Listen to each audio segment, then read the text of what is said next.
Hello everyone, welcome to part 8 of Endwalker. Last time the final days are officially upon us. We rescued the people of Thavnair, and now we are in Elpis. We're going to explore more of Elpis and the Asians back then. Also, that we got Emet-Selch and Hythlodaeus, now that I know how to pronounce his name properly. This is possibly one of the best things I've seen so far in this. Anyways, let's continue. I'm excited. Petaluda Hunt. Hythlodaeus is looking you up and down.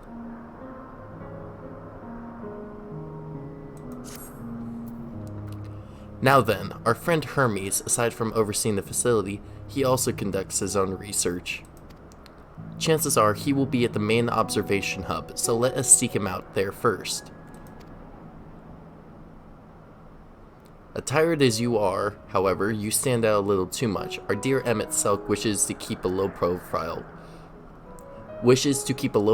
for his errand. So, do you know how to make a robe? The basic concept will do.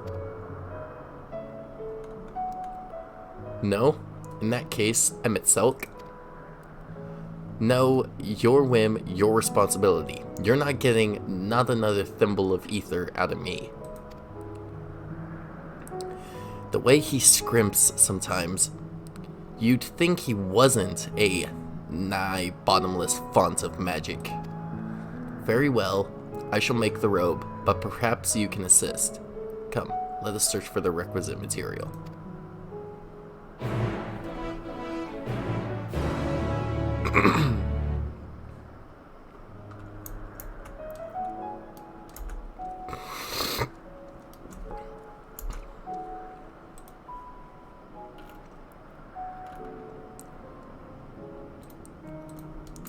Okay.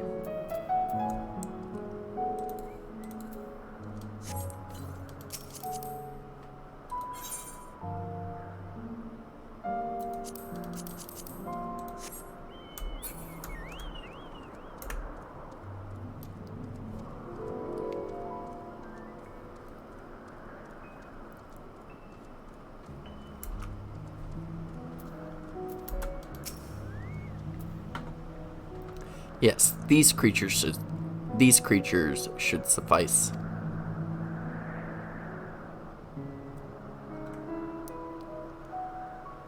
An etheric robe. I want you to use it to capture, shall we say, 2 Petaludai. There are 3 species here, I believe. Any 2 different kinds should serve. Now I should mention that the strength of the rope is tied, no pun intended, to the strength of its user. As your ether is still thin compared to ours, you'll need to weaken the Petaludai first. Petaludai. Good luck.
Oh, not kill.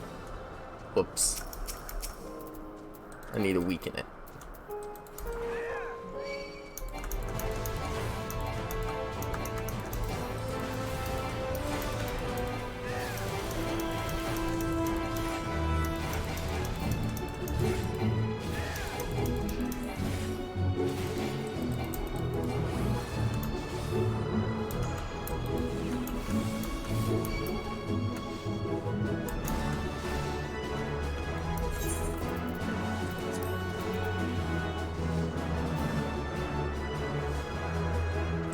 On.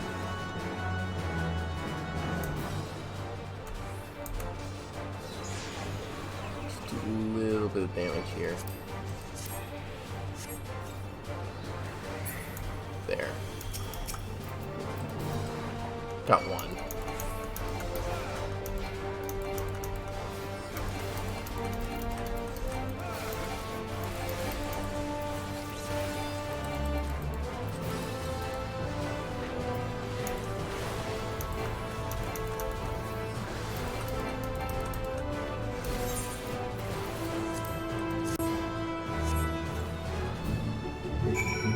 Got it.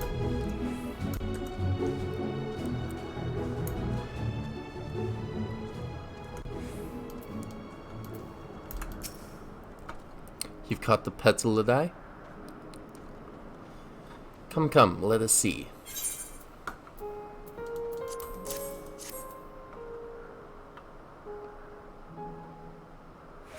Yes, these fine fellows will do nicely. And now for a spot of reversion.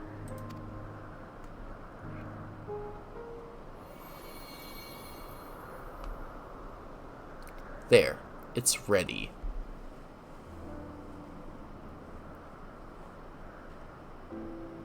It's nothing fancy, but then we're trying not to stand out. Try it on for size. You turn living beings into clothing? Just like that? Won't someone be angry with us for using those creatures?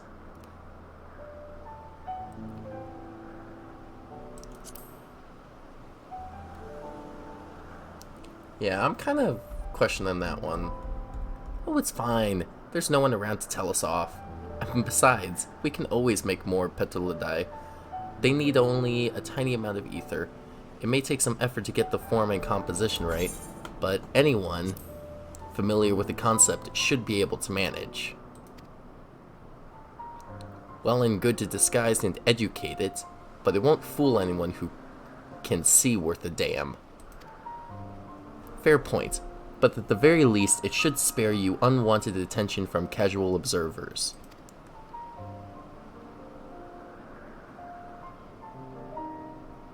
Emmett Selk speaks true. Even dressed like us, your unusual nature will be plain to those who think to look.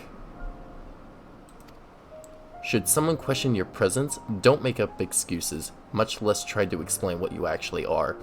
No, best to simply say that you're a familiar. The question is, whose? Ah, of course, Azim's. If you say you belong to him, people will give you the benefit of the doubt for any and all outlandish behavior. Exploiting our associate's absence. For lack of his presence, absolutely. Were he here, he'd have been the first to propose the idea, and you know it.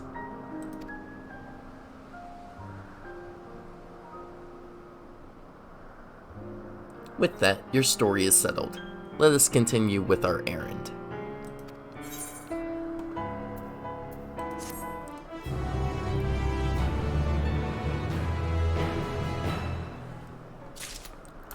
I cannot wait.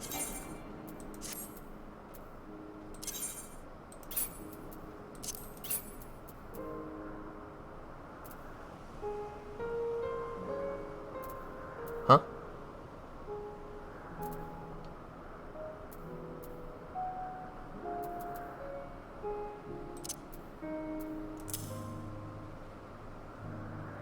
Ah.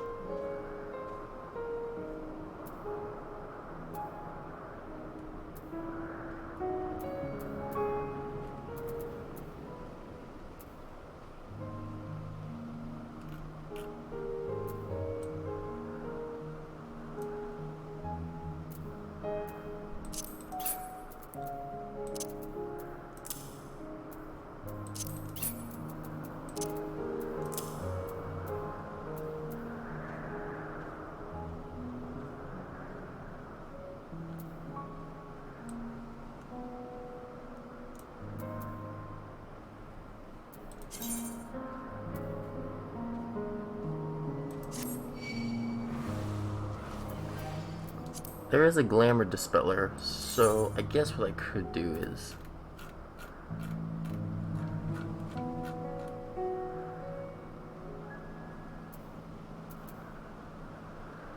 let's see, where is it? I do not possess the catalyst. That is unfortunate.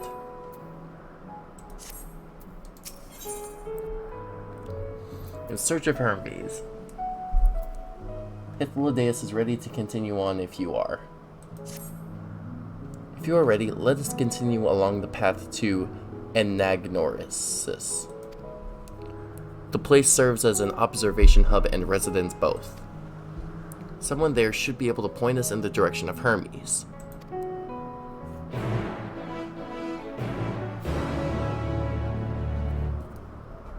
Are they actually in the town, though? No, they're close, though.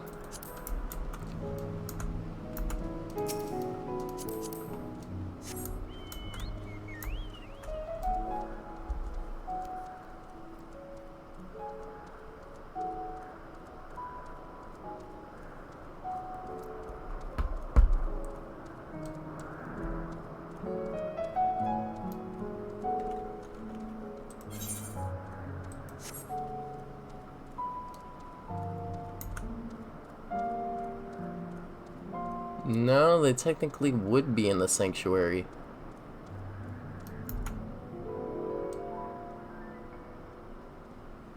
Observer.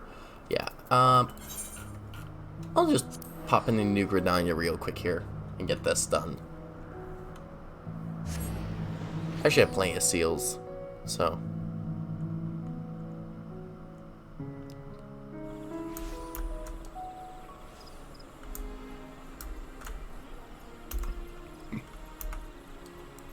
just gonna pop in real quick here and get this done. I think it's this person? No. I think it's material.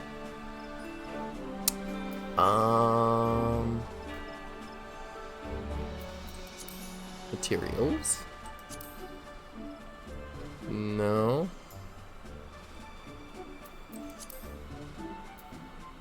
Oh, there we go. Only need 3.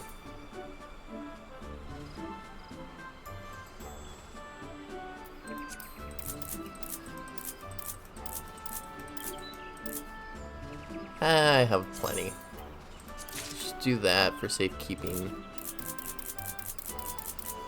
Now I have 12 there, and I'll just get 12 dispellers here, because I don't really need anything else. That's so. Got 12 dispellers, 12. Yeah.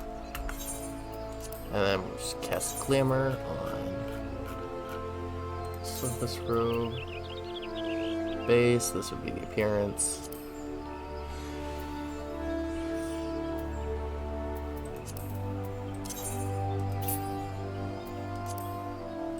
Glamour on Surface Pavia.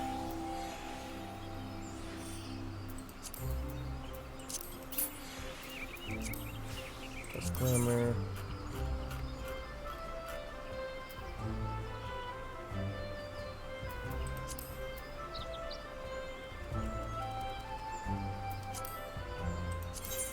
I did it the other way around. There we go.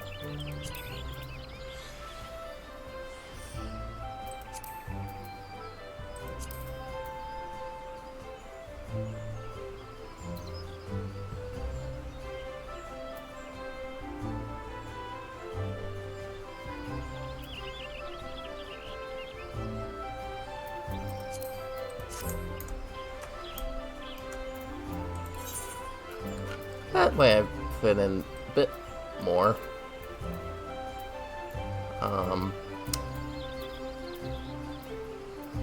There it is.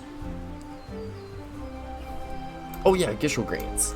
I need to refill on that. I think it's this person. Items. I could have purchased that from here. I don't know why the heck I didn't do that. Oh well.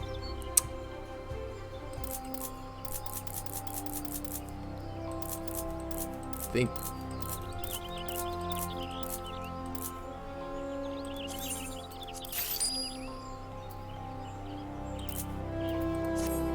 That's more than enough. Alright, time to go to Elpis.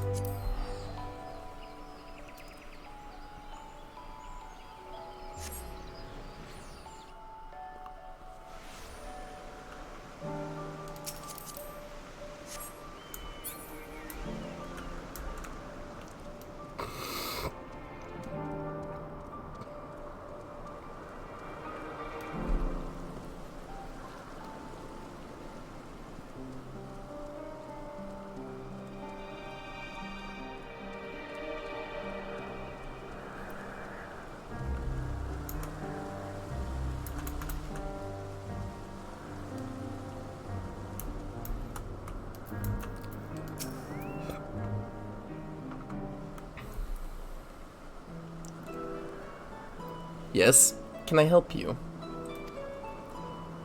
We wish to speak with Chief Hermes. Do you know where we might find him?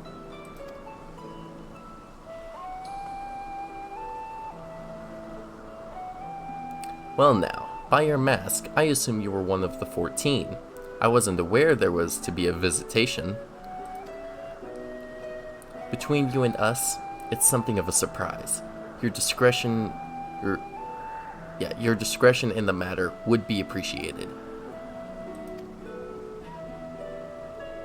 I see.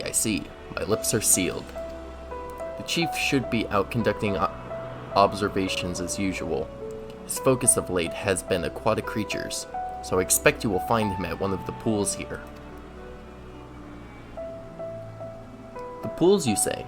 Many thanks, and apologies for disrupting your work.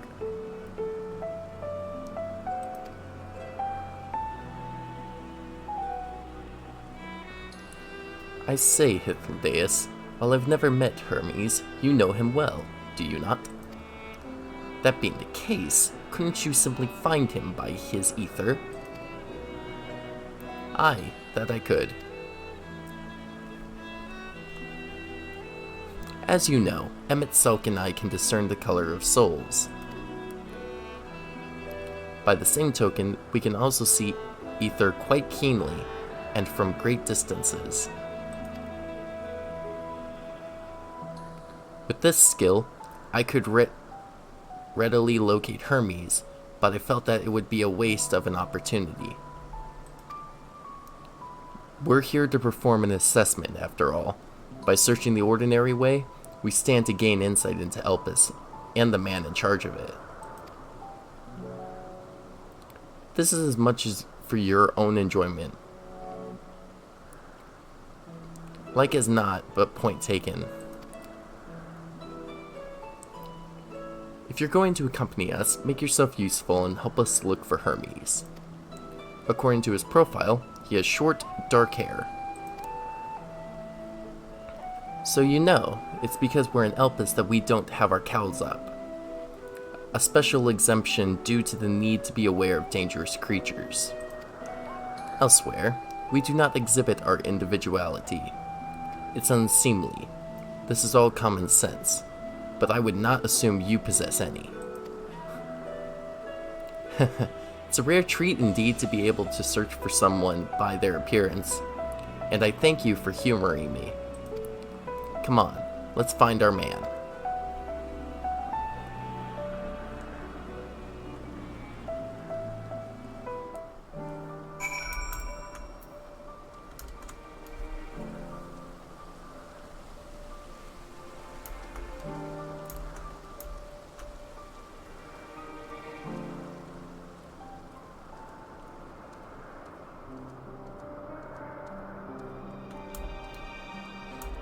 He's by the pools, usually.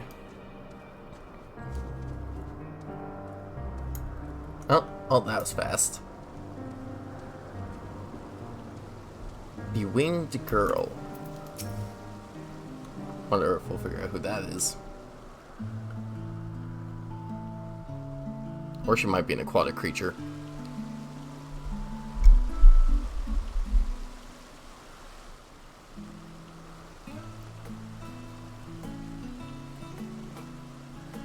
Huh.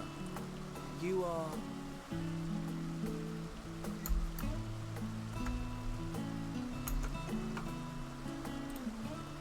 And for some reason the game is so quiet. Oh. Huh? Different. You're different too. You and me. We're alike. Friends. I want to be...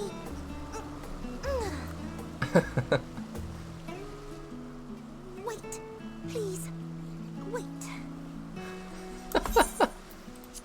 I like you already. Greetings and salutations. Can you hear me? Do not be alarmed.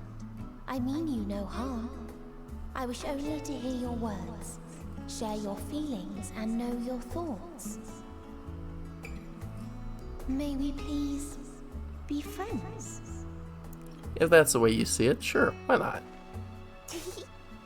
May we please be friends?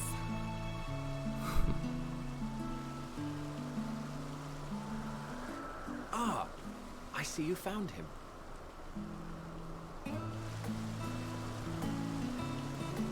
It's Ladeus. It's been a while. Too long, I think. Too long indeed for close collaborators. On this blessed occasion, I bring not only myself, but others who long to speak with you.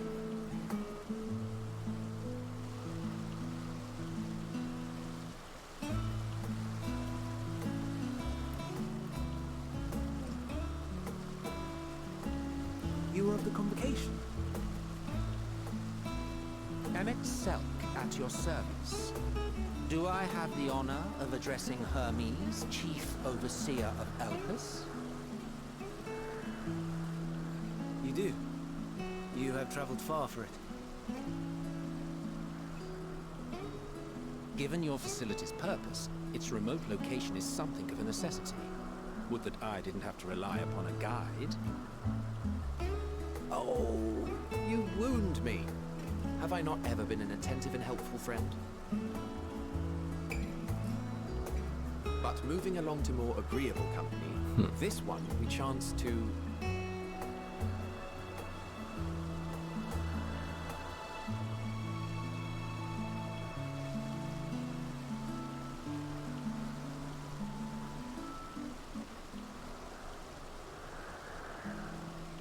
Well, you certainly have her attention. Is she one of yours, Hermes?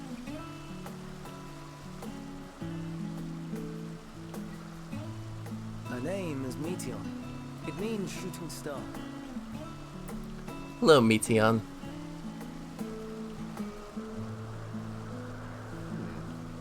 If I may make an observation, her ether is terribly thin. I fear she might dissipate at any moment. Nor do I believe you've made a submission to the Bureau. I would remember such a concept if you had. I haven't, as you say. I judged it too early. She's a pet project of mine, still undergoing preliminary testing. But rest assured that I will attend in person ere long. Very well. Being an authority on flying life forms, I appreciate that you are exacting in your work. I shall look forward to your submission. If we have finished with the perfunctory chit-chat, I would discuss official matters. By my coming, I trust you already anticipate the subject. I have an inkling, yes. Please wait to the main building yonder. That shifted his I mood. shall join you as soon as I've returned these creatures to their homes. What's wrong, Hermes? and Amistoma is missing.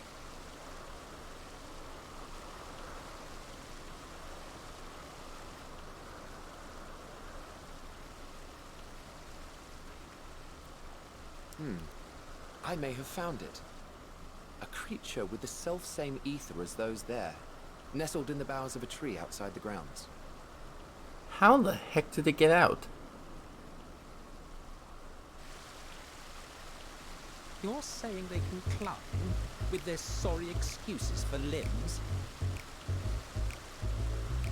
The fashion has been to imbue aquatic creatures with the power of flight, ever since the words of Neutron created a sky-swimming fish. The Ambistomas too can fly, if only slightly, and they could conceivably climb a tree. Whether they can come down safely, however. Excuse me.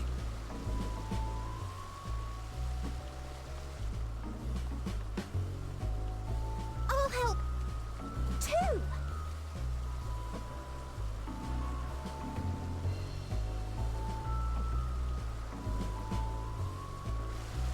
And what are we supposed to do with this lot?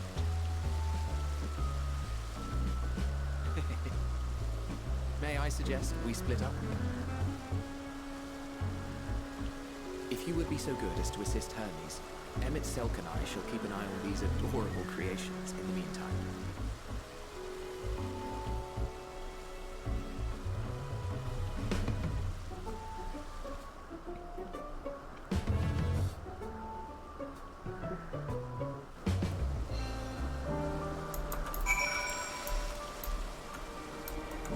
Don't worry, Hermes.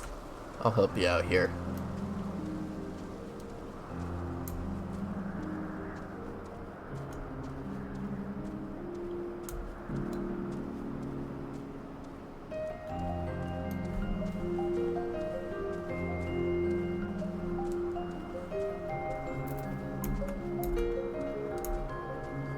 Adventurous Ambistoma. Hermes, are you alright? Oh. Seems Hermes and Meteion have found their quarry, a creature known in this age as an Ambistoma.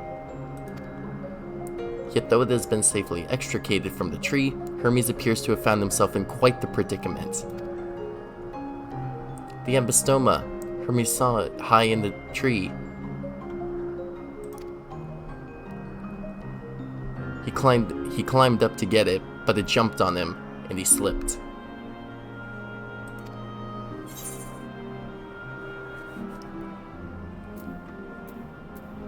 Do you need a hand? No, I'm fine, if a little embarrassed. Now for your own safety, please stand back.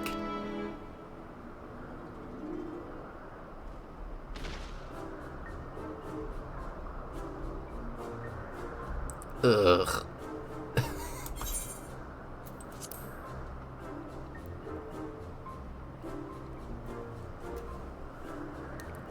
Hermes, are you alright? Quite alright, yes. My apologies for making you worry, Meteion. Both you and,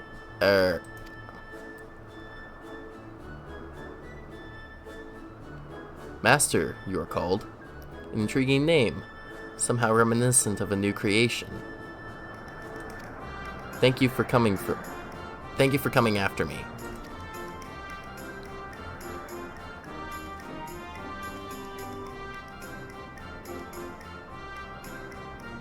As for you, little one, you must be more careful.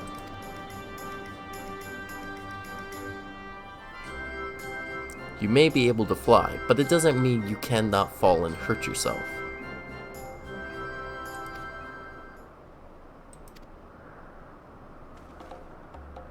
Oh no, I had forgotten all about its fellows.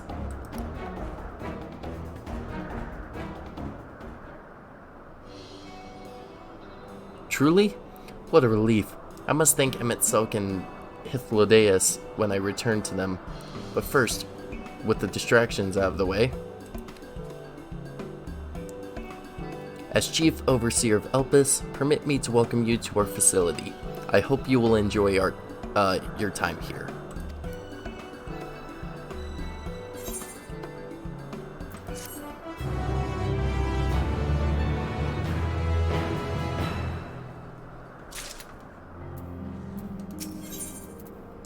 Ponder, warrant, cherish, welcome.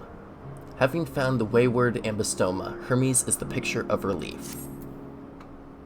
Well, we mustn't keep the others waiting.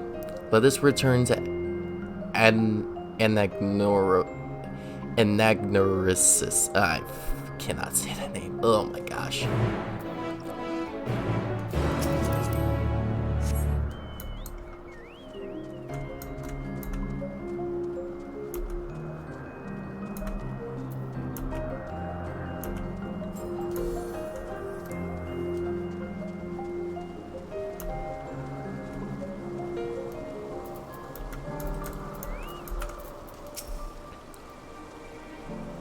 My apologies for the trouble. Owing to your kind assistance, all the ambystomas are safe and well. I will presently send them back to their space. If you would go on ahead to the main building. Upon entering, you will see a table and chairs, a meeting area. We may speak there. Very well. Take care not to let the creatures slip away again.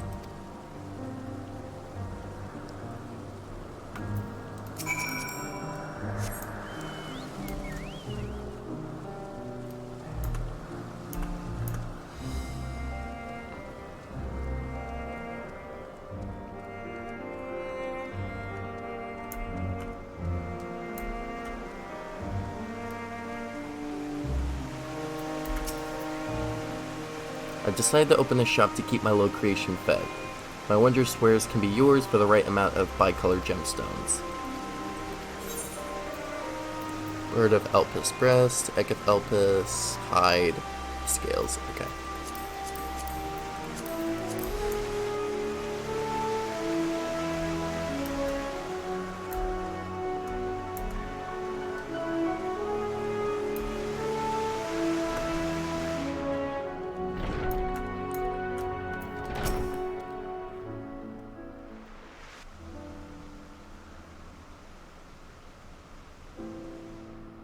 This appears to be the place.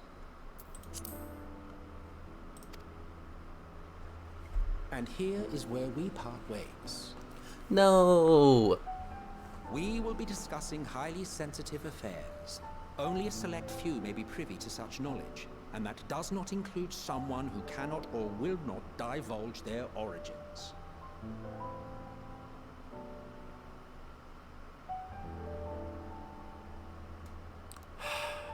What? Will I have to remove you by force? I'd like to see you try. I have important things to say to him as well. There are reasons I cannot speak freely.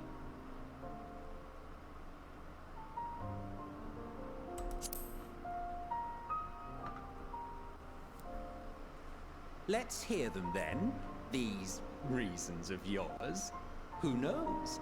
If I deem your mysterious cause worthy, I may even be inclined to offer my assistance.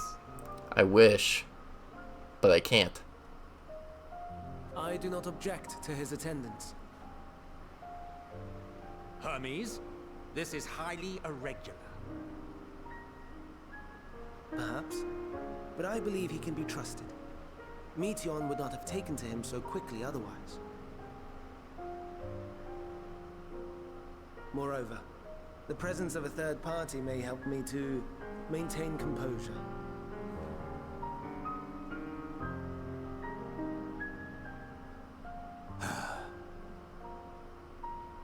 As you wish, then.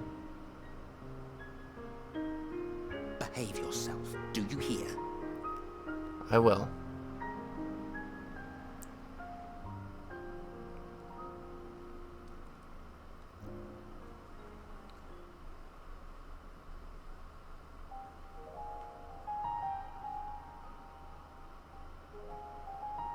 So, it's finally happened then. Aye. Van Daniels declared his intention to step down and named you as his preferred successor. Van Daniel. In recognition of your knowledge and your works, the Convocation is giving the recommendation due consideration. As one who does not know you personally, I am to use my impartial eye to take your measure. And above all else, to ascertain your disposition towards the invitation.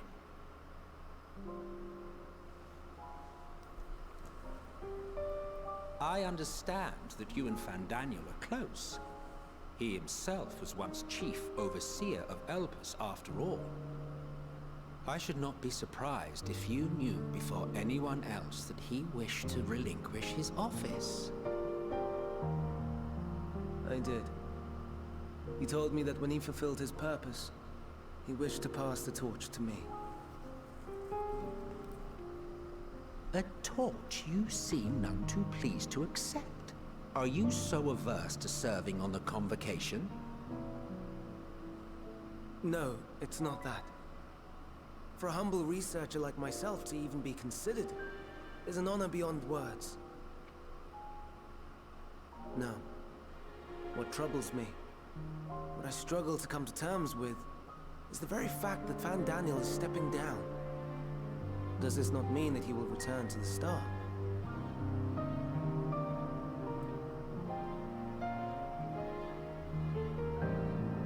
Of his own volition, yes, like so many others have before him.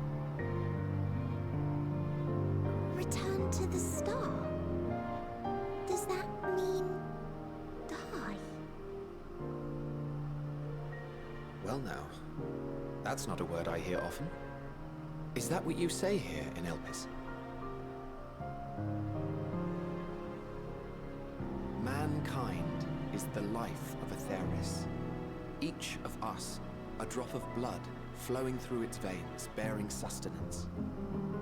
In our finite time upon it, 'tis our duty to make it a better place, that all who call it home, now and in future, may abide in happiness.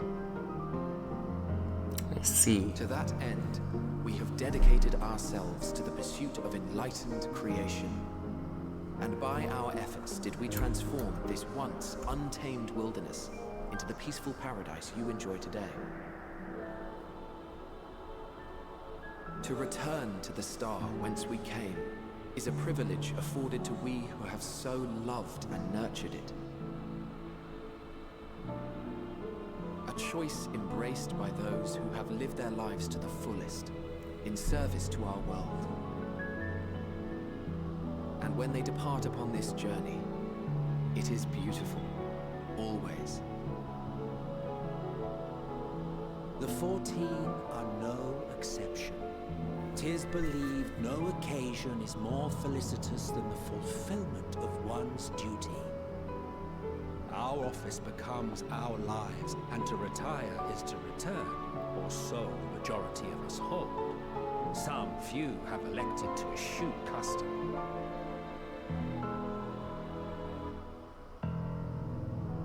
Mayhap you feel Van Daniel's deeds do not warrant his return.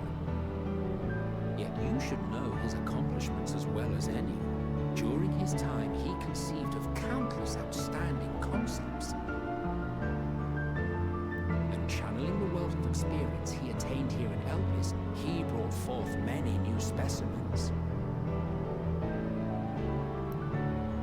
I know of all this. I do. It's just, I cannot fathom why someone so great and wise, who could still do so much good, would want to end it all.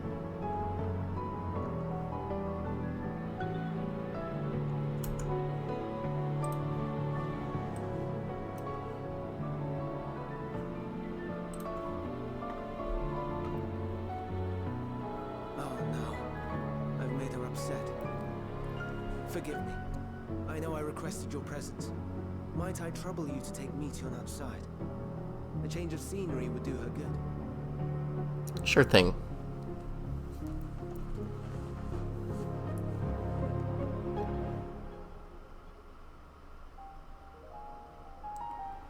After all, this talk of death and all that probably isn't good for someone as young as her.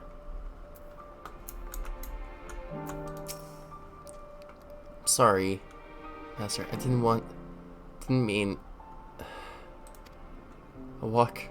Perhaps we can go for a walk.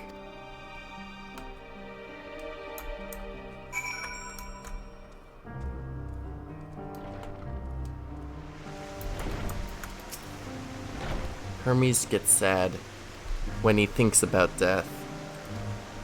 When others are sad, I'm sad too. That's how I am. How he made me. But don't worry, I'm fine now. So, why did you come here? You want to learn about Elpis and Hermes? Ooh, teach you. I can teach you. We could take turns. I tell you something, then you tell me something. Sounds like a bother. Sure, why not? Sounds like fun. It will be. It will be. Where to start? Ah, yes. Let's talk to Memnon. He should be near the Aetheryte. I'm not good at explaining, but Memnon is, so I'll have him explain instead. Meteion is now accompanying you. Keep her at your side in order to proceed. Okay. Yeah, that's the same thing here.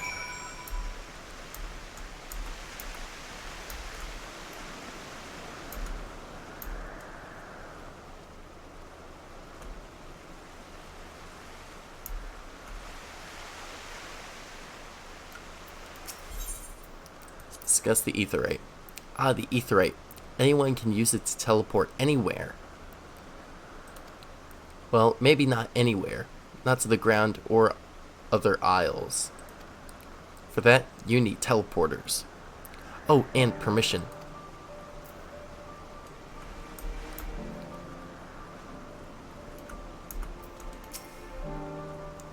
And what have we here? Though you look like a person, your ether is quite thin. I assume you are a familiar like Meteion? Is there something you need? This is Master. Could you teach him about Elpis? Ah, a newly arrived familiar, is he? Very well. I should be glad to introduce our fair facility to him. As you know, it is mankind's duty to make the star a better place. As part of this duty, we employ creation magics to bring forth new life. However, we cannot simply release our works into the world, for it would lead to chaos. No, any and all life forms must undergo extensive testing to determine their fitness to exist, testing which is conducted here in Elpis.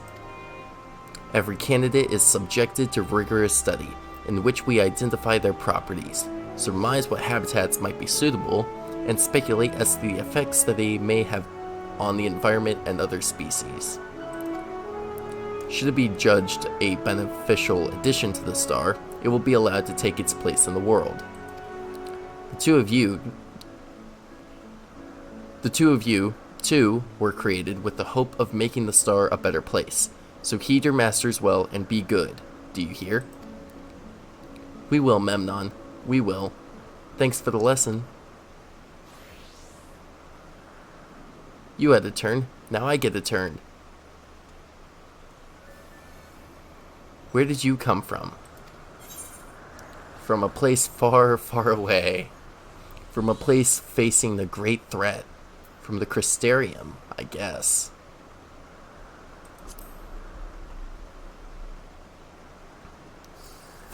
There's such a place? I had no idea. But this place is important to you. I can feel it. Oh, my power? I haven't told you about it. A creation. Let's find a creation. One not being watched. Then I'll explain my power.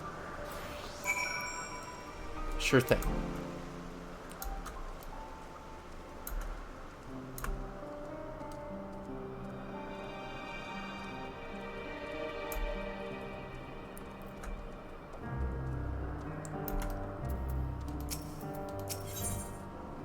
discuss the Spriggan. Spriggans? What are Spriggans? Oh no, we call them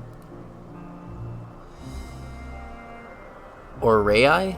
If there's many, if it's just one, we say Aurai.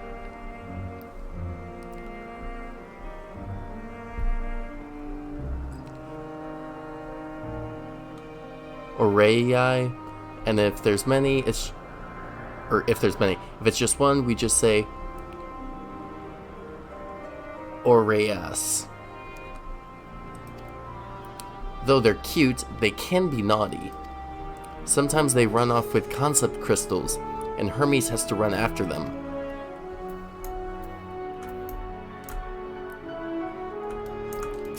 Motionless bird.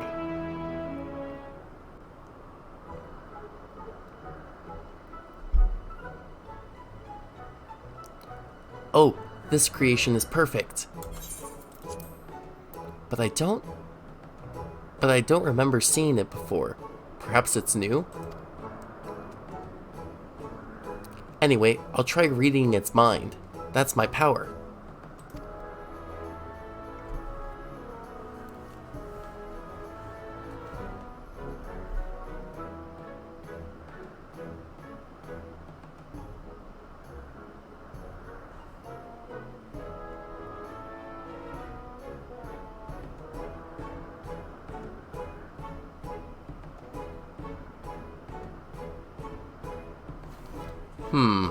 I can't read it. Or maybe there's nothing to read. Wait, please wait. I'll try again. With you this time.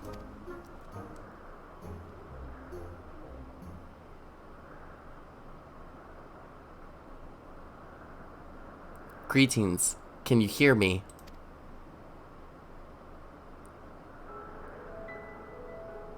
This is my power. I can read the emotions of those around me, and project my emotions to others in return. I'm not actually speaking to you in your mind. Rather, you are converting my emotions into words and intention, a process performed subconsciously by intelligent life forms. This ability is vital to my mission, for it allows me to interact with intelligent beings even should they communicate via unknown languages or other nonverbal means. As a consequence, I am clumsy at speaking. Yet though I struggle to express myself in this fashion, Hermes wants me to speak as much as possible, for everyone has thoughts and feelings that they may wish to hide. I harbor an affection for you, one that is difficult to define. Aside from the fact that you share common traits with us, your thoughts are complex, prismatic, draw me in, and leave me wanting to know more. Out of respect for your privacy, I will refrain from using my power when speaking with you. Nevertheless, I want you to know that I wish to be your friend.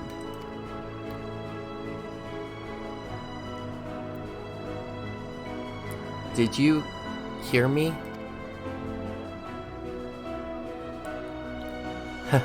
Good. Now it's my turn again. So, what are you good at? Fighting, crafting, gathering, playing. It's a secret. I guess I would say fighting.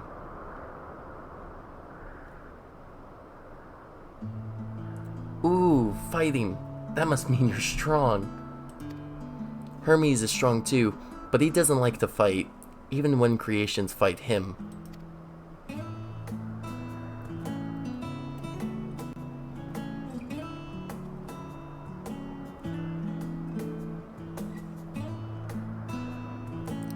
I think we might be bothering it.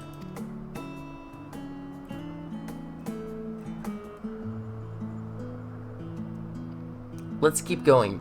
We'll go and see Euanth next. She's usually in a small building, one on the west row.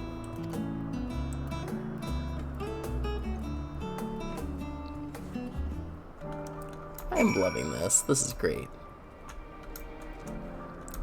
Oh, Westro. This way.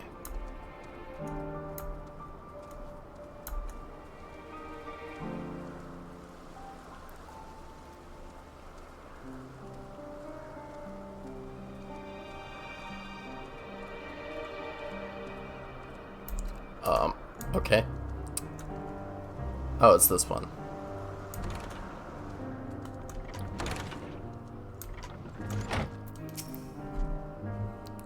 Well, well, if it isn't Meteion, I see you've brought a friend today. Greetings, Yuan. An apple? Could you make me an apple? The kind Hermes likes, covered in syrup. I want to share it with Master. Oh, candied apple. Hermes is certainly partial to them, but you know... You can't eat, Meteion. You weren't made to do so. But I like it too. It may seem that way, but it's due to your ability to share others' feelings. You've taken Hermes' legs for your own. In any case, I can't prepare an apple right now, but I'll bring one for Hermes soon, I promise. I'm sorry, Master. I wanted to show you my favorite thing, then I could ask about yours, but I failed. Tell her what you like. Oh, that's what you like? Yes. Yes, I can feel it. Your joy and happiness. And it makes me happy too. Thanks for sharing it with me. Well, we've walked and talked a lot. Maybe Hermes is finished talking too. Shall we go and see?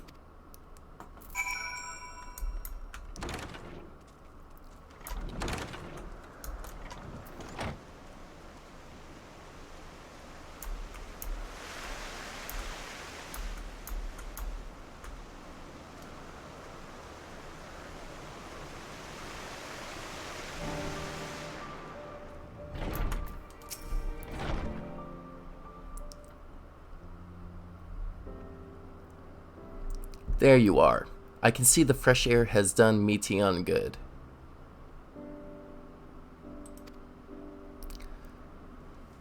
Master wanted to learn about you and Elpis, so I taught him.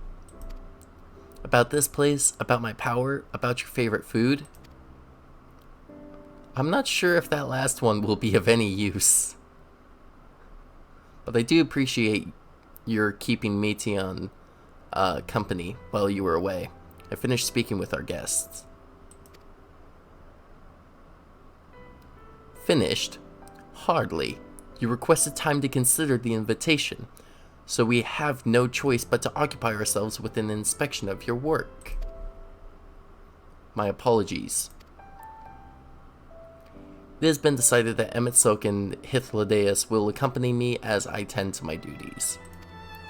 If you wish to learn more, perhaps you would like to come too? I'm compelled to remind you that he is in no way associated with the convocation. We simply chanced to meet at Propylaeon. There is no guarantee that the matters we discuss will remain private. I do not mind. To see the joy his presence brings Meteion, I cannot imagine our mysterious friend harbors malicious intent. Master is kind. Really, truly. He taught me as much as I taught him. You're coming, of course, to watch Hermes. You're bound to learn lots and lots.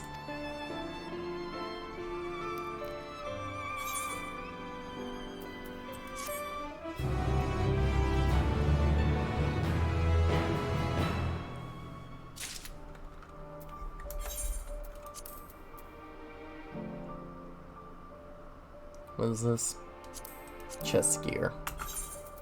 Uh-oh.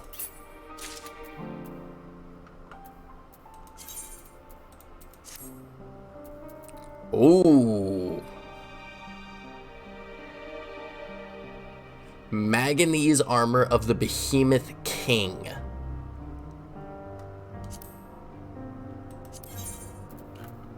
Sick.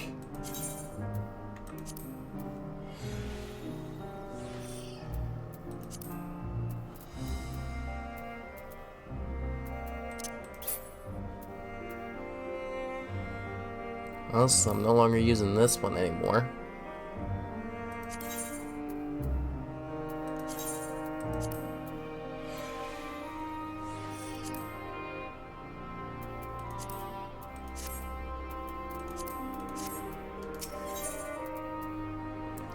Lives apart. Composure regained, Hermes is ready to return to his duties. If everyone is ready, there are a few creations I need to check on. First, we shall return to the spot where we found our wayward ambystoma. Have care when you step outside the hub, for there may be more unruly creatures about.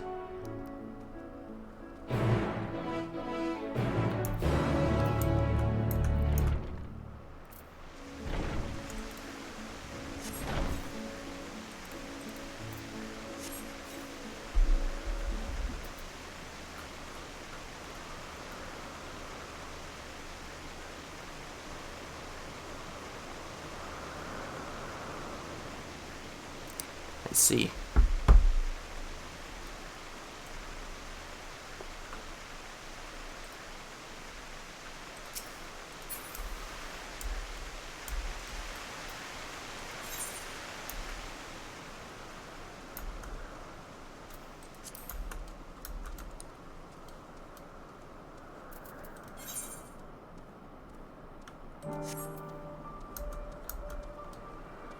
I don't know why I stopped there. Weird.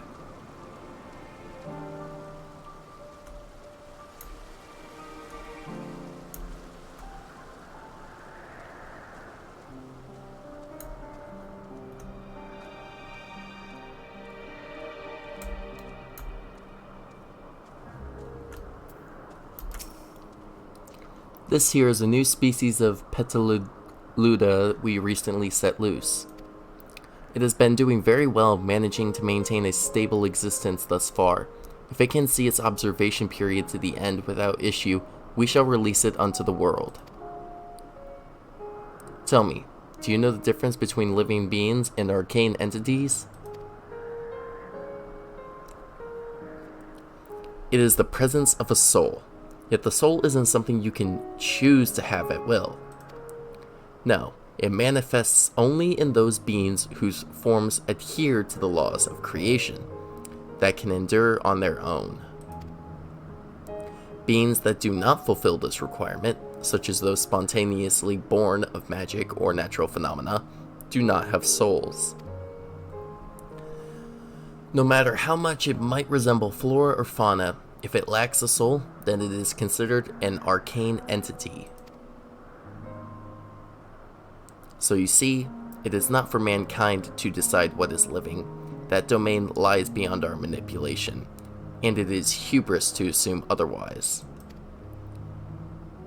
But come, let us head to the nearby beacon. I've received a report that arcane entities have gathered here.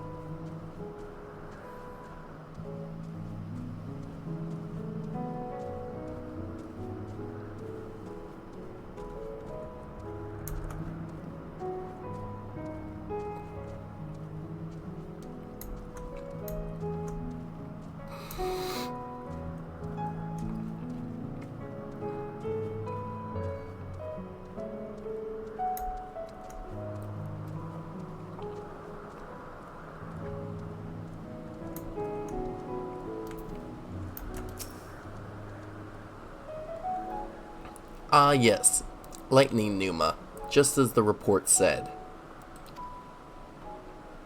Although we call this structure a beacon due to its form, it's in fact a magical device. By manipulating the balance of elements, it keeps the isle airborne and maintains the climate thereupon.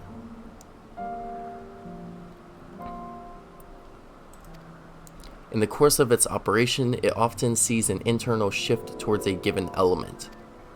Right now, that element is lightning, which draws the pneuma here to replenish their ether. It appears Meteion is busy. Would you care to assist me in her stead and feed the Numa?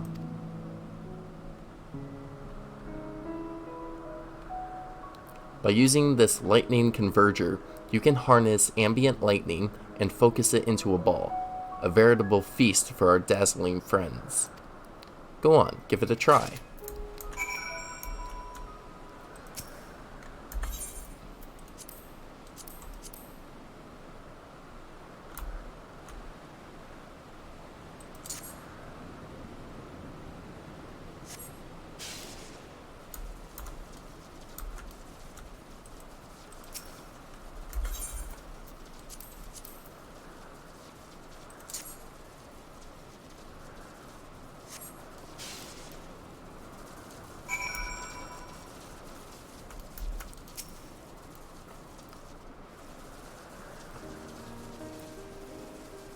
Perfectly done, Master.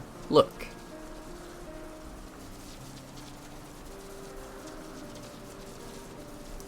See how they gather to feed? How they express themselves through their actions despite their lack of words? Speech is not the sole defining characteristic of a thinking, feeling creature, nor is silence an indication that they do not possess these qualities. Be it a soulless arcane entity such as the Numa, or an ephemeral life form such as the Petaluda, all seek to perpetuate their existence, to survive. Is Meteion an arcane entity? Is Meteion a living being?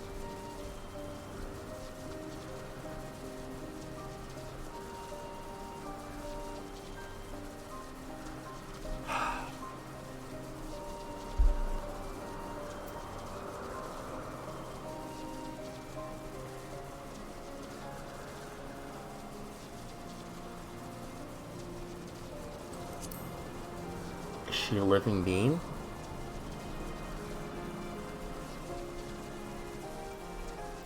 Ah, a good question. I can answer it from a theoretical standpoint, but it ultimately falls to the Bureau of the Architect to pass judgment.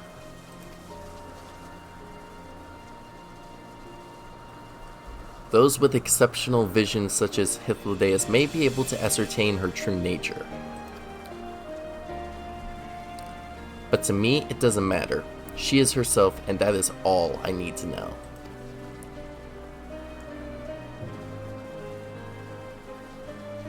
Oh, you've finished already? I'm sorry, I was in the way. Not to worry, my dear. They missed nothing of note. And we still have plenty of work for them to observe. Next, we will head east to the Morning Dew. I need to speak with some observers there.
Amazing, is it not? The Ampelos, one of our newest subjects. We call that a gooblu, but sure. So, how are we coming along?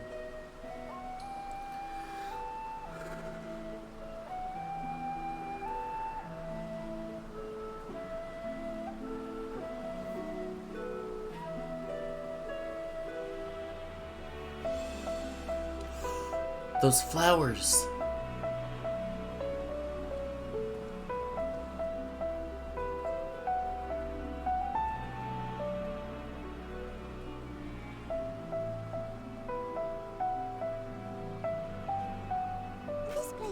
Elpis. Those flowers. Elpis. Entelekis. Like me.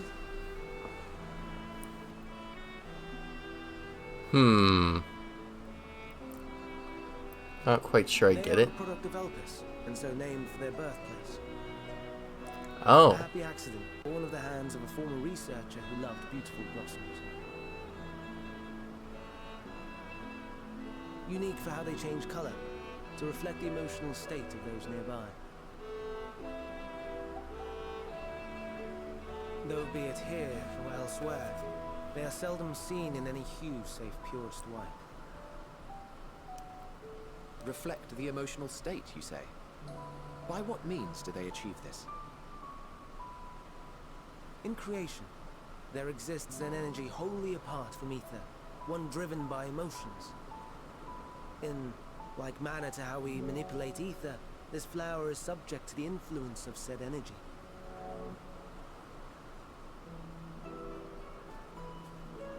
While it has no will of its own, it is sensitive to the prevailing emotion in the vicinity, and reacts by altering its color and vibrancy.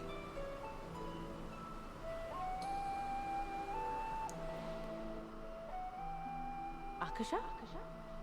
It is one of the unseen energies defined by Harnish alchemical theory. Though a gross oversimplification, some describe it as an essence influenced by feeling.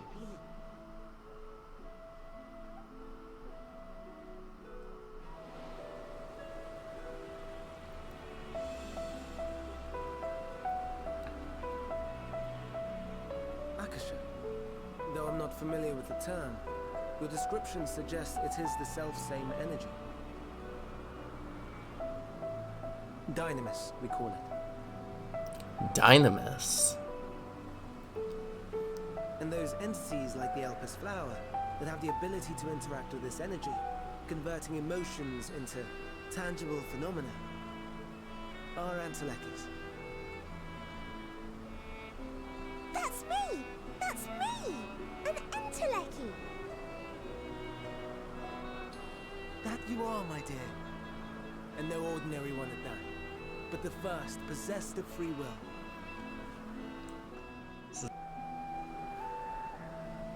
So she's also Dynamis? Wait, a form of energy other than ether? Dynamis? I've never heard of such a thing. Hardly surprising. Dynamis cannot be seen, much less felt. And though its existence has long been theorized, we had no proof until the flower's serendipitous creation. What's more, Dynamis is far weaker than ether. Under normal circumstances, its effects are drowned out by the latter. On account of which, beings comprised of and reliant upon the ether, like you and I, are unable to make practical use of Dynamis. It is a truly esoteric thing, known to but a select few scholars. Interesting. Then, given the limitations you described, why create Meteion?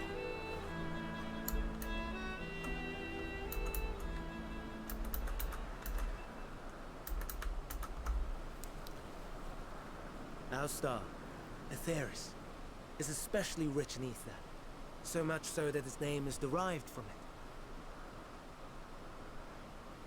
However, when we consider all energy in existence here and in the vast space beyond, Dynamis may account for as much as 68.3%. Huh. A more abundant form by far. Were we able to control it, we could open the door to limitless possibilities. It is not unlike a gently flowing stream, unable to break through the dam of ether barring its path. But if we could imbue the stream with the vigor of a raging river...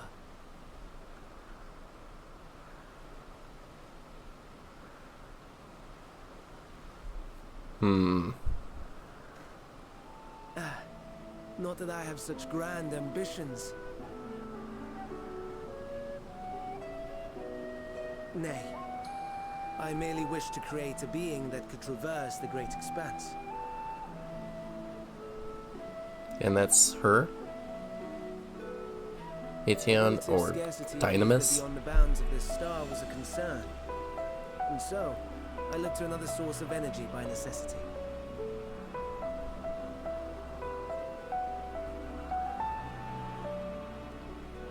That being Dynamis. No wonder her ether is so thin. Precisely. Yours is thin too. Like an Enteleki. Like me. So, are we the same? Intelekis. Unfortunately not. Sure, I don't see why I couldn't be one. Well, I have been known to transcend my limits with nothing but determination. Well, she was created as an idea to traverse the great expanse, whatever that may be. I'm assuming the star. So Dynamis has thin ether. If I'm thin, it's because I'm sucked didn't do a proper job. That's tempting, but no. I like Emmett Silk a lot, so I wouldn't do that.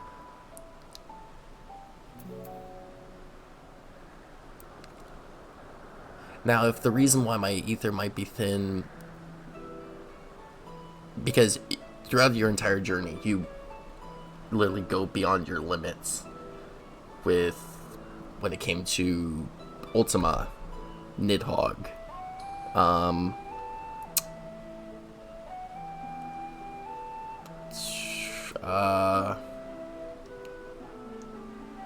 Xenos possessed by Elidibus at the time, Emmett Selk,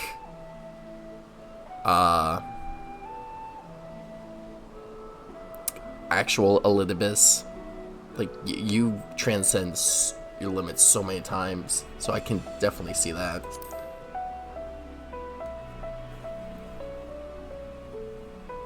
That sounds more akin to the desperate flailings of a wild beast when facing imminent death. It's close. A deficit of ether alone does not an Enteleki make. It would, however, make it easier for you to interact with Dynamis. And limited though its influence may be, this quality could prove the difference between victory and defeat. You do well not to underestimate it. Oh, I won't.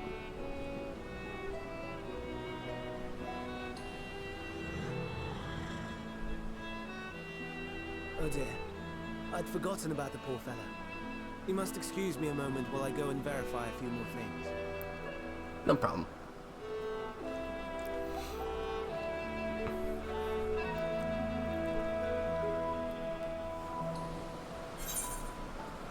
Lives apart.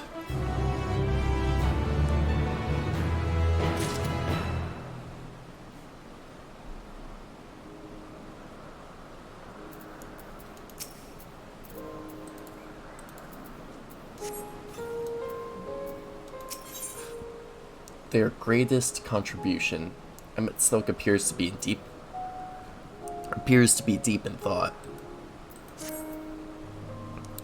Not that I or anyone else would be able to make use of it, even if we knew. But it irks me to discover that there is an entirely different form of energy, and no one told me. That personal annoyance aside, Hermes' knowledge is undeniably impressive. Given that there are none among the 14 who specialize in the Celestial, he would be a welcome addition. Assuming he can be persuaded to join, that is. I still can't understand his hesitation. Why did you join the convocation? What do you specialize in?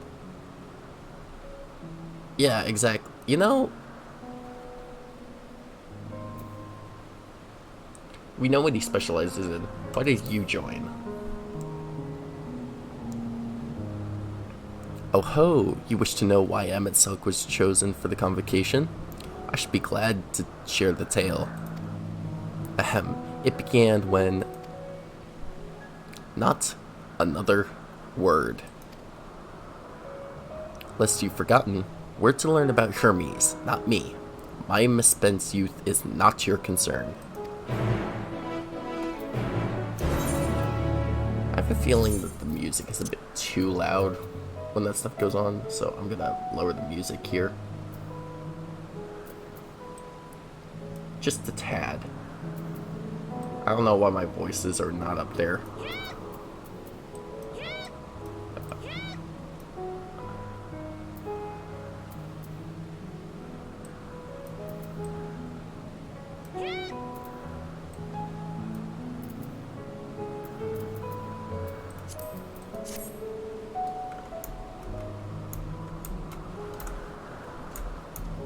Alright. My apologies for the wait. I have inspected the Ampelos to my satisfaction. All is well with the creature, and I dare say it won't be long ere it is released unto the world. Another creation, however, reportedly isn't faring so well. The Charybdis. That is what we shall tend to next. If you would follow me, my friends, we shall return to the main isle and head north.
I understand there is a problem with one of the Charybdis.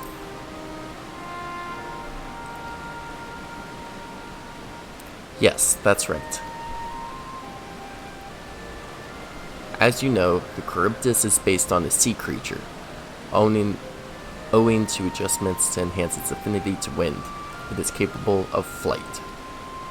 Specimens created from the concept could all fly without issue, but the problem arose in subsequent generations. This third generation creature was born with an etheric balance, leaning strongly towards water, its aquatic origin reasserting itself, it would seem. The result being its affinity to wind is diminished, and it cannot fly. No matter what we try, we can't get it to rise even the slightest bit. For such change to manifest in so few generations, I fear they are too unstable, flawed. With your permission, I will revert the creatures and recommend to the Bureau that the concept be revised. With its etheric balance leaning towards water, the Charybdis would indeed struggle to manipulate wind. Yet it is too early to conclude that it cannot fly. Having failed at first, it may simply have developed a fear. I shall transform and fly with it, helping it to manipulate wind until it finds its wings. What? You needn't go to such lengths.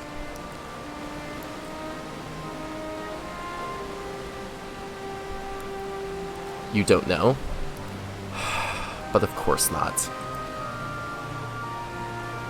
Transformation is an art in which one manipulates a vast quantity of ether to construct another body around oneself.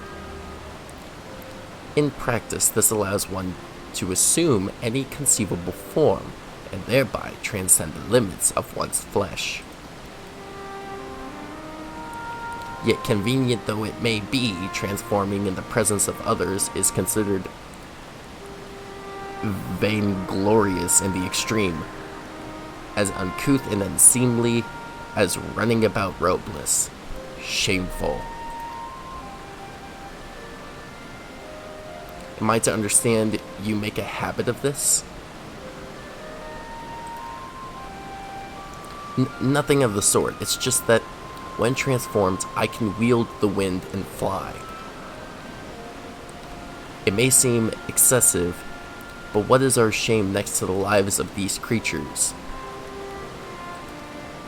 They deserve a chance, and we owe it to them to do all in our power. Be that as it may.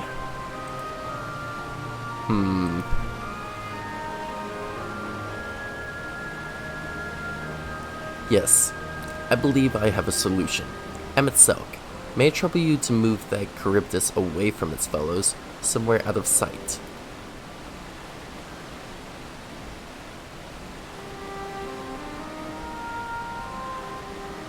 Meanwhile, I'd like the rest of you to help me prepare here.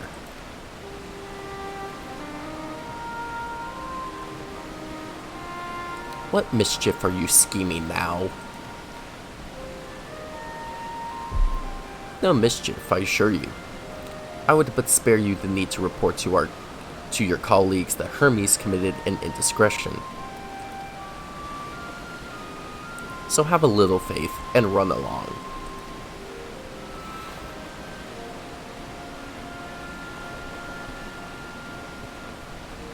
I trust you don't mind.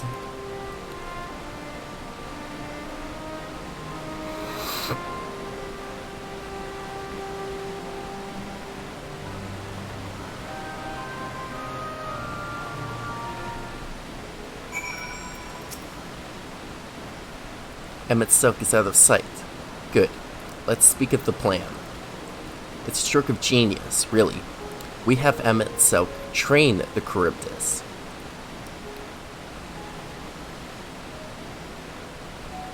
Aside from being able to fly untransformed, he can readily see the ether currents. And with his adept spellcraft, he can also employ suitable wind magics to guide the creature along. While he is indeed capable of all you described, it is not his duty. I am loath to trouble him with it.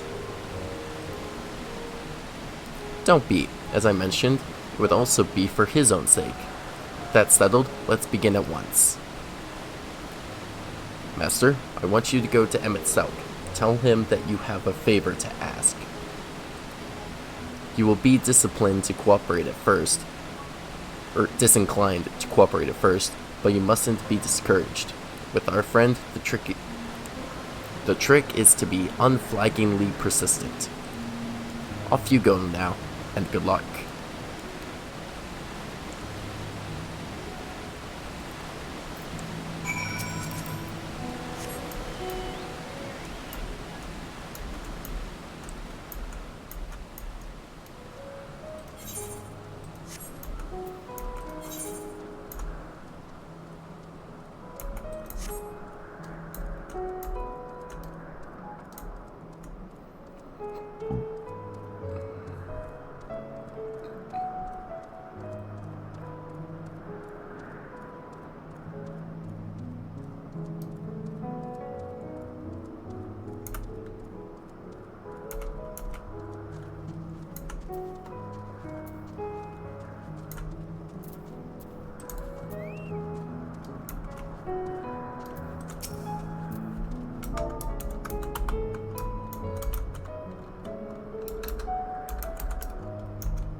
Oh no you don't. I'm not lifting a finger. Ugh. I don't know what Hythlodaeus is up to, and I will not be made to know. I refuse. If Hythlodaeus is to be believed, relentless assistance may serve to wear down the ever-weary Emet-Selch.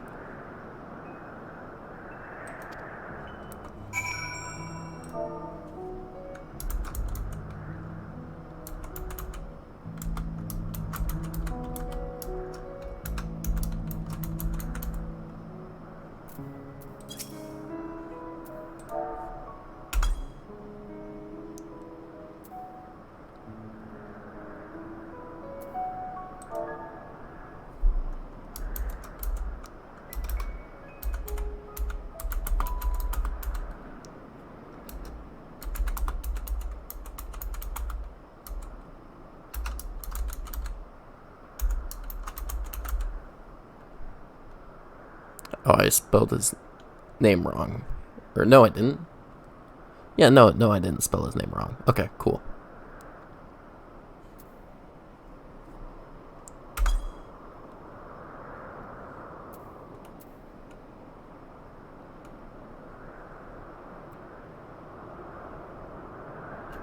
I need to do...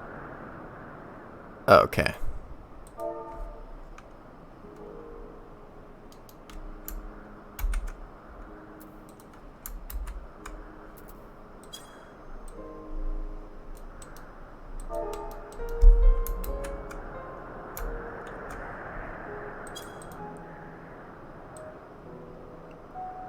Can I copy things or... Okay, no.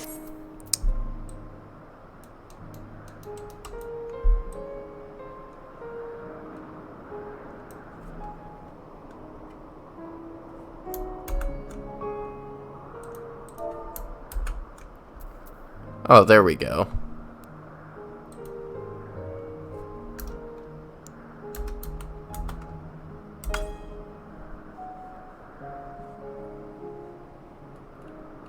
Oh, come on. Seriously? Does it need to be capitalized? Is that it?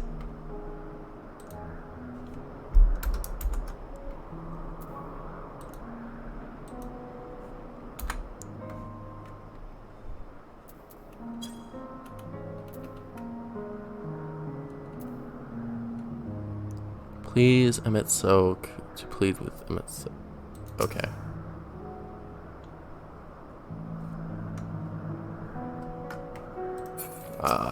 Oh.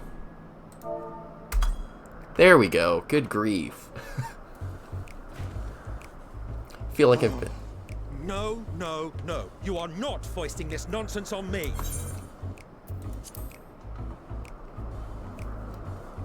But I will.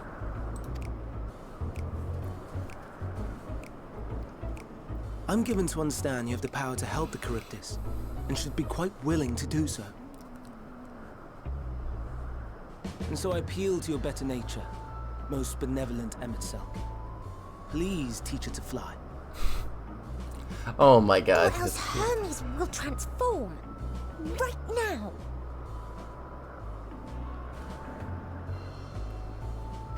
Now, there's no need to go quite that far. Altruism is its own reward, as I'm sure he would agree. Oh my god.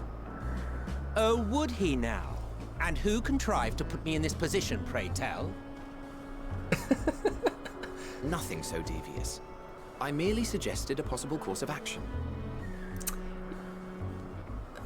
I'm liking you more and more, Hythlodaeus. Please, Emet-Selch. Please. Pray.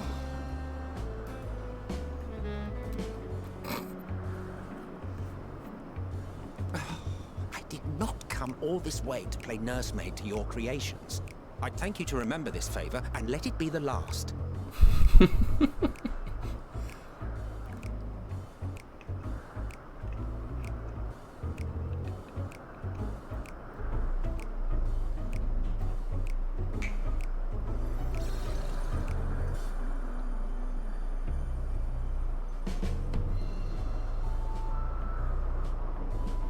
I will aid it once it has taken to the air. It falls to you to shepherd it skyward.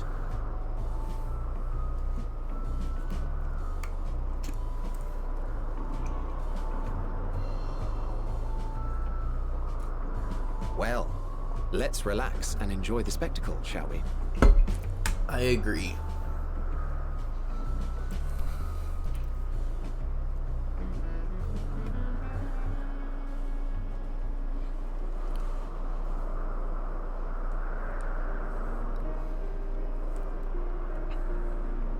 You were wondering why Emet-Selch joined the convocation. Truth be told, he wasn't the first choice for the office. I was, on the strength of my ability to see ether. But I declined the offer. For though my vision is exceptional, I am pedestrian in all other aspects. Worse even. Quite abysmal when it comes to manipulating ether, for example. Couldn't transform even if I had a mind to do so. What good is the ability to perceive a problem if one cannot act to address it? Emmett Selk has no such shortcomings. He excels in vision and manipulation both, the latter to an extraordinary degree. If there is a mage more powerful, I do not know of them.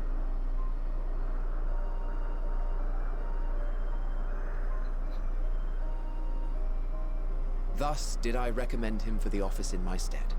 And I wasn't the only one. Far from it. Countless others vouched for his skill and character. People the world over, to whom he had previously lent a helping hand. Oh, how surprised he was. Claimed he hadn't done anything remarkable for anyone. Modest to a fault. That's him, alright. He deserved every bit of acclaim he received. Yet he may well have gone unappreciated were it not for a mutual friend. A singular soul who can't help but involve himself in the business of others. Where he walks, excitement is certain to follow. His antics irritate Emmett Selk to no end.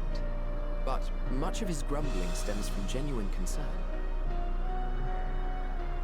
When our friend calls, he never fails to answer and lend his talents.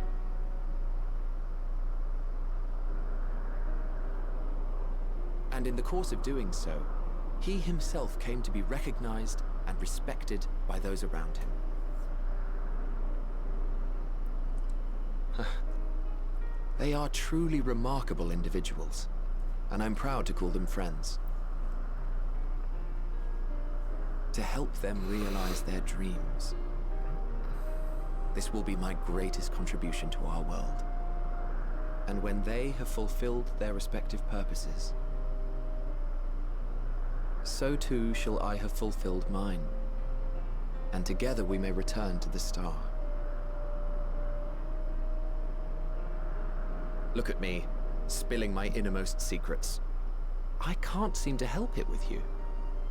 I just have that kind of... I can only assume it is due to the color of your soul.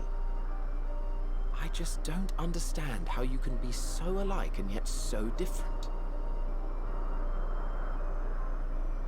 Well done, my pet. Well done!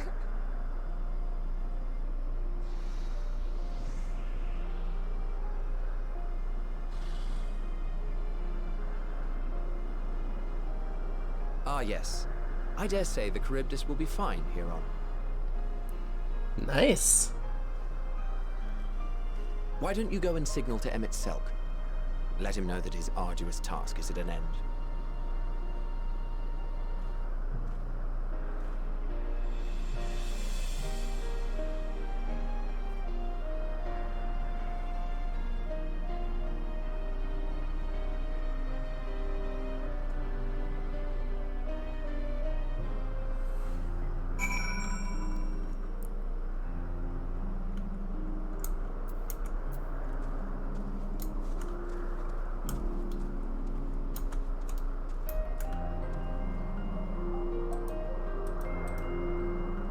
Oh, wave.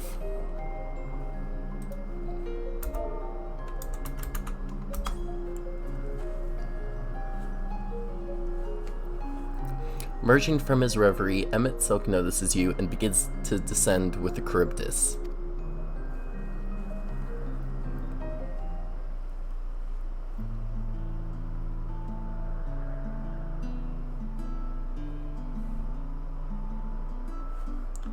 I have no words to express my gratitude. Thanks to you, the Charybdis has learned to fly.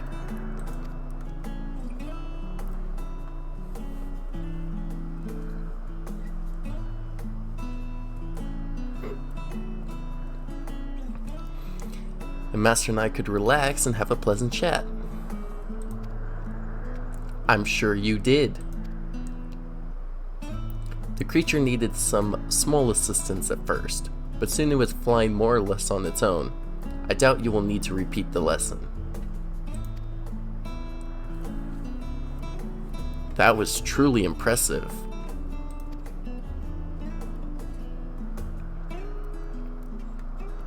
I witnessed it all from afar. The Cryptus flies. Indeed, with this, we've proven that even a creature with skewed etheric balance is capable of flight. Though we helped it to achieve this, the Cryptus is a herd animal. They may well aid their struggling kin in like fashion, if and when the need arises. Keeping this in mind, I bid you continue observing them. If that is what you want. But if I may say so, rather than hoping an idealistic possibility comes to pass, would it not be simpler to have the concept adjusted? That way we could guarantee that anomalies such as this specimen are never born in the first place. These creatures are already here. We will spare no effort in giving them a chance to survive. As you wish, Chief. As you wish.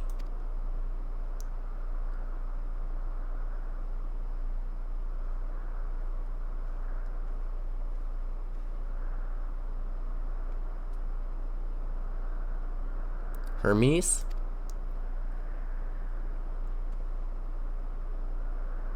I'm fine, don't worry. Well, that concludes all of my present tasks. Let us return to Anagnorisis for now.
"12 Wonders."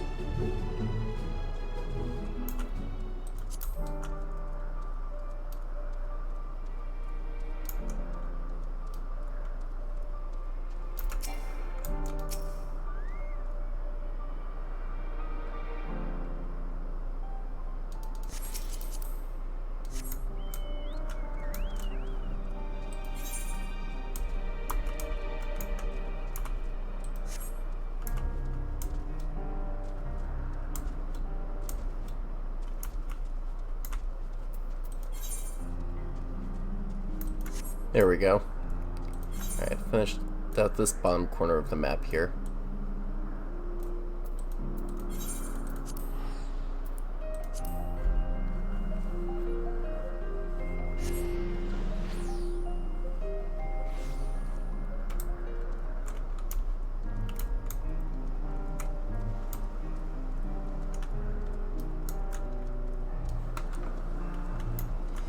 Are they in the building? Or am I just missing them? Oh, there they are.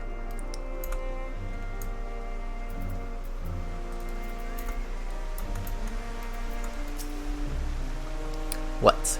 Want to apologize for forcing me to help, do you? Save your breath. You didn't force me to do anything. I merely chose the most expeditious way to have done with an impediment to our business.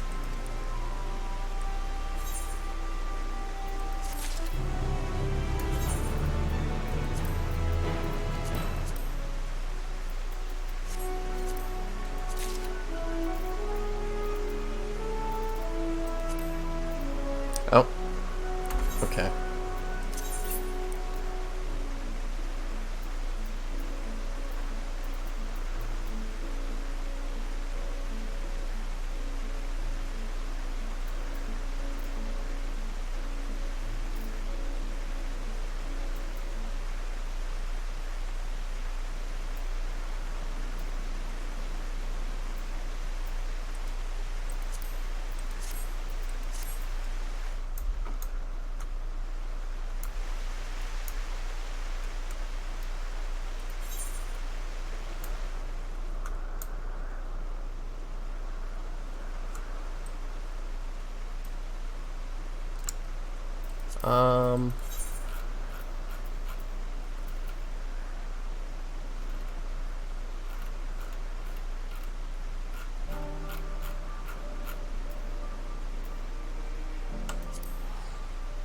I'll be right back.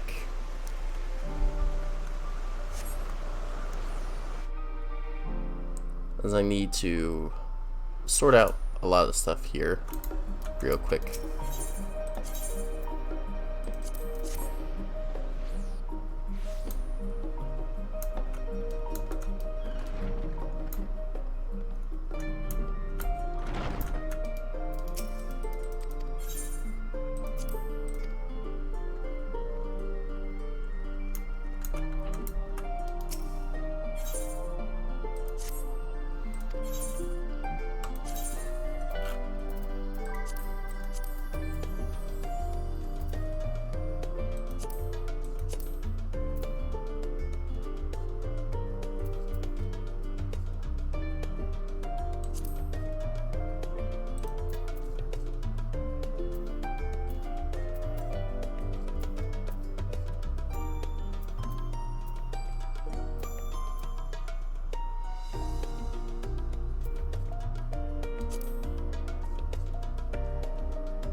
Okay.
Alright, much better.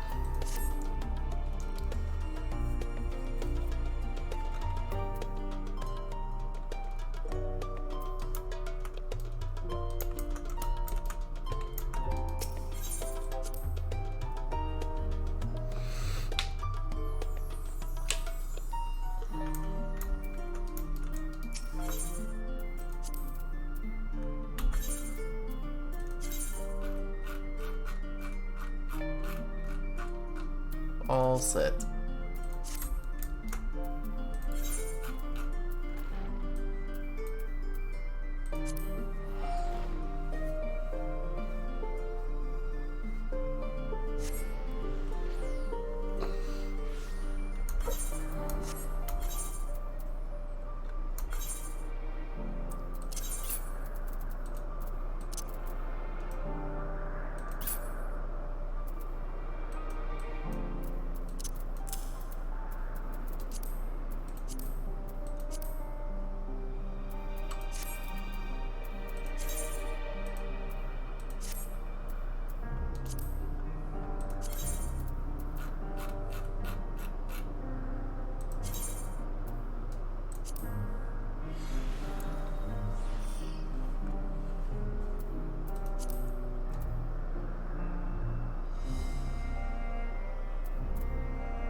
Okay, yeah.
Where is it? Oh, it's over here.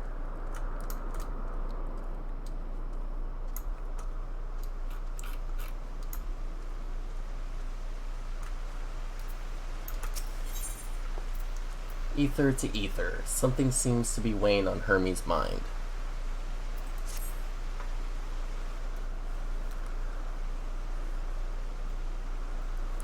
Tell me, Master, in the course of watching me, have you learned aught of value?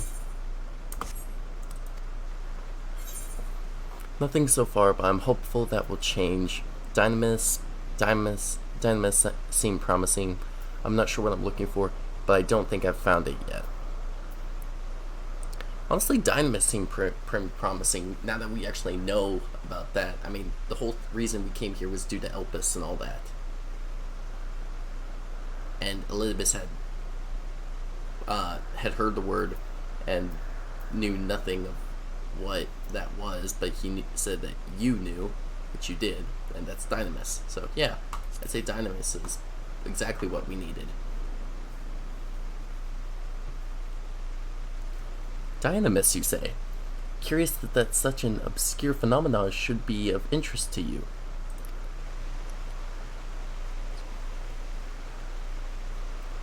Chief Hermes, what good fortune to find you here.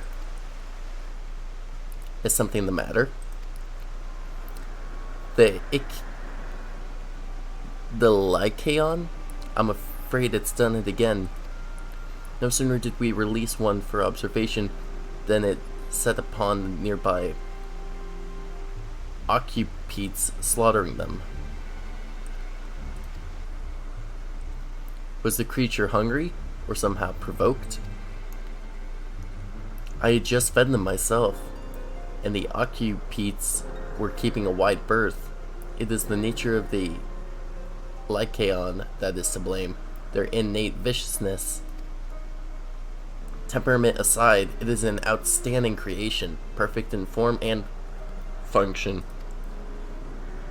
Though it may not be suited for release, I've no doubt that the Bureau will accept its concept for preservation. In any case, there's no point in postponing the inevitable. Doros will revert them all once the paperwork is in order. Where's the scene of the incident?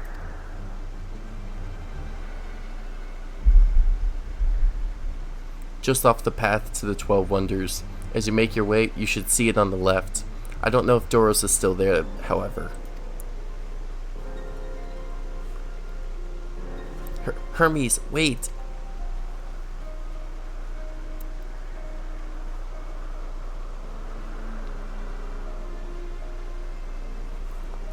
If this is part of his work, then I would observe. We follow.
The lacerations and burns are unmistakable. A Lycaon was indeed responsible. But the creature is nowhere to be seen. Doros must have taken it away. The man makes his base at the 12 Wonders. I shall go and seek him out there. Emetselk and I will search the area for good measure, just to make sure the Lycaon did not escape. My thanks. Let us meet at the 12 Wonders when you have finished. I will go on ahead. Please follow with Master.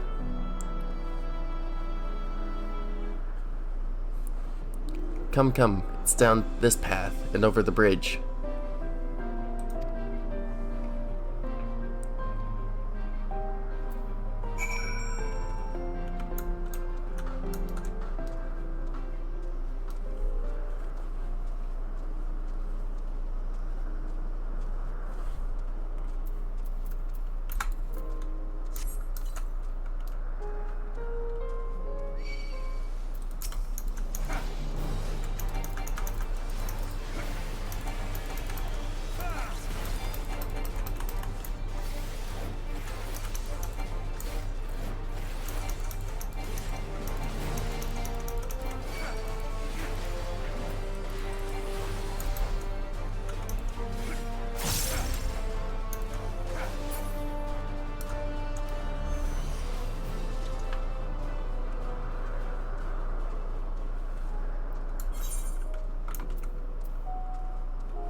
Oh, it's the boots that bound to me. Okay.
There it is, the 12 wonders. Hermes is looking for Doros. Let's look for Doros too.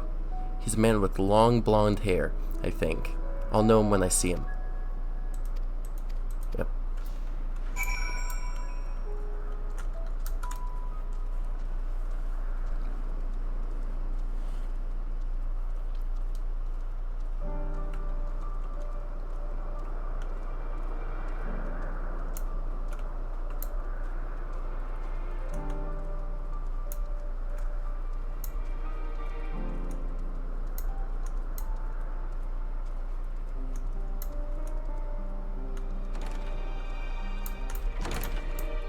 Nope.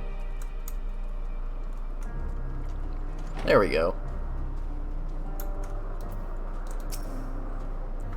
Doros, that's Doros.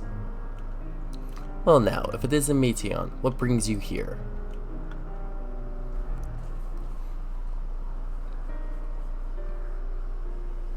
Ah, I thought I heard familiar voices.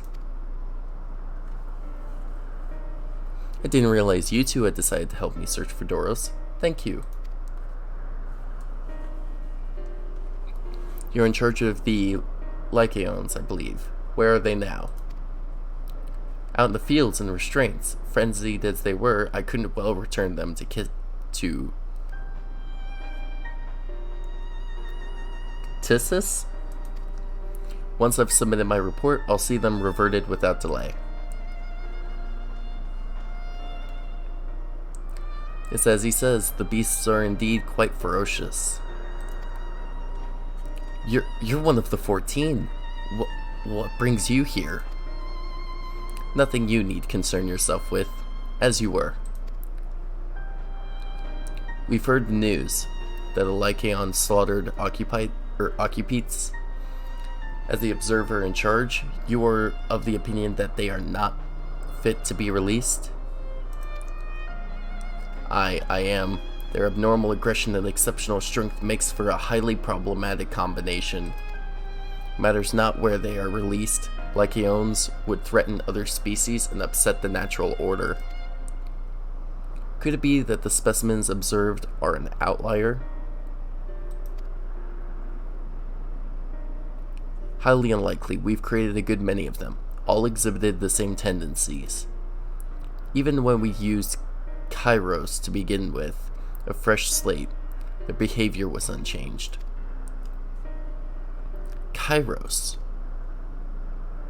A memory reconfiguration system. The chief himself created it. It allows us to erase or alter memories, that we may observe creations in different environmental conditions, without needing to remake them from scratch. Quite impressive, and potentially dangerous, depending on the intensity of the etheric emissions. Pastorod may wish to have words with you. Rest assured, I've kept all values within prescribed limits, and to prevent misuse, its applications are limited to those authorized by the Chief Overseer. Do not misunderstand. To manipulate a subject's memories is an intrusive act I deeply abhor, but it is still preferable to execution.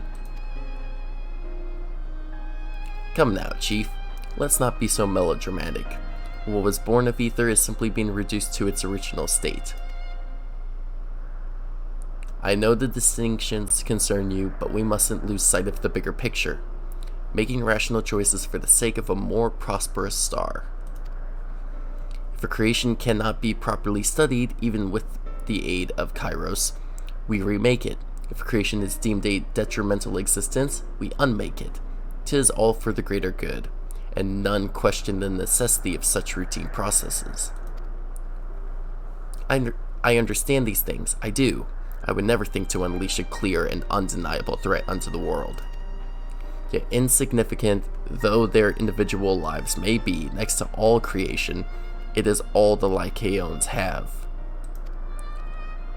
Before we seal their fates, we owe it to these beings to exhaust all options, to ensure that nothing has been overlooked.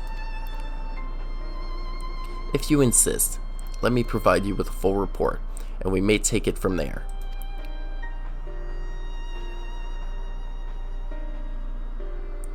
Would it be possible for us to attend the discussion, that Emet may better carry out his duties? By all means. Pray show them to the meeting room.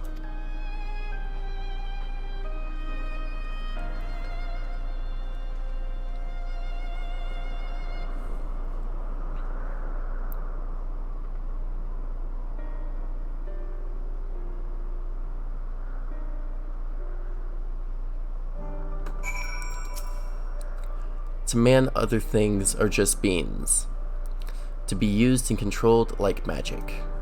That's what Hermes told me once.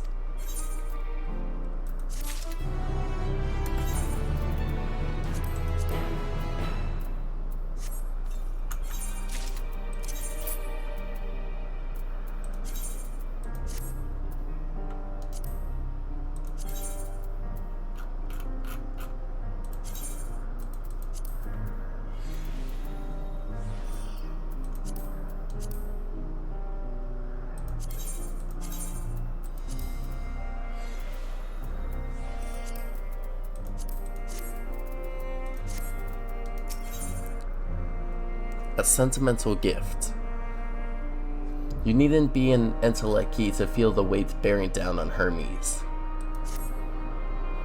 I fear that this discussion may take a while, during which time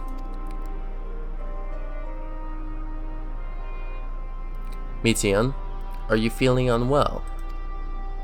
It's not me, Hermes. It's you. I won't go to the meeting. I'll stay with Master. Loath though I am to impose, may I leave Meteion in your care again?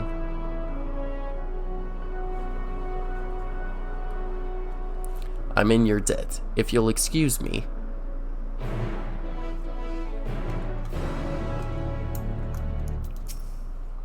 Can you help me with something? The meeting will make Hermes sad. I want to cheer him up with a flower. Hermes likes flowers the most of all creations in Elpis. Most creations are expected to be interesting, or beautiful, or strong, better in some way. But flowers are different. They're designed to suit our emotions, what we feel, and want to convey. Hermes likes that. I can't make flowers, so I'll search for one, and I want you to search with me. Let's start here, at the 12 Wonders.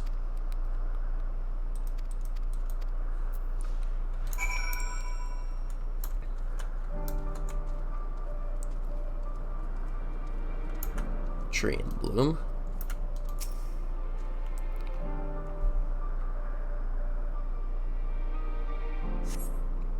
Vibrant purple flowers bigger than your hands adorn the tree. Ooh, so big and bright. I love them. But they might be too bright. You have to think of the recipient. That's what Hermes said.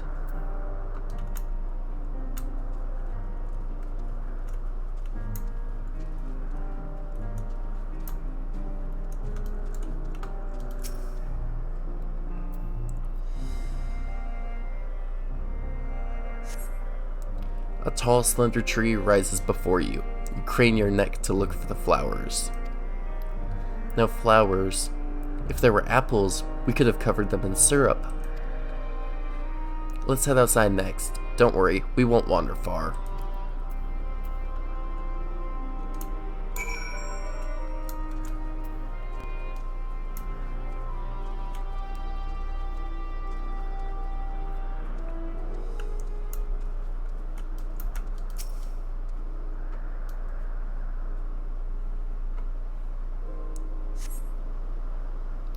An array of beautiful flowers grow in the bed, their mix of colors forming a pattern. These would be better for Hermes, but they're hedged in. That means we shouldn't touch them. They're either under observation or poisonous. Any other place should be fine, though. Let's keep looking.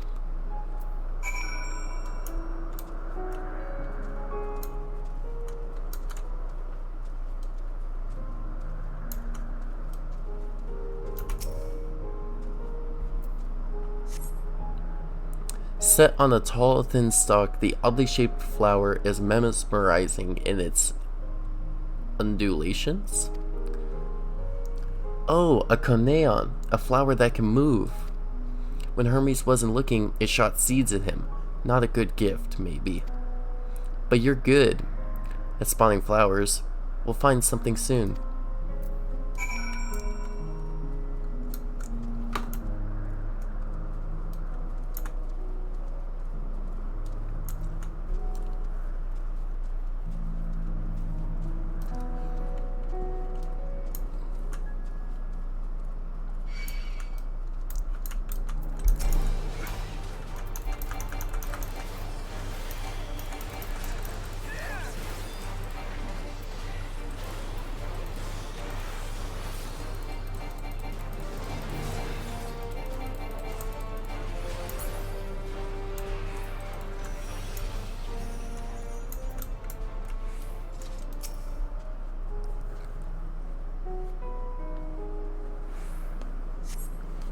You spy nothing promising nearby.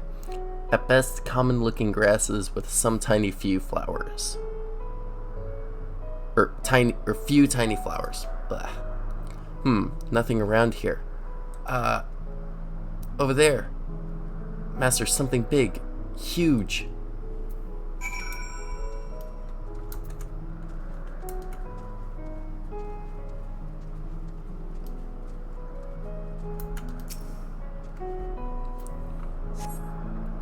A terrible stench reminiscent of sodden old boots pervades the air.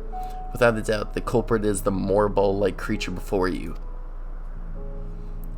It's an Adonis. The things around its mouth look like petals, but the flowers are the orbs on its head.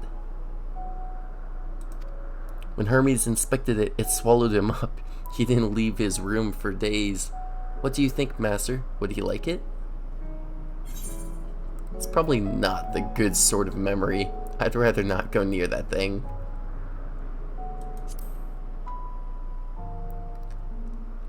So not this one either? Finding a good flower.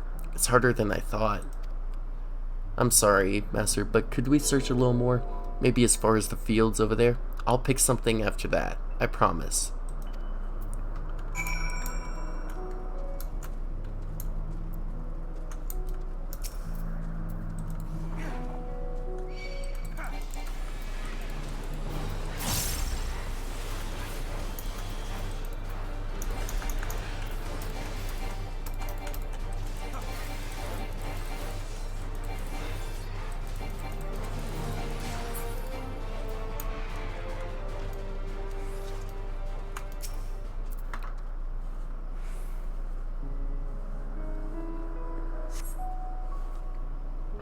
Lush green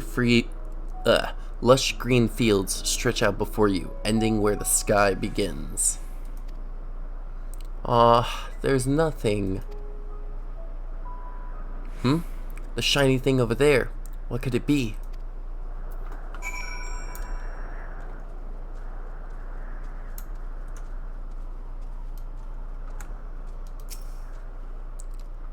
Another thing of Elpis.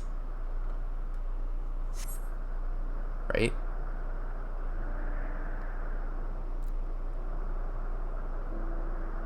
Ooh, Elpis flowers. They're here too. Hermes likes and dislikes them at the same time.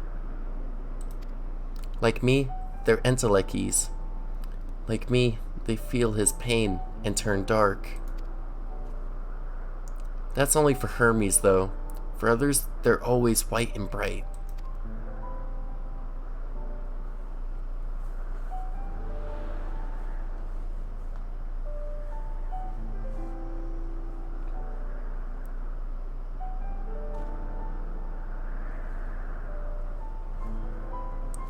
Truly, the flower was dark in your home? Then, do you have it too? A dark emotion? I've known the pain and sorrow of loss. I've felt great fury and frustration. I've been plagued by doubt and anxiety. I dare say I have a few.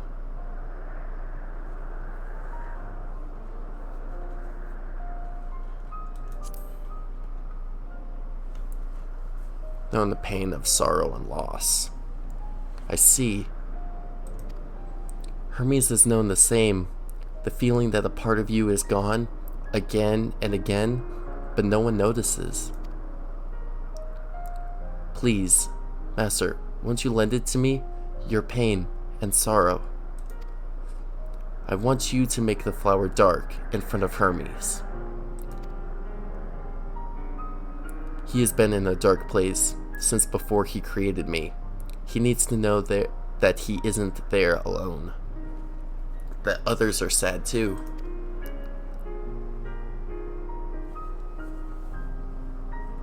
Truly, you'll do it?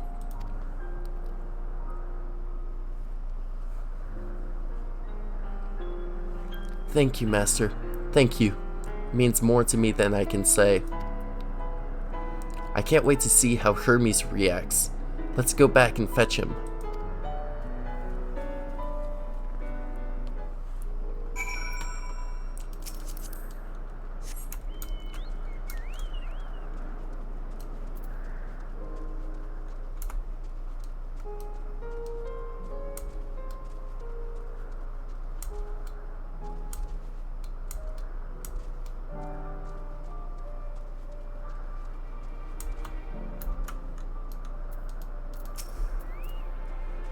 It seems they're still talking. Let's wait until they've finished.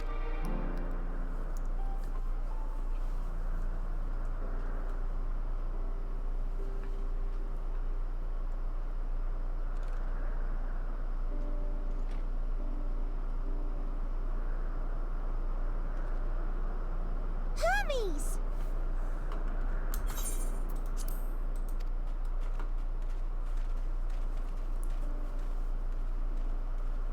Oh, you were waiting for me. You've finished talking? Yes, we've come to a decision. My thanks for keeping Meteion company. Selk and Hythlodaeus have already retired to their rooms. There is room for you too, if you would follow me. Wait! I want to show you something first.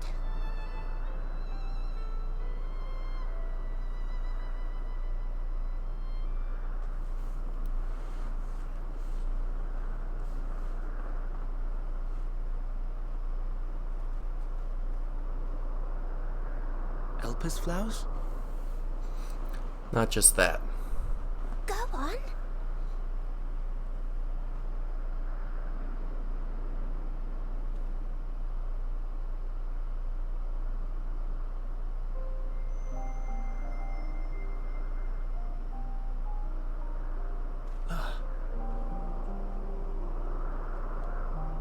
You're not the only one, Hermes.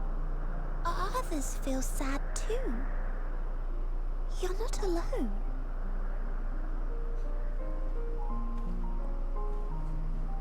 I see Meteion has shared much with you.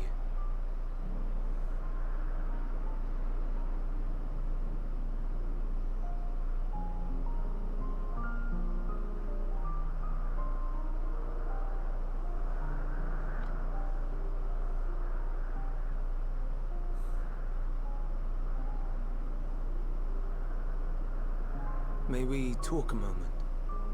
Sure.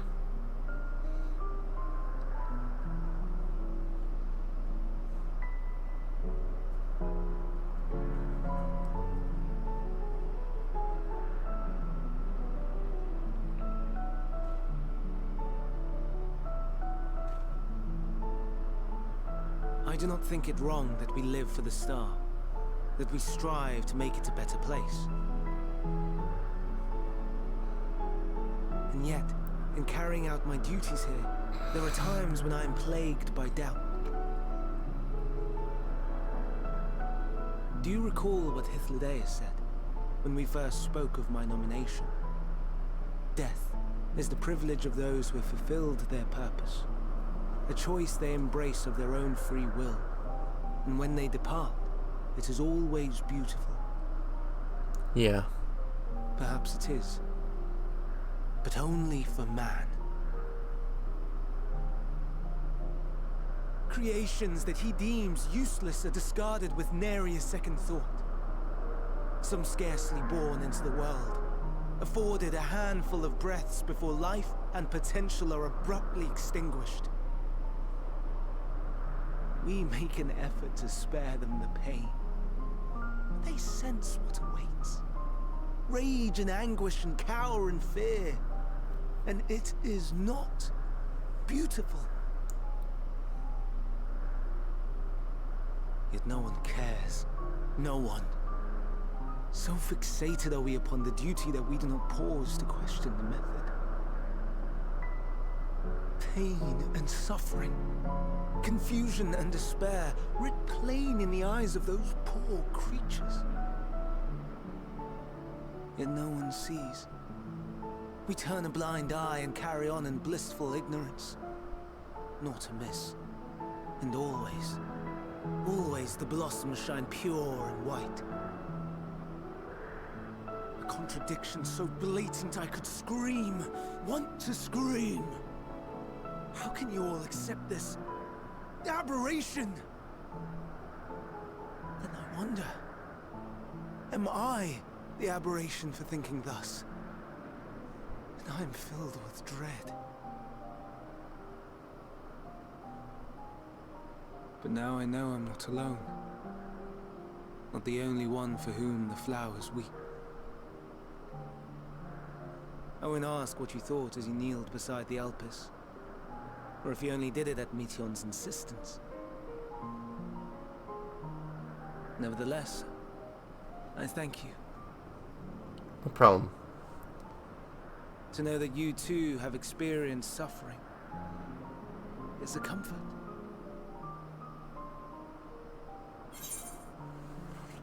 Glad I could be of service.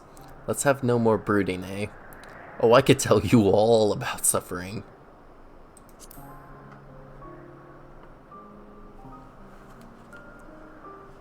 Lest you misunderstand, I derive no pleasure from your pain. I It's know. just the fact that you are still here in spite of your suffering gives me heart.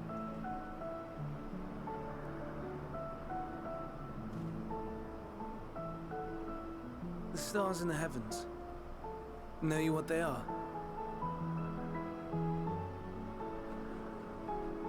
Though it is too far to tell, each glittering light could be a world not unlike Aetheris. A world filled with life. So many stars, so many lives. For us, there may be no higher purpose than to live for our world. But what of the other living beings out there? What is it that gives their lives meaning? That drives them day after day after day? To pose that question to our undiscovered cousins, I created beings of dynamis, who can traverse the vast emptiness between the stars. Meteion and her sisters. Aye, sisters. She has a great many of them, and they have already departed on their journey, traveling to one star and then the next in search of life. As one might expect, exploration on such a grand scale is rife with difficulties, and thus far I've naught to show for it. But I have faith that we will make some manner of discovery ere long. And when we do, I should be glad to share our findings with you, in gratitude for your kindness.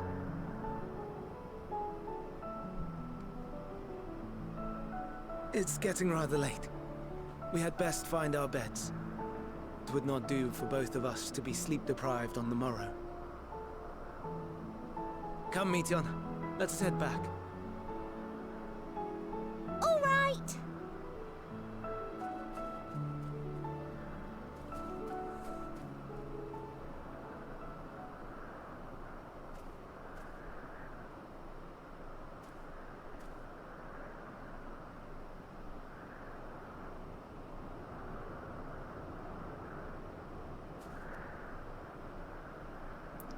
Please tell me no. Not the final day hasn't started yet. Okay, great.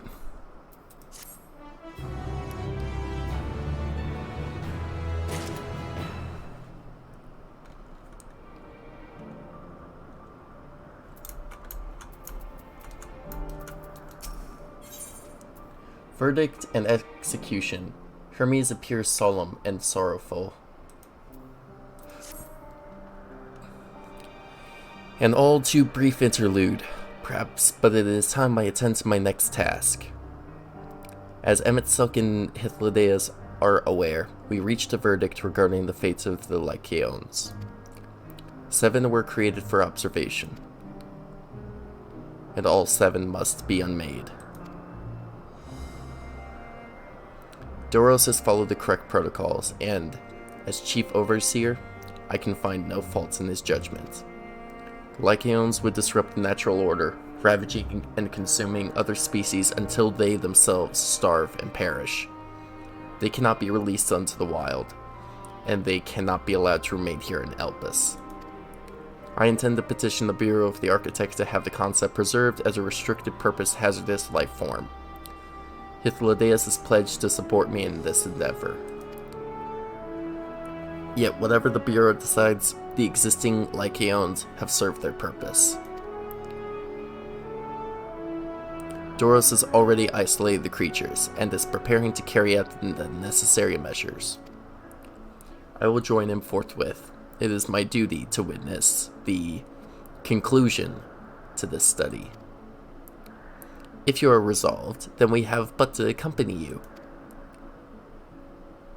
Of course, let us be off then. We return to the main aisle.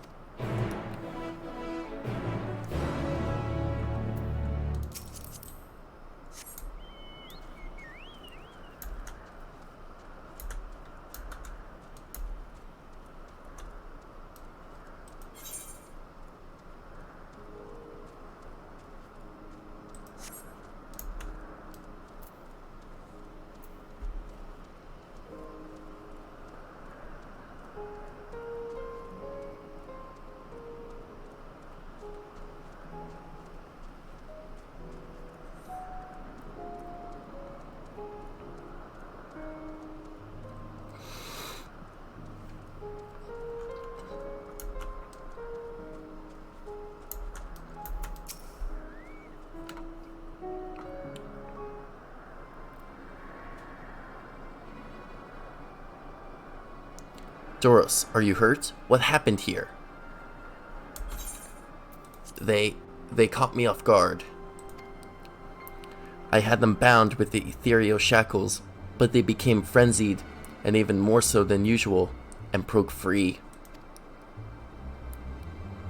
I was able to stop 4. The other 3 escaped.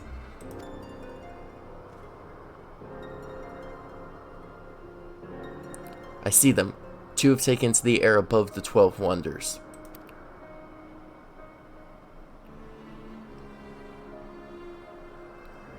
The last is up ahead, lurking in the fields. You and Master handled that one. The pair in the sky, you can leave to me. If this is how it must end, then so be it. I will render assistance to Emet-Selch, unneeded though it is.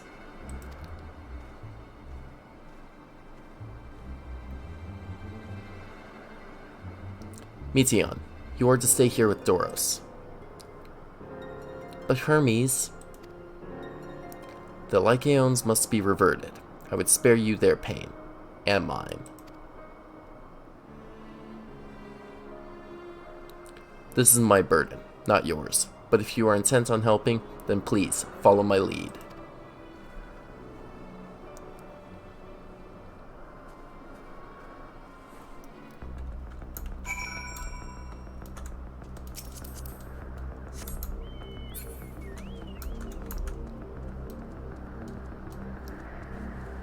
Oh no, not this music again. Oh crap.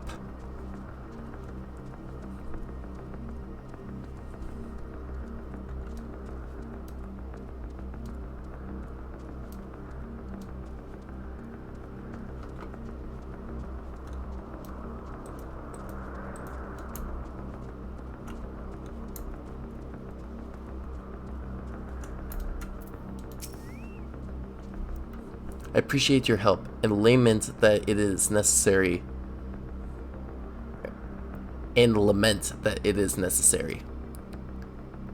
There it is, our quarry, within striking distance at present, but if it feels threatened, it may well flee beyond our reach. Here's my plan. You will approach slowly in full view and draw the Lycaon's attention. Now I warn you, its abilities are as fiery as its temperament. Once it spots you, it will unleash orbs of flame. But fear not, by my measure, you are more than equal to the task. Withstand the onslaught for a few brief moments, and that will give me the time to catch it unawares. Ready? Then let's begin.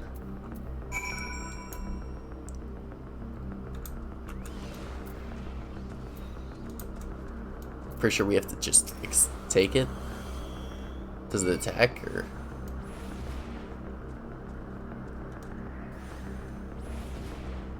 or do I actually kill it?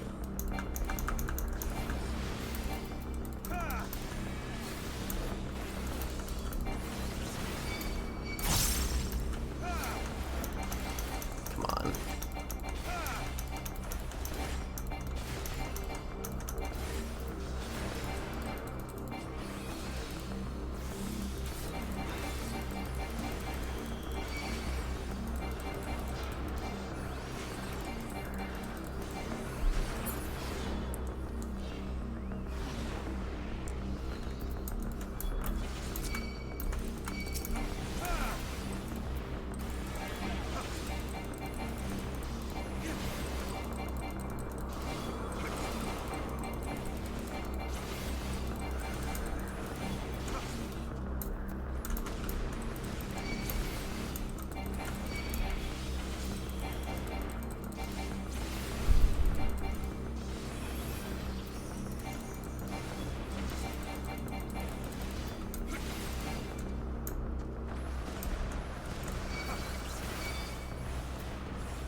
Now.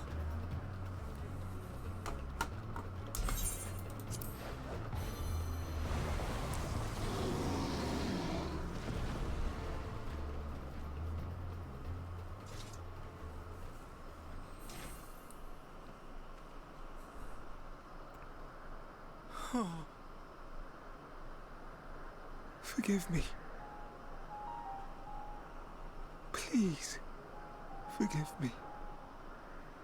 May you and your kin find peace. Wherever your souls may drift in the underworld, may you find tranquil seas.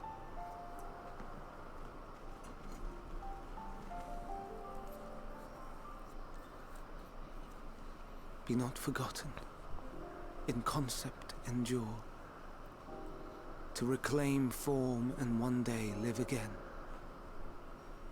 Serve not the star, or any purpose save your own. Live again, if that be your desire.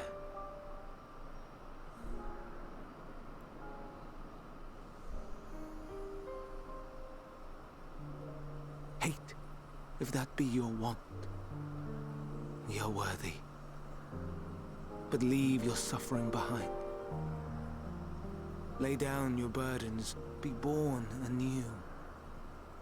Fly high, fly free.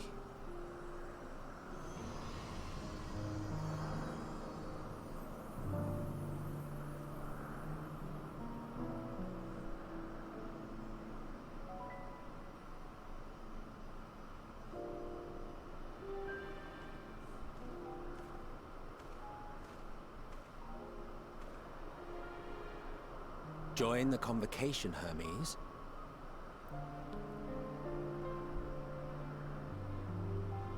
You do not belong here. leave to replace another. To be replaced. It changes nothing. Tell me, do you think it right that we sacrifice all these lives for the sake of the star? And when the star has reached perfection, what then? If all who are satisfied choose to die, shall we all die in satisfaction?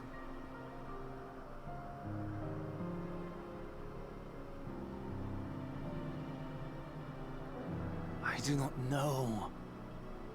Were I to take up the seat of Van Daniel, it would be tantamount to approving my predecessor's death. I do not know if it is right. And to be torn by such thoughts, I do not know if I am fit to represent mankind. Hermes! Please don't be angry. It hurts so.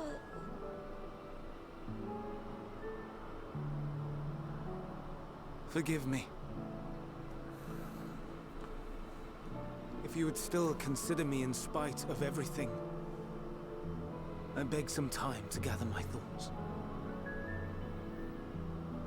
Meanwhile, Hythlodaeus, I fear I must trouble you to attend to the others.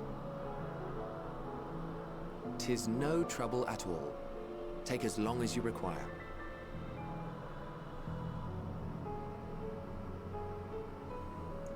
And you, my friend, I pray you find that which you seek.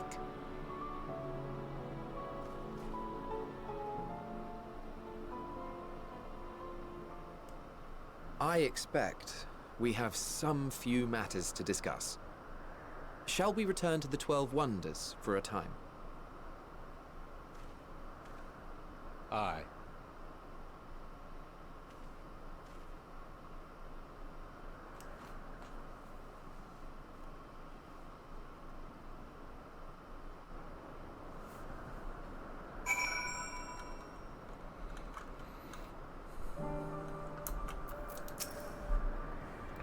The other Lycaones have been taken care of. The incident is resolved, and life in Elpis continues as normal, or ends, as the case may be. Rationally speaking, I understand Hermes' argument. No matter how well deserved the rest, there is a pang of sadness when a colleague leaves us. Yet never has a departure caused me such grief as Hermes appears to feel. What must it be like to experience such torment?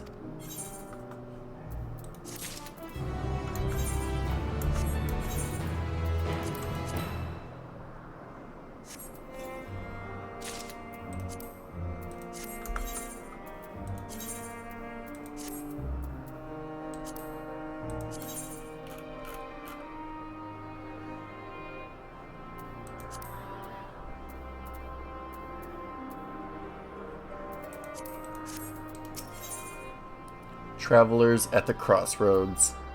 Hythlodaeus wishes to discuss plans for the remainder of your visit.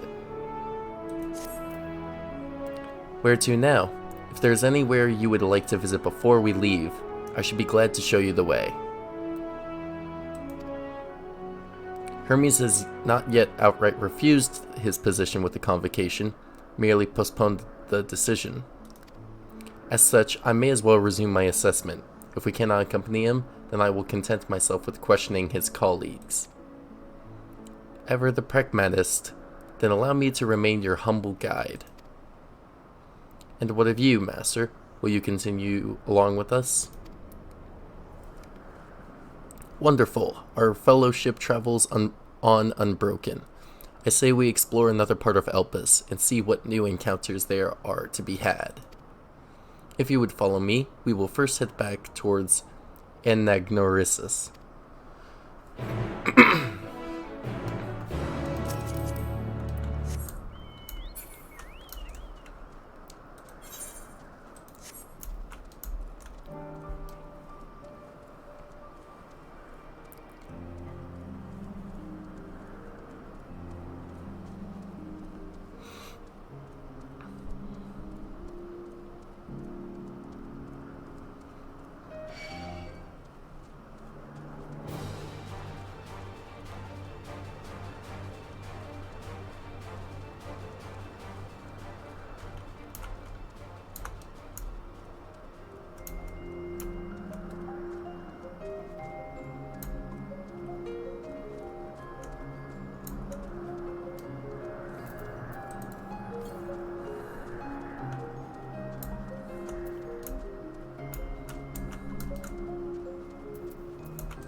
Oh no.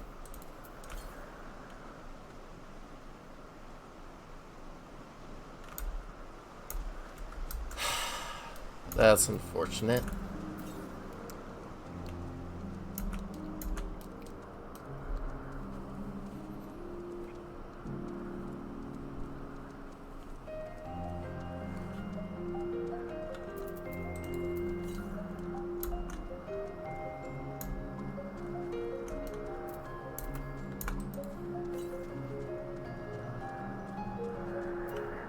There we go.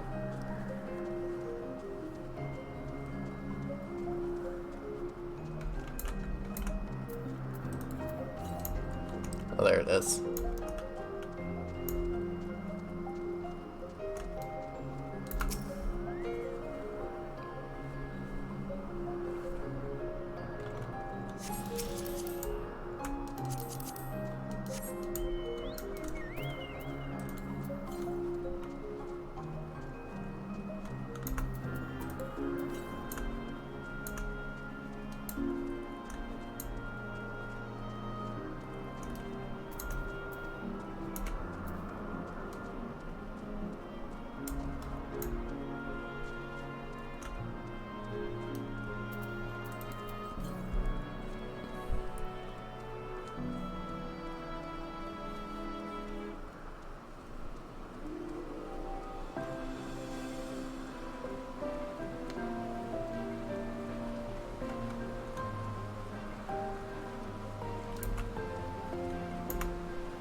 I suspect the other 5 are going to be up above us. Yeah.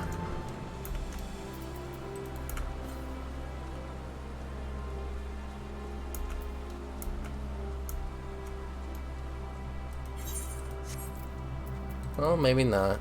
We're going west, so that's nice.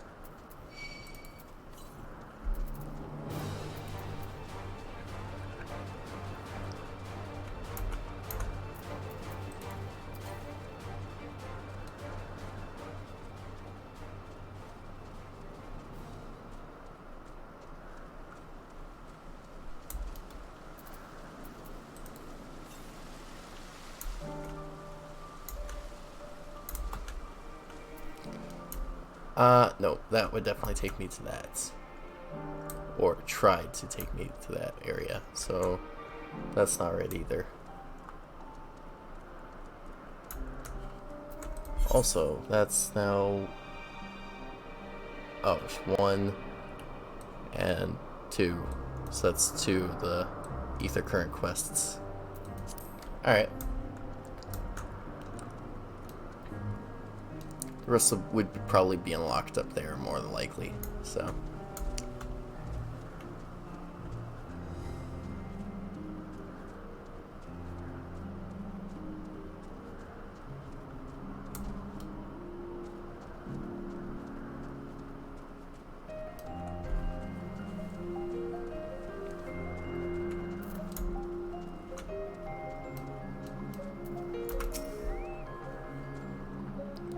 From here, we follow the path northwards to Netonius.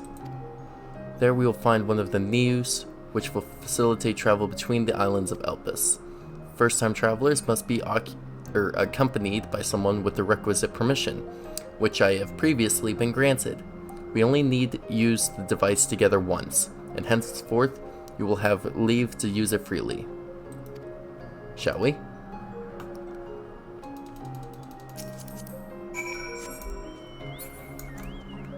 Oh, and now I can get up there.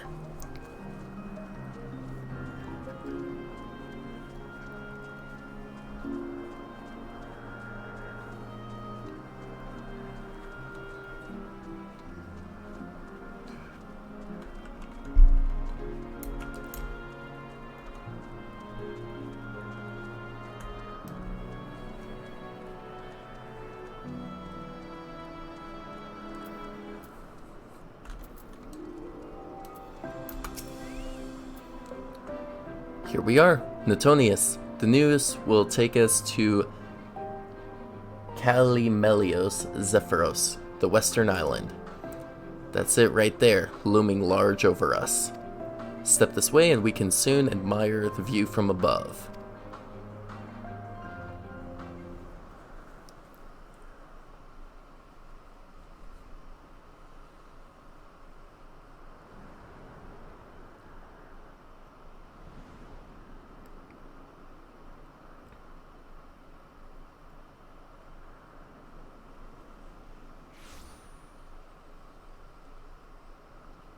I present to you Kalimelios Zephyros. Here you will find a number of testing facilities, as well as the observation hub of Poiton Oikos. Right then. Let's begin by...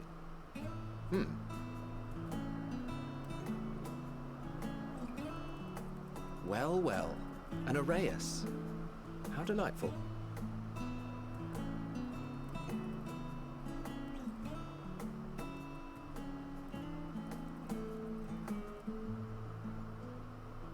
And what, pray tell, is that?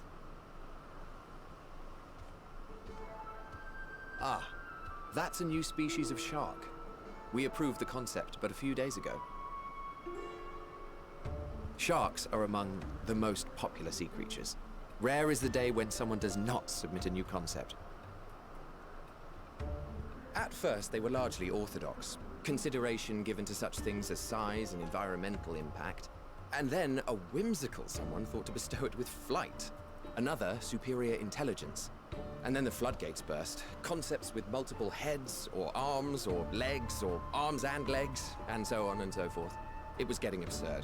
A part of me wanted to tell them to go away and find something else to create, but in the end I couldn't deny their passion. And here we are.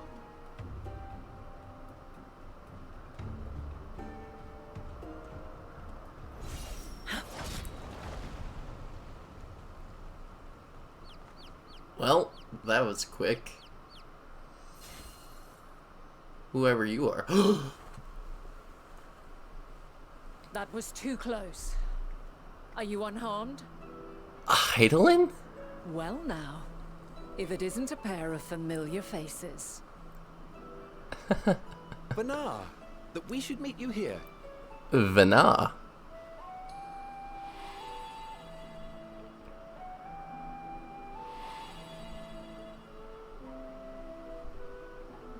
As I mentioned earlier, the better part of the convocation holds that when we retire is when we return to the star. Okay. Well, she is not among said majority. Even after stepping down, she carries on with her work. Vanar is her name, and she is the previous Azem. I beg your pardon. What? It has been a while, Hythlodaeus. You look well. Less so, Emmet Selk. I dare say the lines upon your brow have both deepened and doubled in number. A shame for one so young. You must make an effort to frown less often.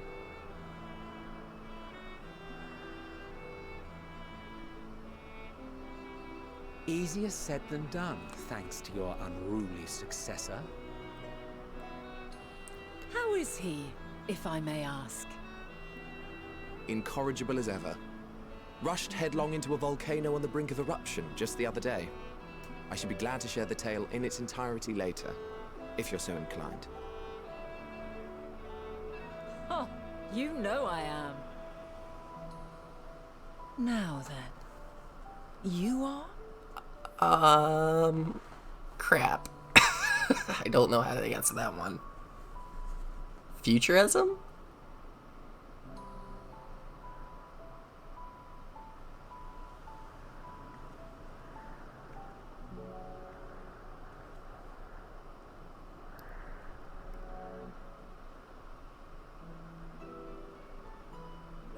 I say, have you perchance come from the future? Oh, good God, you have to say that out loud. I do not believe we have ever met, yet I sense my magic upon you. Oh, right. Therefore, if I wove the enchantment, I could only have done so at a later point in time. Well, this is interesting. What manner of magic is this, if I may ask? A traveler's ward, of course. It prevents the corruption of one's ether. So I guess I should say I'm Futurism? That sounds like rather like the Blessing of Light. Does it protect you from enthrallment by primals by any chance?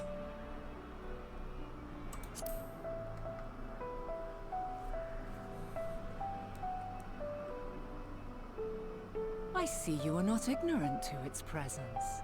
And while there are many protective spells, the one you bear is unmistakably mine. Hold on. From the future? That's absurd. Well... this is gonna be hard to explain now. What is it? Are you unable to speak of the matter?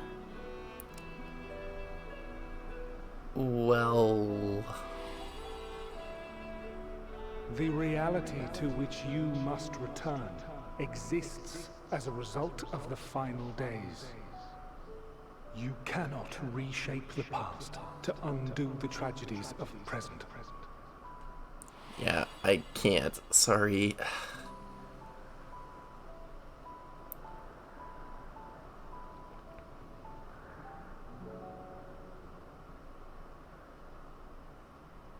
So, your actions here will not change your history, but they may yet affect the course of ours. How very exciting! I'm quite fond of delving into the unknown, and there's naught more unknown than the future. Yeah... Sorry. Until a moment finally arrives, we cannot know for certain what will come to pass, regardless of our supposed foreknowledge, so you needn't worry for us. More importantly, that you should go to such great lengths as to travel unto the past bespeaks the gravity of your quest. Will you not reveal it to us? Mayhap we can be of aid to your cause.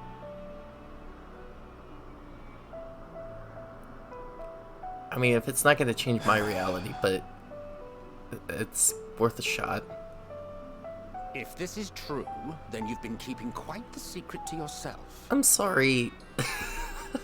As a representative of the Convocation, I will hear it all. Your identity, purpose, everything. Okay. You're not gonna like some bits.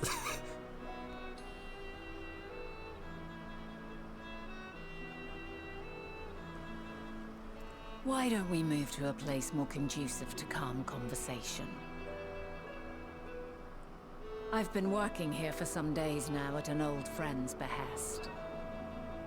If it is agreeable, we may make use of my accommodation at Poiton Oikos. Okay. Sure thing.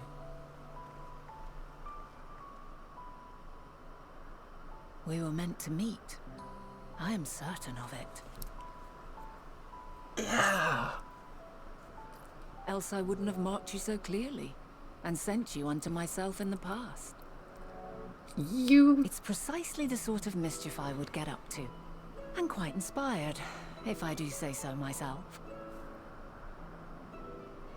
Not exactly. Okay.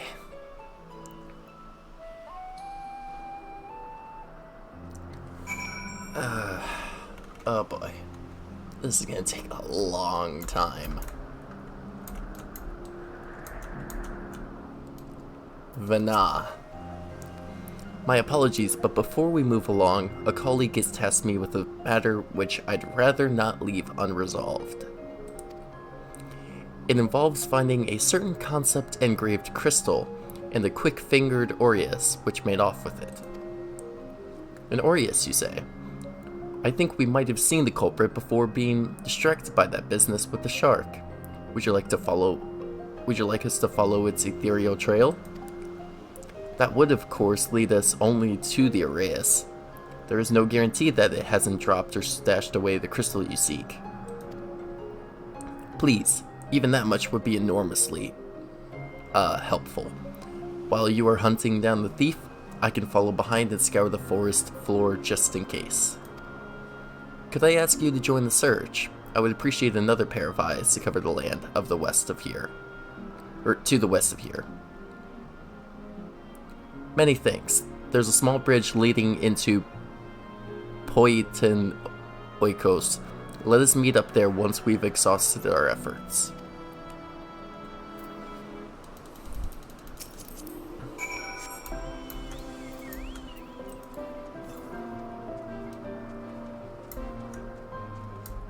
It's like a few things away from here.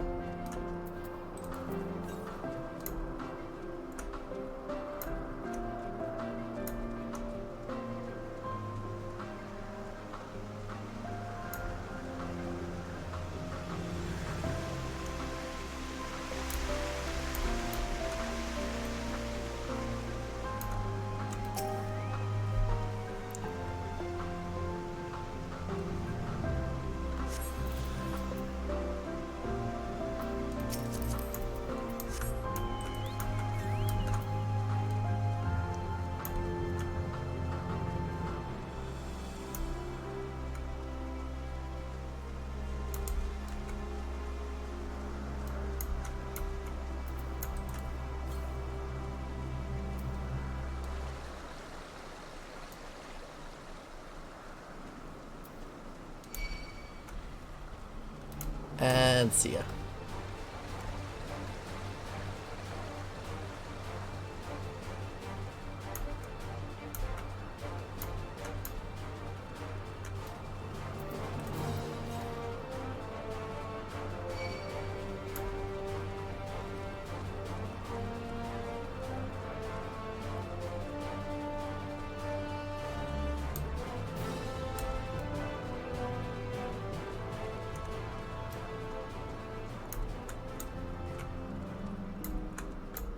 Their testing facility.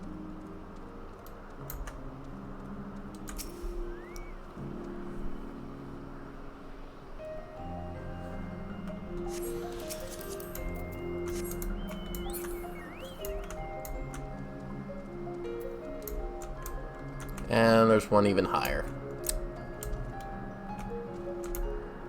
which I suspect is where that would lead to. So there has to be another one close by. Southwest. You don't say.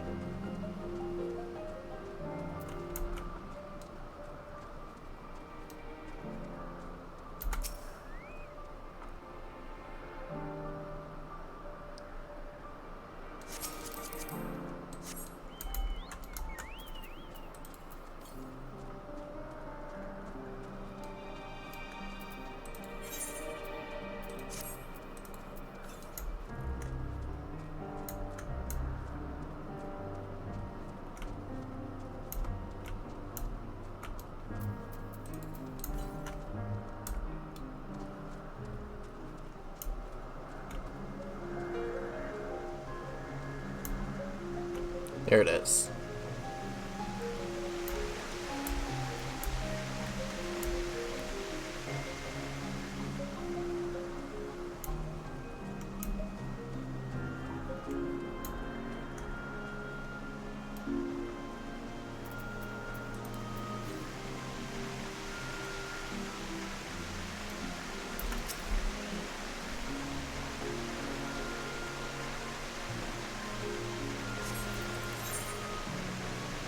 Only 2 more left.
Oh, that was fast.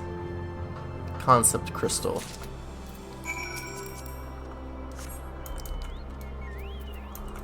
And before I finish this quest, I'll go and check out and see if I can actually grab this one or not. I feel like I should, since this is the last one. And then it's just quests and stuff, so.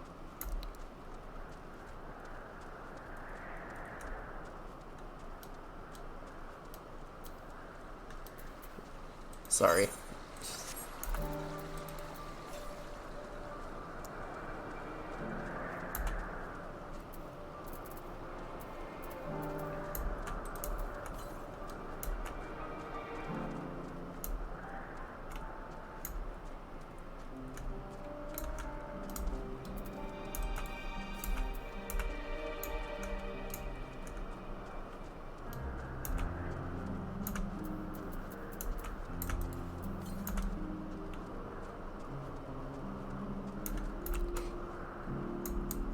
Yeah, no.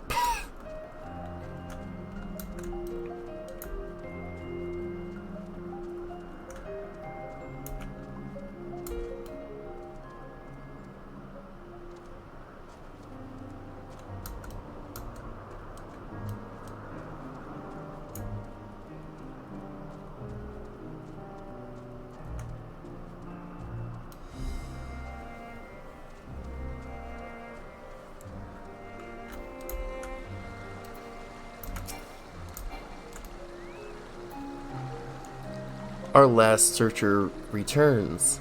I am afraid the Aureus no longer had the crystal, nor was I able to find it as I followed it in its wake. I don't suppose you fared any better.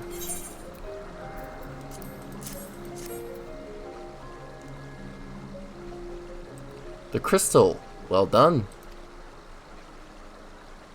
Wonderful. Now I can focus on your tale without that missing concept nagging at my mind. Have you always had a knack for finding things? Yes. Traveling and searching go hand in hand. You travel often then. It seems we have something in common. Long ago, when I held the seat of Azim, I was forever trekking back and forth across the star in search of answers to people's problems. Naturally, the need for such journeys has lessened considerably since I entrusted the position to my whimsical successor. Yet I am still eager to come running should an old acquaintance or new interest require my personal attention. That is what brings me to Elpis. In fact, many times has my presence been requested, my opinion sought concerning the habitat of this or that creation. Agreeing to help locate that missing crystal was a minor distraction, which now promises to become a major revelation. How strange and wonderful it is, the way one thing leads to another. Wouldn't you agree? A past not yet come to pass. The knot is in a cheerful mood. Thank you again for your timely help. Now then, 'tis time I return to this stolen property. If you would go on ahead to my accommodation, I will join you as soon as I have attended to the task. Follow the path straight ahead to the building at the top of the slope. I have the entire place to myself, so we can speak without fear of being disturbed or overheard.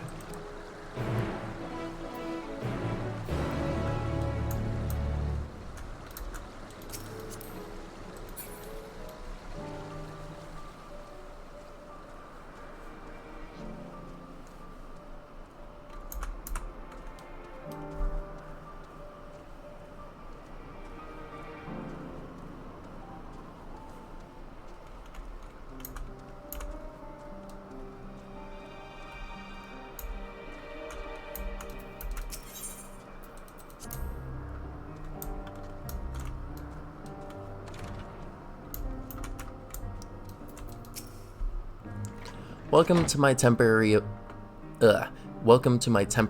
abode. Please make yourself at home while I put on some tea.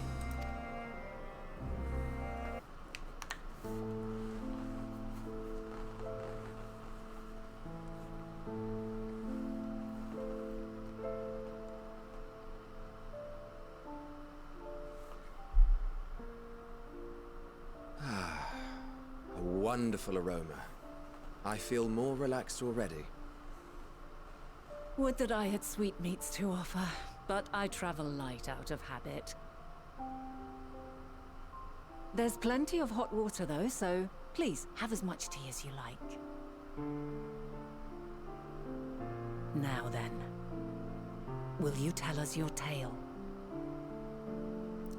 I have no choice.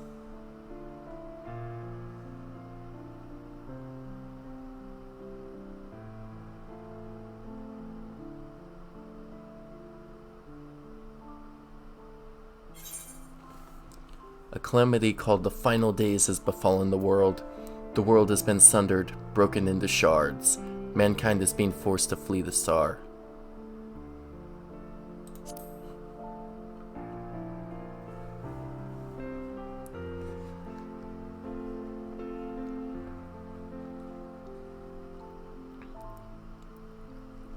Why don't you start from the beginning?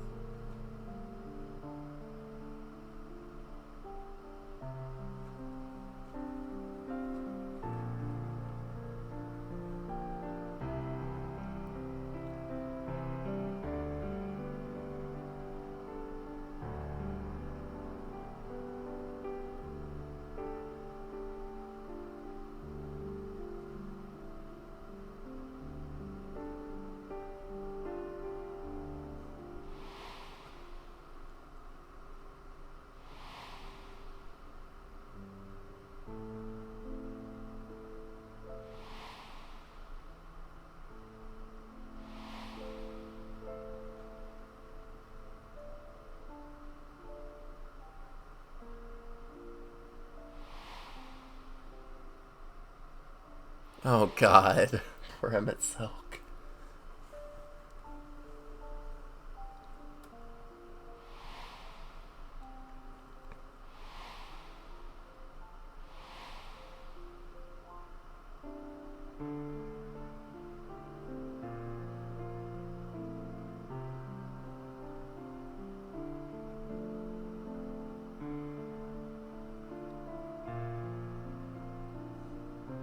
Preposterous. Utterly preposterous. I'm sorry. While not the words I would have chosen, I too have my doubts. Much of it borders on the incredulous. What of you, Vanar?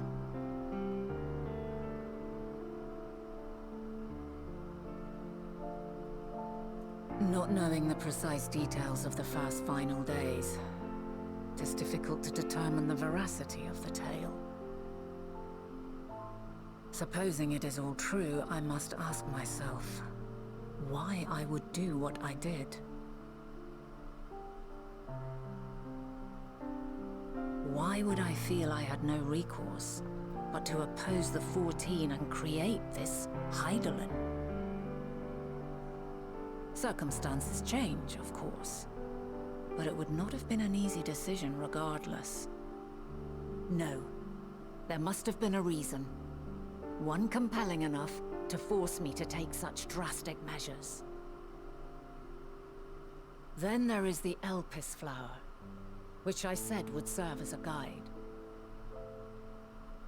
That it's of import to your mission is plain, but your presence here leads me to believe that this place also holds significance.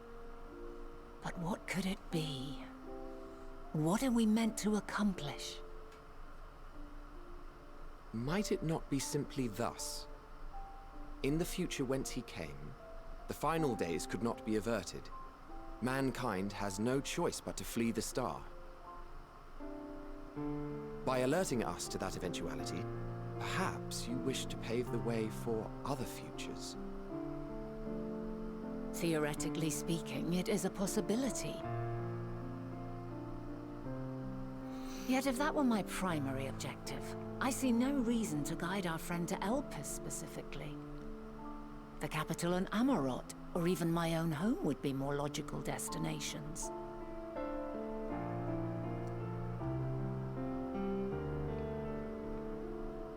True, true. I note also that Hydaelyn did not specify a point in time to which he must return. By this, it may be inferred that it was not critical that we should meet. Alternately, she had reason to believe that our paths would converge, coincidental though it may seem. This is quite a puzzle, and we do not have all the pieces.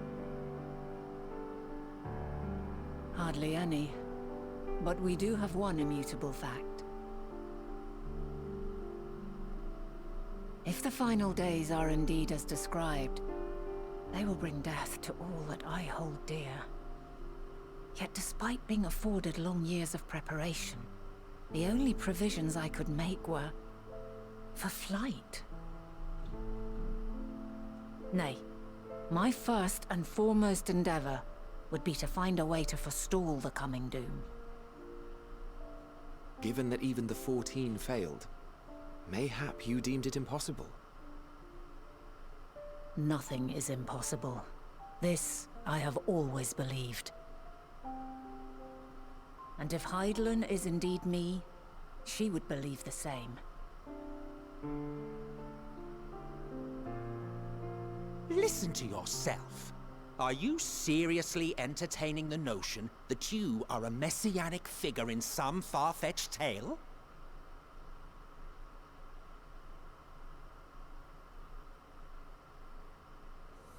Well, I will not. I refuse to accept that our world could be undone by some unforeseen calamity. I also take offense to my portrayal as a megalomaniacal madman. To sacrifice oneself for the star is a noble act, and I would hold those who gave themselves to this zodiac in the highest esteem. Yet, you claim I recreated Amarot and populated it with phantoms of our people? A bizarre indulgence that would be insulting to their memory. Worse still, I even invited you there. Literally invited my own downfall. Why would I do something so idiotic and inexplicable?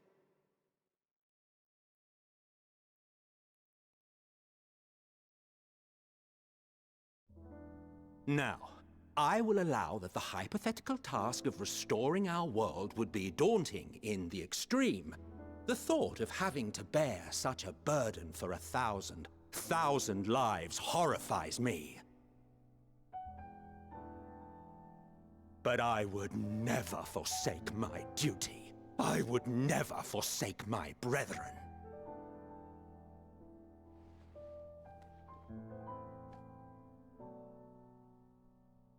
You do not know me. I've had my fill of your fiction. I will return to my duty, and you will not bother me again.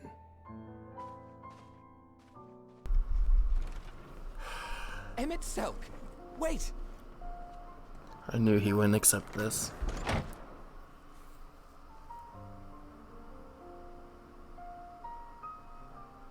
You've seen much of Elpis already. If you have any observations to share, I should like to hear them.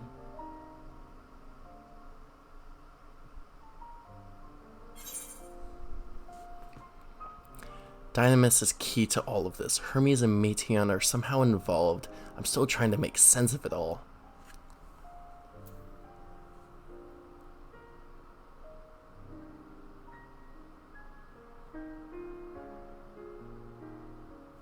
Seems Dynamis is a key. I mean, I know Hermes and Meteion are involved somehow. Ah yes, the energy distinct from ether. Though not my field, I have a basic understanding of Dynamis. And you say Hermes researched the phenomenon in the course of creating Meteion? Yes, I believe this warrants further investigation.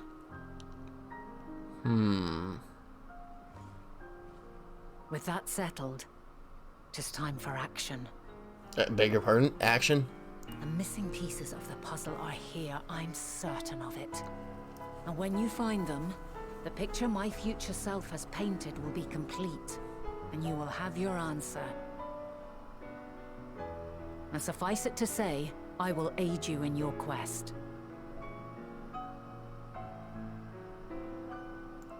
Okay.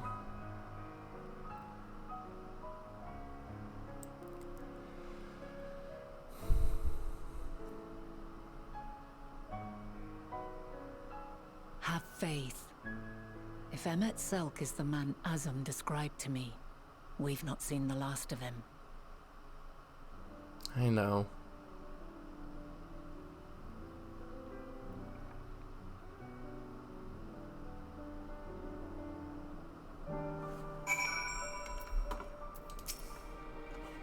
Shall we begin our investigations then?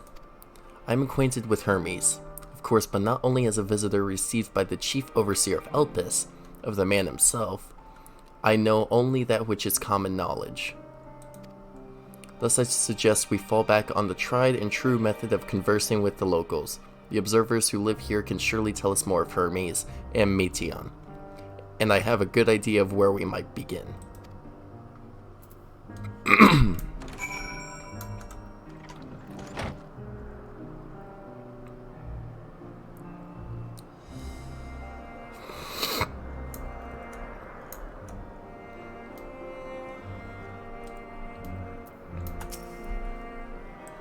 See you the woman standing in front of yonder building?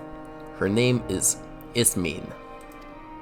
She is the one who made arrangements for my stay in Elpis, and from what I recall, she has held her position here for quite some time. Chances are she can provide us with some insights. Go and ask your questions. I will help with drawing out answers if need be, but I leave the choice of topic up to you.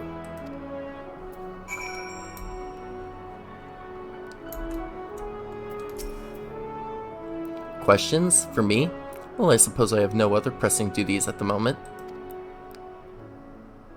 The following event cannot be skipped. You may wish to cancel any pending... Begin asking questions. Yeah.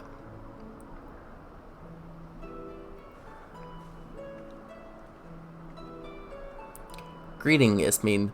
My friend here is desperately curious about Chief Hermes. I was wondering if you might indulge him. Certainly, Mistress Vana. Anything to be of service. What do you wish to know? What kind of person is Hermes? What are Hermes' interests?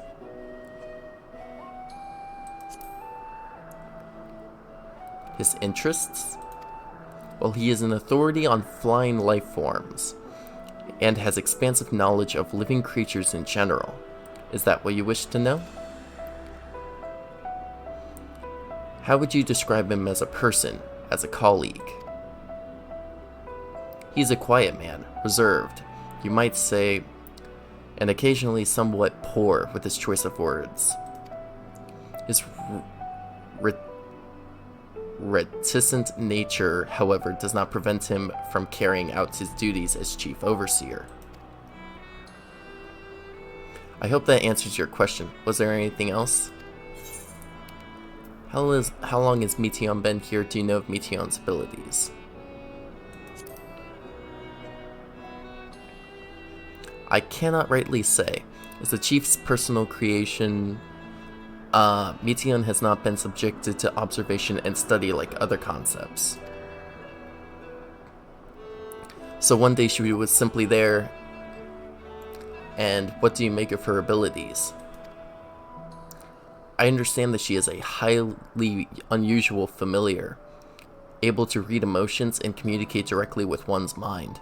Exactly how she was created with that talent, however, is a mystery to me.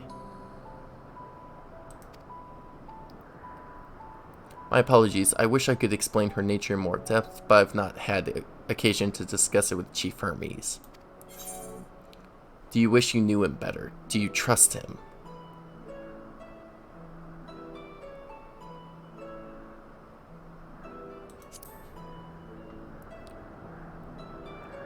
I beg your pardon? I've known Chief Hermes for many years, though I cannot say we are close. He has never withheld information to the detriment of our duties, if that is what you mean. Forgive us, we seem to have veered slightly off course here. Is there perhaps someone else who could tell us more about Meteion? That would be Timaeus. He has a similar expertise with flying concepts and is more than eager to discuss the subject.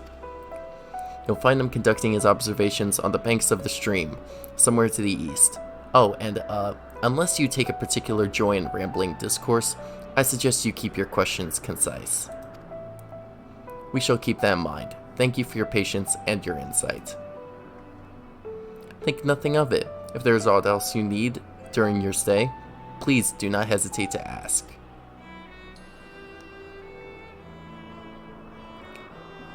Come, Master. I think we've taken enough of Ismin's time.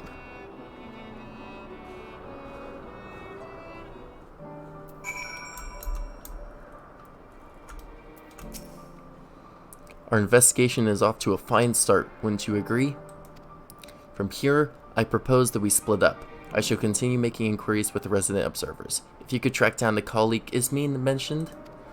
Although I felt compelled to take the reins of that previous conversation, your, fearless style of interrogation will eventually lead you to the answers you seek. All I ask is that you watch your footing around the stream. We can meet back here once you've finished speaking with this Timaeus.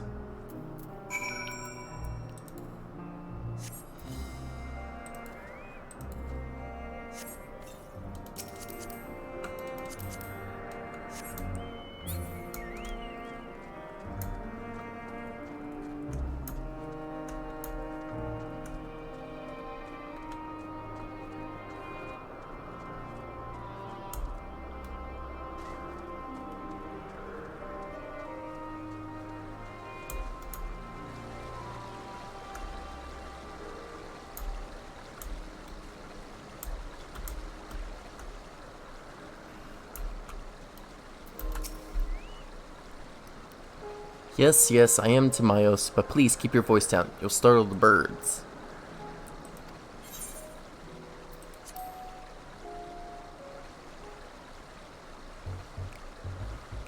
So, what is it you wish to speak about?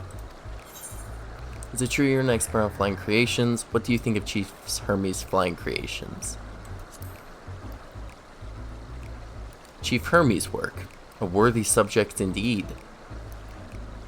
Those beings which soar through the clouds, majestic and graceful, are ever a favorite of creators. Even now, with so many varieties in existence, the flood of newly imagined concepts continues unabated. What sets the Chief's creations apart, however, is how they benefit from his boundless knowledge of the celestial realm. Birds that climb so high that they disappear from view, others which traverse the boundless sky in moments, and all without riding the currents. I know of none save he who can conceive of such marvels. Even we who prize elegance of form above all else are dumbfounded by his genius. Meteion too is a marvel then? My opinion on that matter would be superficial at best. Despite my admiration for Meteion as a concept, I have never delved too deeply into the inner workings of her nature. I know that she has a gift for communicating via emotions, but otherwise her abilities are a mystery to me. If Chief Hermes should choose to submit Meteion's concept to the Bureau of the Architect, then will the design be registered for public scrutiny. Analyzing a colleague's creation before that step is frowned upon, to say the least. Of course, if he came to me, a fellow artisan, looking for advice, that would be an entirely different story. Do you know of Dynamis and Entelekes?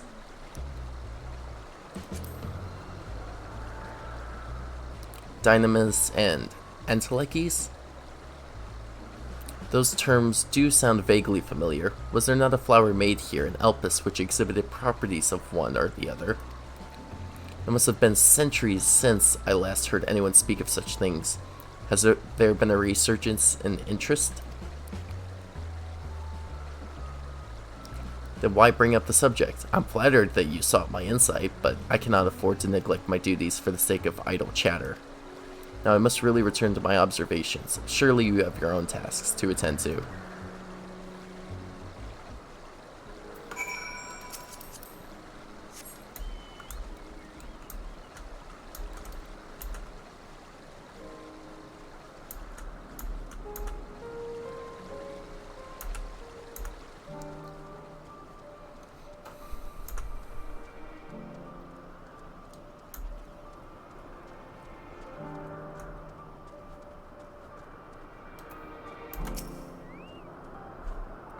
Back already? That was quick work. You were obviously clever enough to head off any of that rambling Ismene mentioned. So, have you any new findings to share? I see, even an expert in the field had little understanding of Meteion's capabilities, let alone an awareness of Dynamis. My questions resulted in much the same answers. Hermes' colleagues view Meteion as a personal project, and could provide no details beyond those which you just told me. Which leads me to believe that the only person with any significant knowledge of Dynamis is Hermes himself. Yes, we've made some progress here, but more information is needed if we are to reach any definitive conclusions.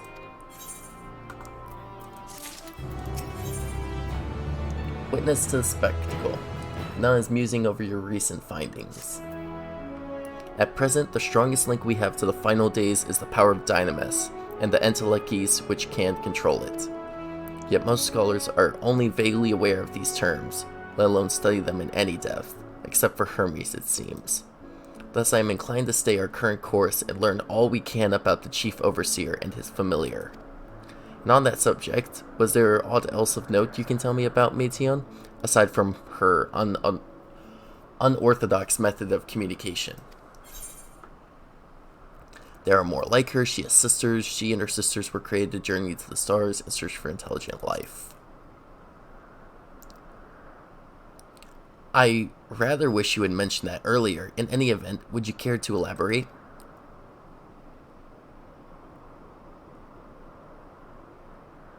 So these siblings of hers now travel the great expanse in search of deeper meaning? Thank you. Though the mystery at hand remains unresolved, I feel you've touched upon a vital clue, one we should keep in mind as we continue. Next, I propose we take ourselves to Peripetea Crystalline, not far from here. Just follow the path to the west.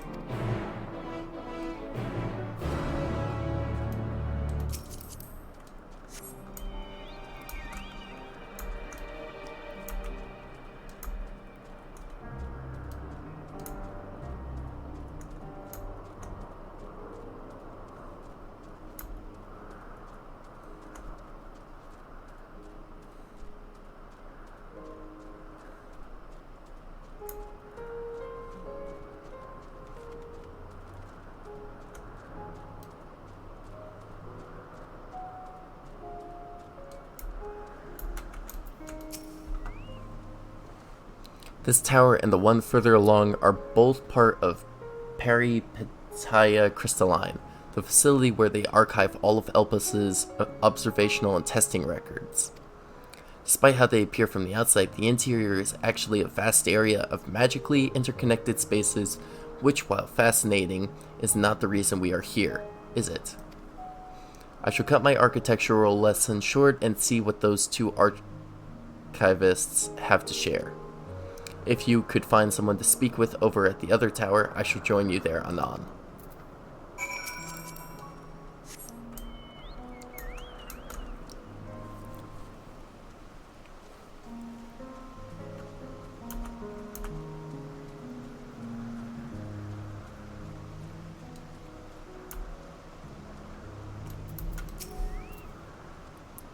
You have questions for me? Certainly. Just a moment while I conclude my current appointment.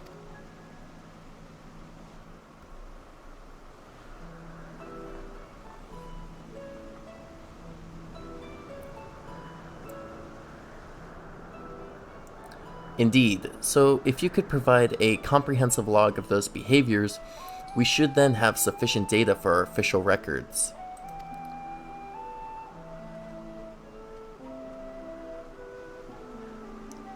Now, what was it you wished to speak with me about?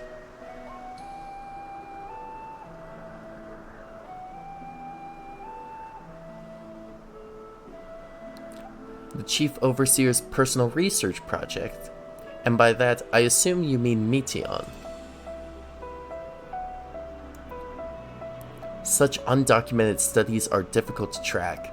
After all, hardly a day goes past without seeing a researcher trailed by one creation or another. I'm afraid I cannot tell you exactly when Meteion appeared, only that she now spends much of her time at Chief Hermes' side. Although I do recall an interesting tale of my dearest Galeen shared with me.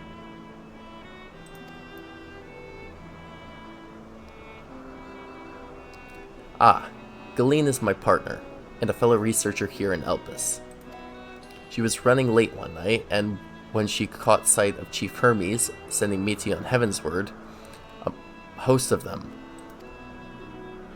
For several days she would speak of that scene with wonder, describing it as one of the most beautiful spectacles she had ever witnessed.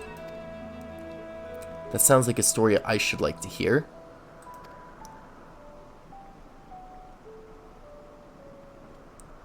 Mistress Vana, I thought you had already returned to the surface. Permit me to thank you again for your invaluable contribution to our concept placement proposal. Pray do not mention it. As you may, my original plan was to leave after that task, but I have since become engrossed with Chief Hermes' research. Would you favor me with a retelling of this sight which so delighted your Galeen? Of course, or you could hear from her lips directly, if you prefer.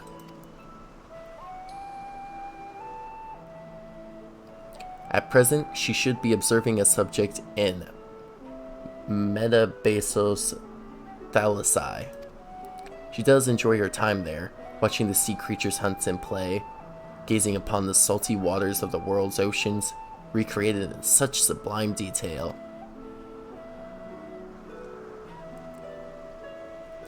I imagine you must find similar joy in indulging your boundless curiosity, Mistress Vana.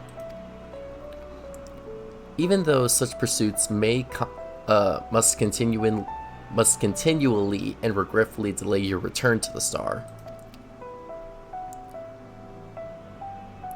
Indeed they do. 'Tis a rest well deserved and long overdue, I should think. How greatly have we prospered for the wisdom you accumulated during your travels as Azim. And what would Elpis be without your earlier academic work? The theories you developed served as the basis of many techniques still in use today. Man is a creature of contemplation, but none embody the nature with as much enduring passion as you. I dare say, there is not a soul alive more worthy of a return. I shall rejoice the day you depart on your final journey.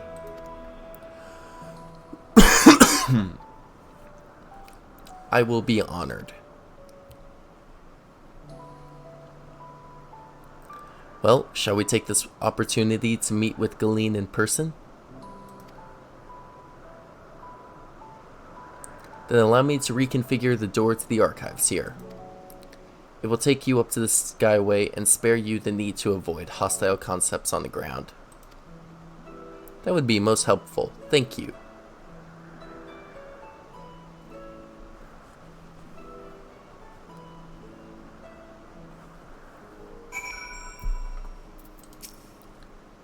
I have opened the path to the Skyway.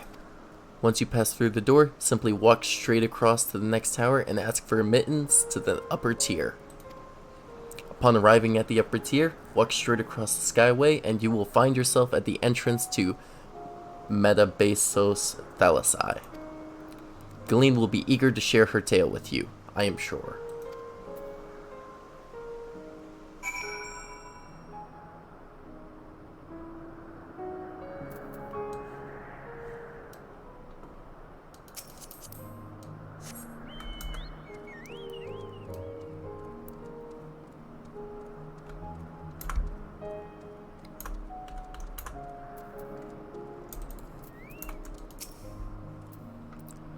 Mistress Vana, just passing through?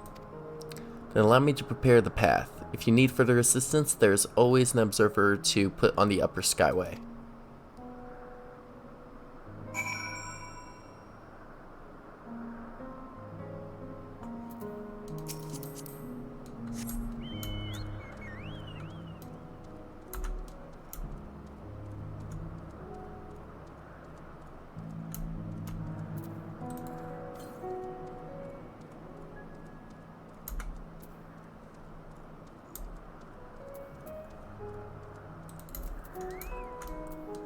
unhurried observer. Mistress Vana, I was not told to expect.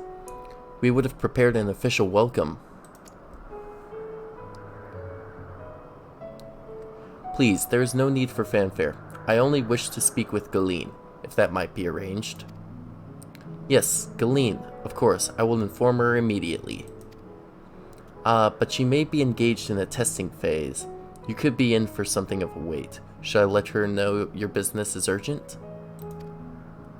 That won't be necessary. This lovely view will keep us occupied until she is ready to receive us.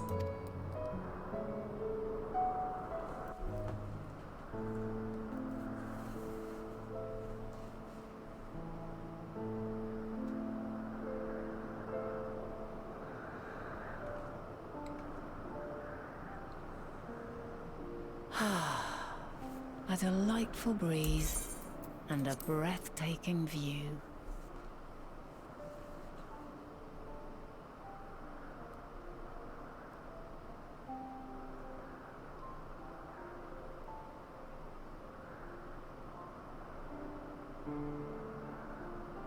What is it like in the future? Is the world still a beautiful place? Oh yeah. Beautiful as ever. Some parts yes, others not so much. It's more beautiful here, honestly. Yeah, I would have to say that.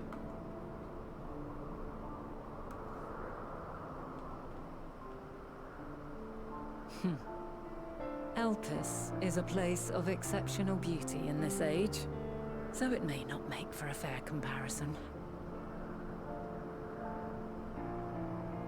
While we wait, will you not tell me about your adventures? Well, not the portentous events which led you here, but the simple delights all your own. By learning about the future world, I may gain insight into future me's plans. But more than that, I have an interest simply as a fellow traveler. Short of going somewhere oneself, there's naught more stirring than hearing another's account.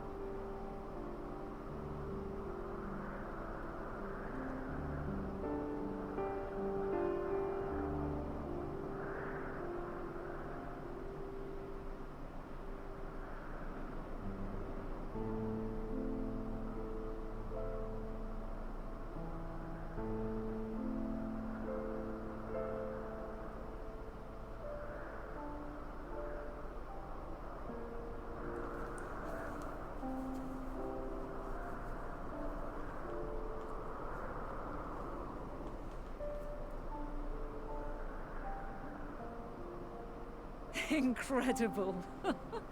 Would that I could have been there to see it.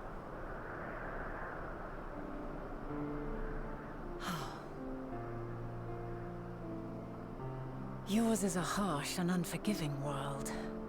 Yet in spite of this, your brethren hold fast to their virtue.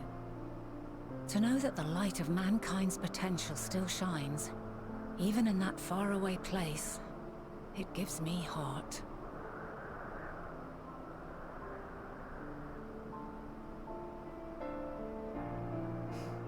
Thank you for regaling me with your tales. I will treasure every word.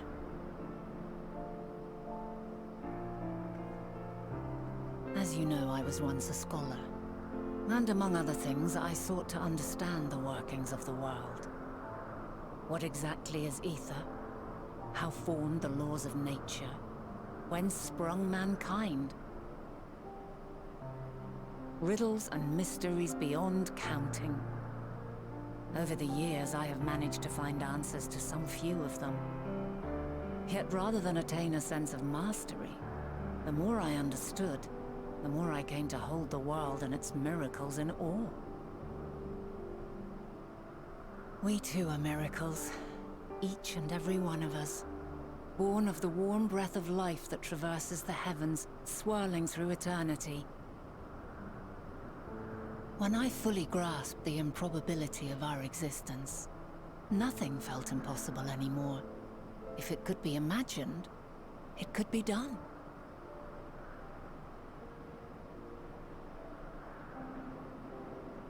A passion swelled within me. An epiphany dispelling all preconceptions of what was natural and true. And a presence without. Immense, yet intimate. Fate, perhaps, holding us in its tender embrace. As reassuring as it was intimidating. How keenly aware I became of creation's fragility, built as it is upon precarious happenstance. I was overcome with an irrepressible urge to know the world more intimately, to hear its voice, feel its breath.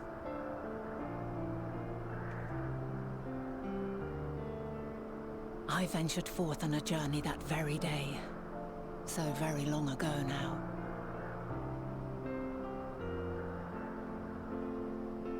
Freed from presumption and prejudice, I saw the world through a newborn's eyes.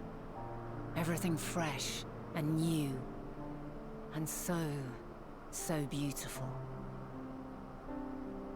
Lands that stretched on forever. Skies one could drown in. The heartbeat of nature. Silent yet strong. And amidst it all a people, beacons of light and life, laughter that warmed my heart like naught else before. They are my meaning, and my purpose, my love. And so long as they need help, I cannot return to the star. Perhaps my future self is still waiting for it. The moment she can let go and walk unto the end. Safe in the knowledge that man will find his own way.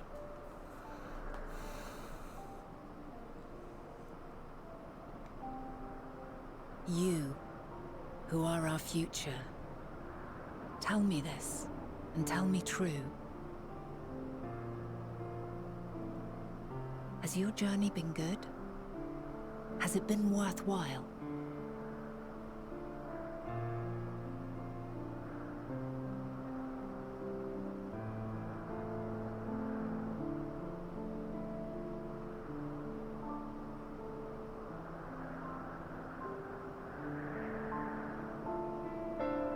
Pray forgive my lateness. My observation subject was rather irritable, and it took a while to settle it down.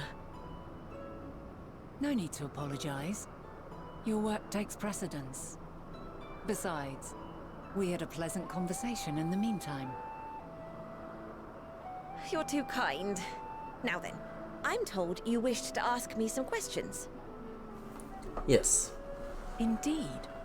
I've an interest in one of Hermes' creations. Meteion. You witnessed a host of them take flight, yes? Oh, that! Yes, yes, I did. It was in the dark of the morn. I'd left the Thalassai after nocturnal observation. As I walked along, I spied a bright light climbing high into the southeastern skies.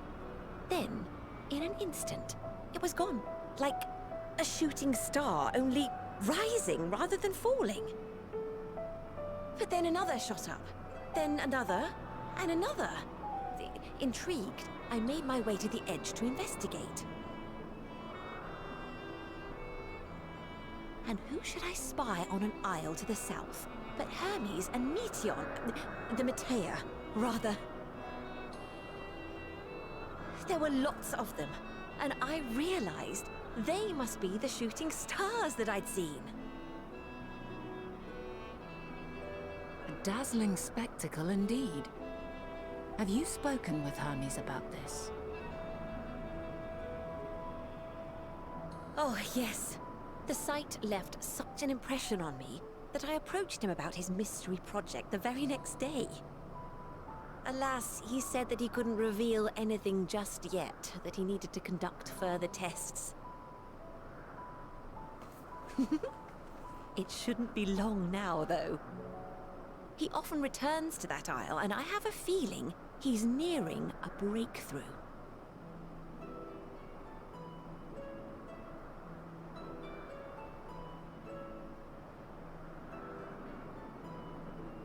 Splendid. We are likewise eager for the details.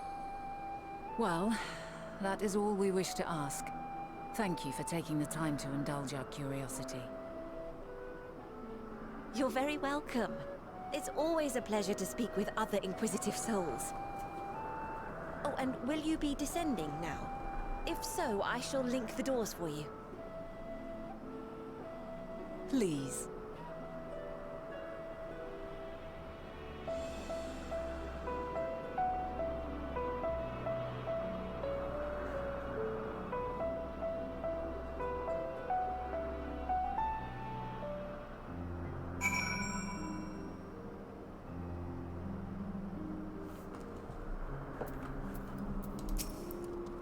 So another piece of the puzzle falls into place. From what we've learned thus far, I think we can safely conclude that Hermes hasn't been revealing the details of his research to others, which suggests that either someone will appropriate his discoveries and make use of them, or that Hermes himself will have a hand in causing the final days. Since we have no reason yet to suspect the former, we should consider the latter the more likely possibility. Proceeding under that assumption, our next step should be to divine why, or even if, he might desire such a terrible fate for our star.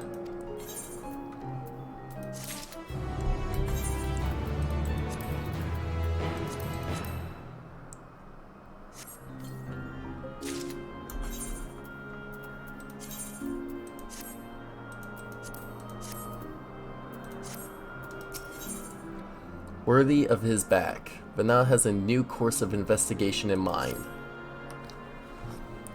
I should like to visit the site from which Hermes sent forth the Meteion.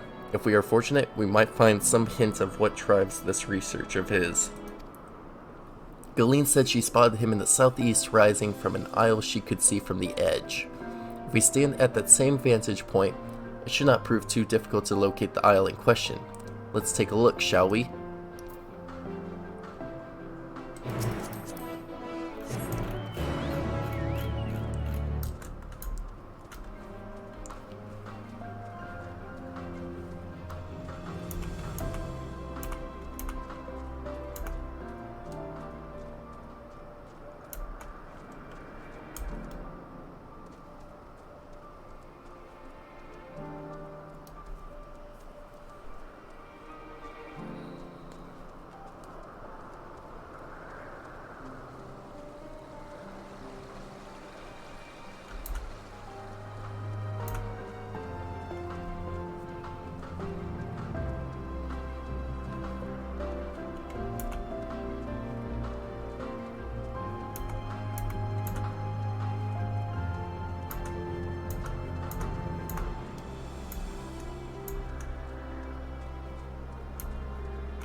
Now, if I were conducting some mystery research,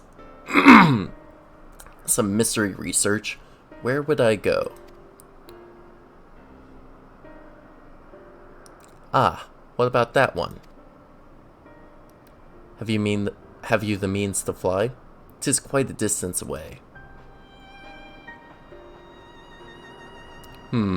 Inconvenient, but hardly an insurmountable problem.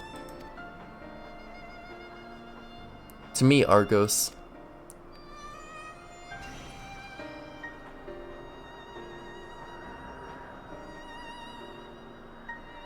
My friend, would you mind creating a double to carry Master here over to that island?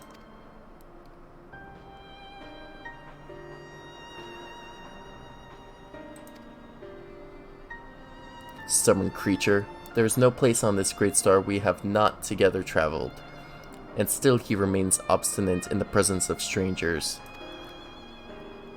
Argos has rather exacting standards, I'm afraid.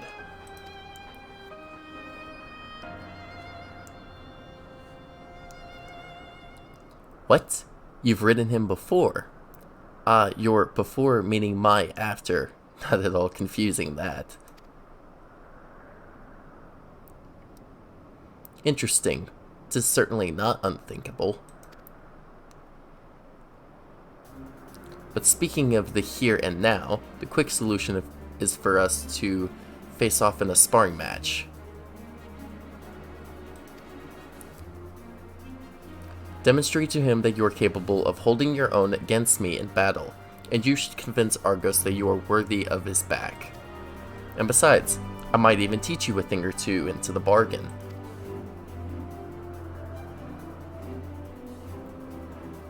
You seem doubtful, but useful lesson or not, it will certainly be a moment to remember, a memory of the distant past to cherish. What say you, traveler out of time? Choose your battlefield. I will do what I must. And if this memory turns out to be a bad one, choose your battlefield. I admire your confidence. Clear your mind and prepare your weapons. I will await you at the clearing over yonder.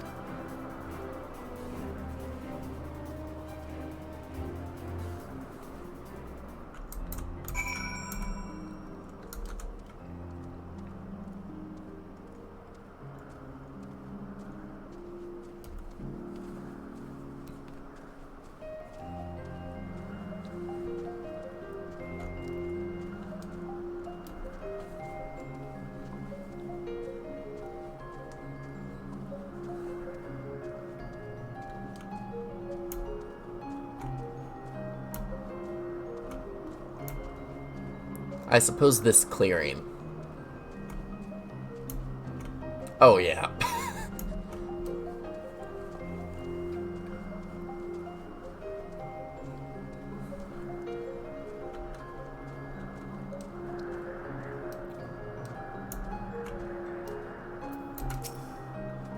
Shall we begin?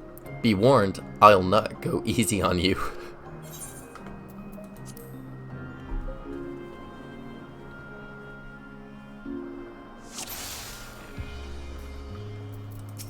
Prove your strength to Vana. Let neither side hold back.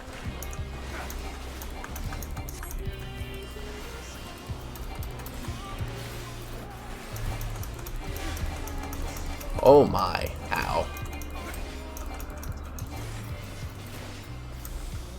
My blade sings! Oh, okay.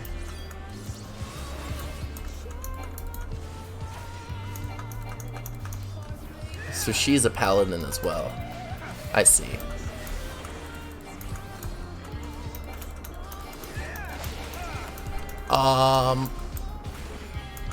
Okay.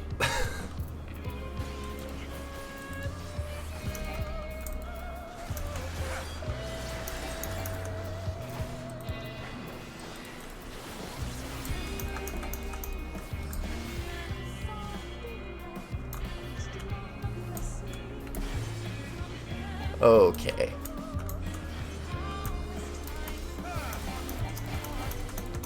My blade sings! Oh. Hi. There we go.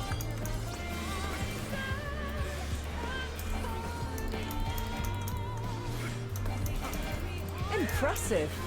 I shall have to try something different.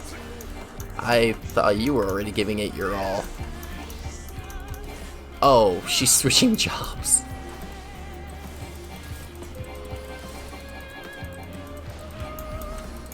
No quarter. Okay.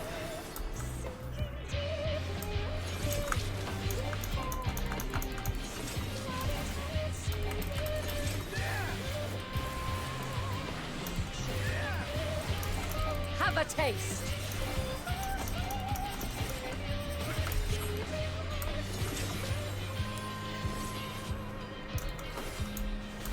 Ow. Ow.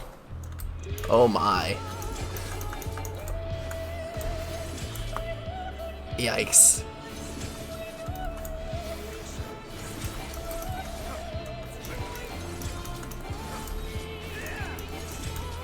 Good grief.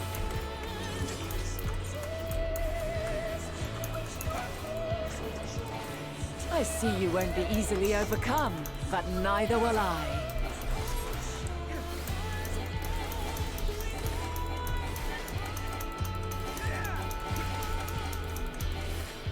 Did you switch jobs again all of a sudden?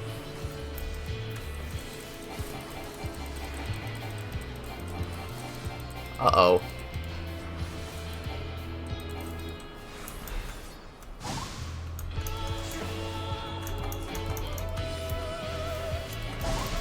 Okay, no, we're good. Prepare yourself. Oh, boy. I need to move.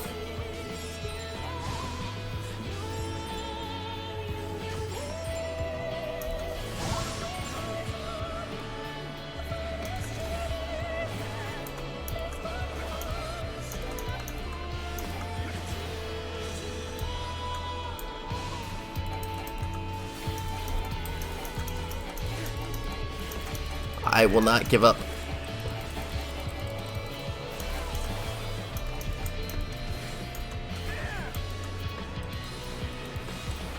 Oh, grief.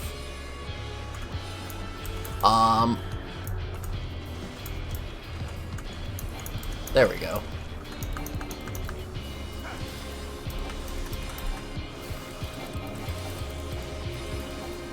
Very well. Let us move to the final trial. Oh god. Really? Oh boy.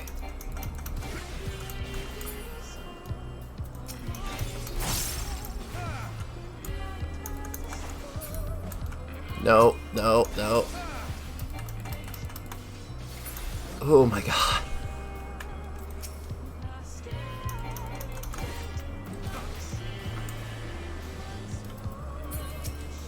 No.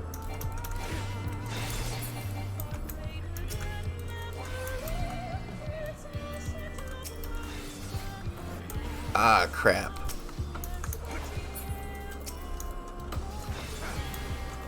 Oh god.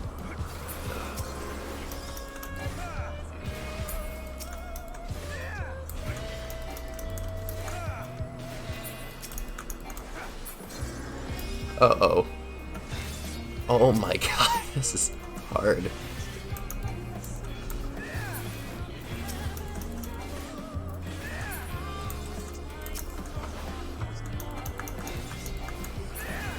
Oh, come on.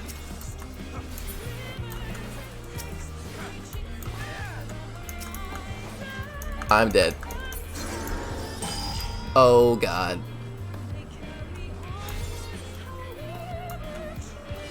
Shoot, shoot, shoot, shoot.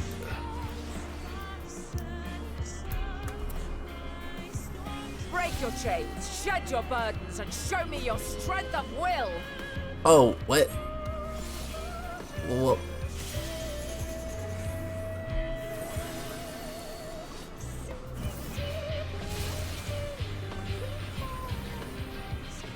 Am I dead? Oh yeah.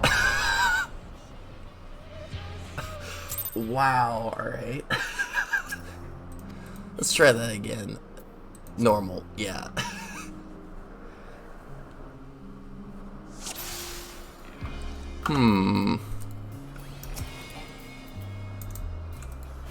Let neither side hold back.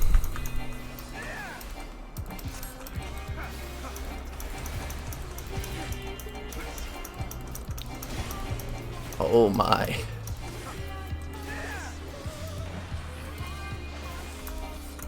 My blade sings! Nope. No, you don't.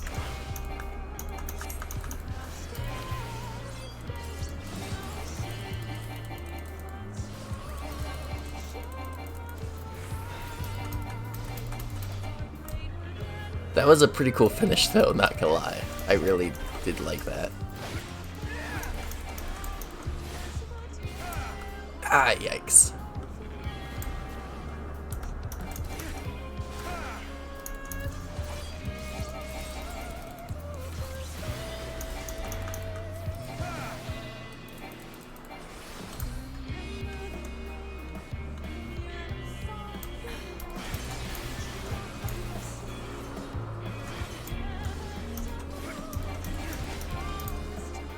My blade sings!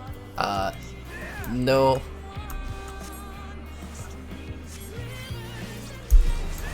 There we go.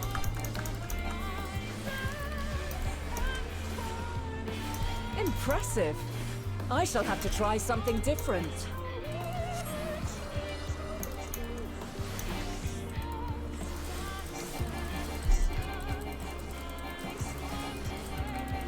Oh, come on. No quarter.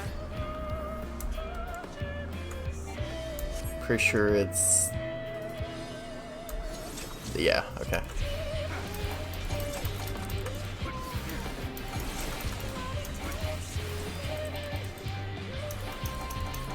Have a taste.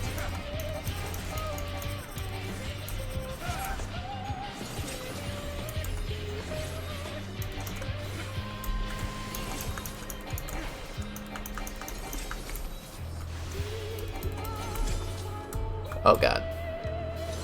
Ow.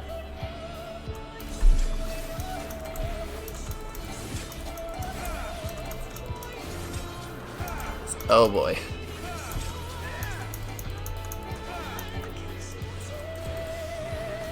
I see you won't be easily overcome, but neither will I. You're not easy.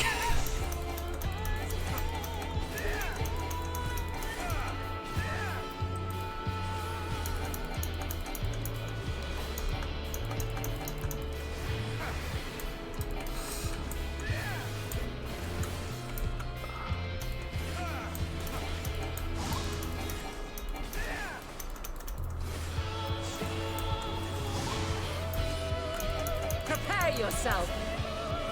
Okay. Just keep moving, keep moving. Ow. Oh my god, ow. Please stay away. Oh.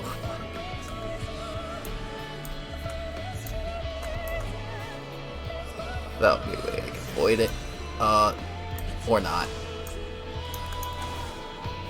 Oh my god.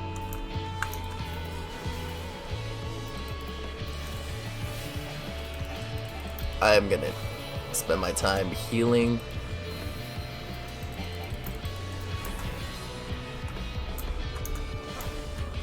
Okay.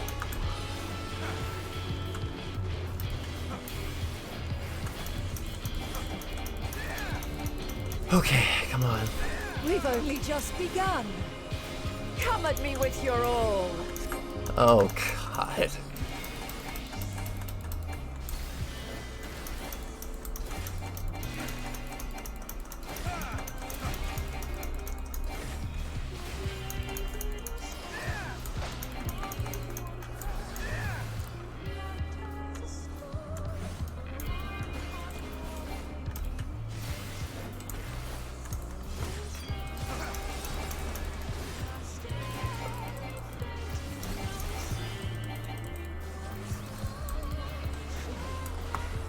Oh my gosh. Yikes.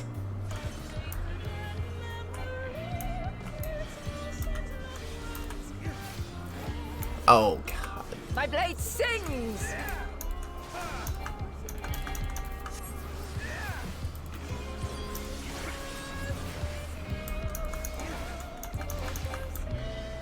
Very well.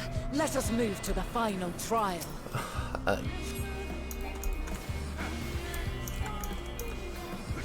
Oh shoot, no. Wrong button press. Ah crap.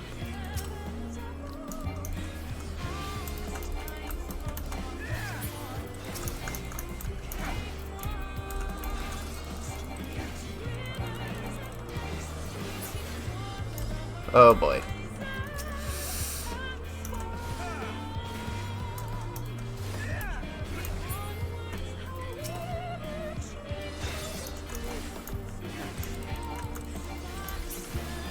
No, you don't.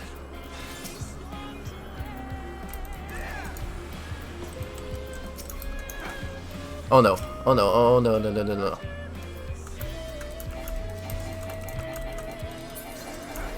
Shoot.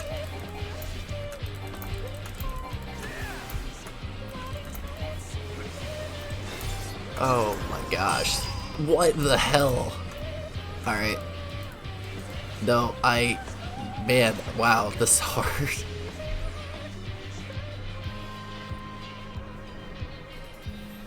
Break your chains, shed your burdens, and show me your strength of will! I hold the ground, right? Please tell me Hollow Ground worked.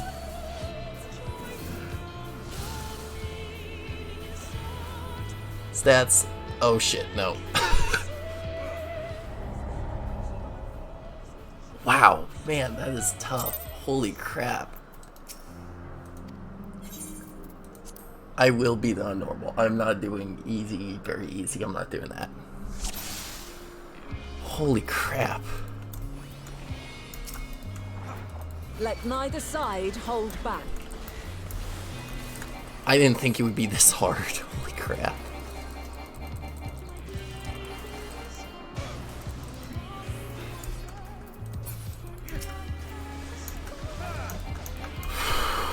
My blade sings!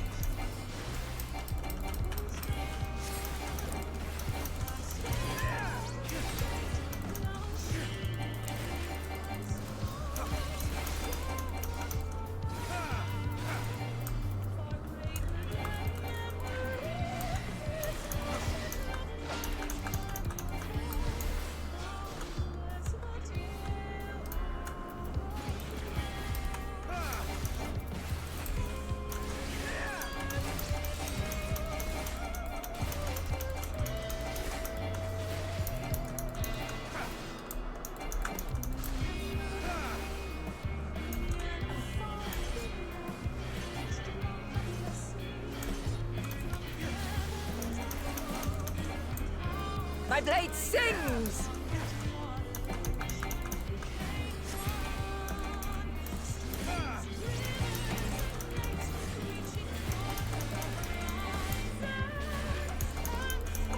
Impressive. I shall have to try something different. God.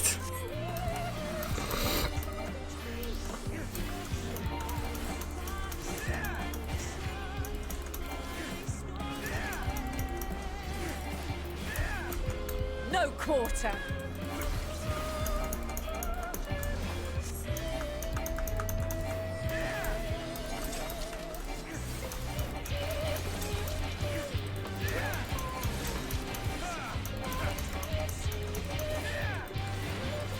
Have a taste.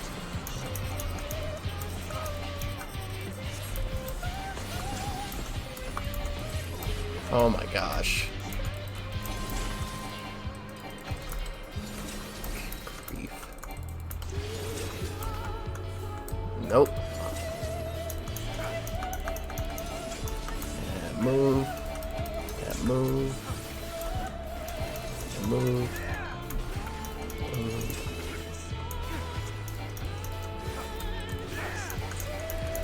I see you won't be easily overcome, but neither will I.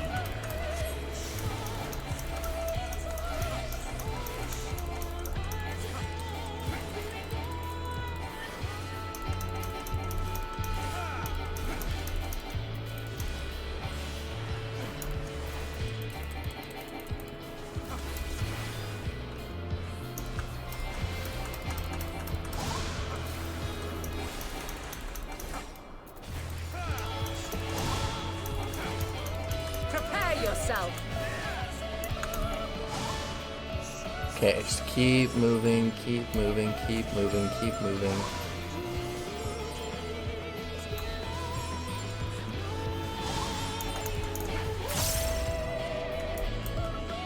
I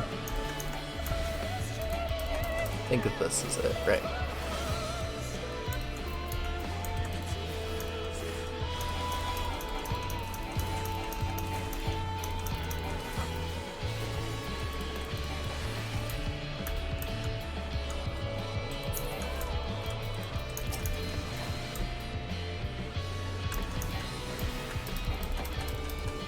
I want to save all my MP for this, so... Oh my god, ow.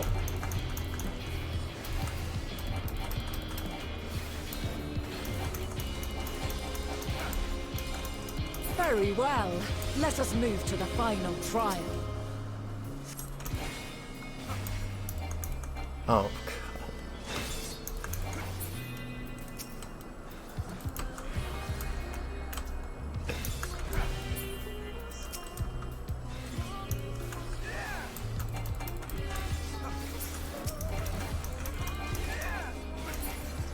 oh God. This is hard. How? Okay.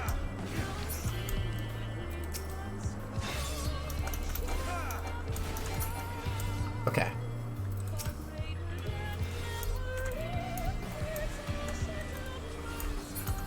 Oh God.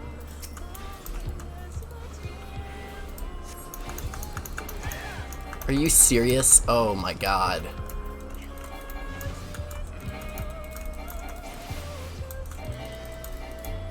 I do not have like a limit break or anything for this. This is horrible.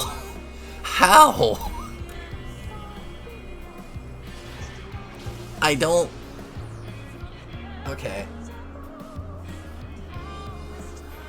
Break your chains, shed your burdens, and show me your strength of will! I don't know. Like, what?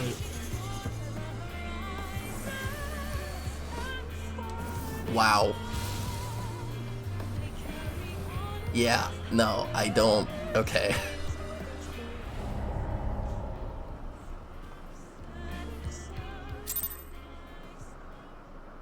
Like, what am I supposed to do there? I did a bit of practicing with Vana. I still haven't beaten her. Obviously, as you can clearly see here. So my tactic here I'm going to do is the first set of red orbs, the first two at least, I will go and take care of those. And then I would spend my time on the blue orbs. And then immediately when it hits the third round, I'm going to just go after just the blue orbs. I'm not doing the red orbs because I think they do just as much as the blue ones. So going after all the fast ones seems like counterproductive, so yeah. We'll do it like that. Damn, they made this fight really difficult though. Oh my God. Let neither side hold back. I don't know why they'd had to do that, but that's fine, I guess.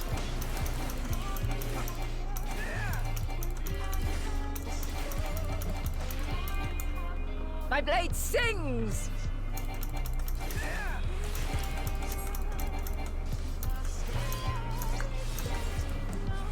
Of course I use all my atonements.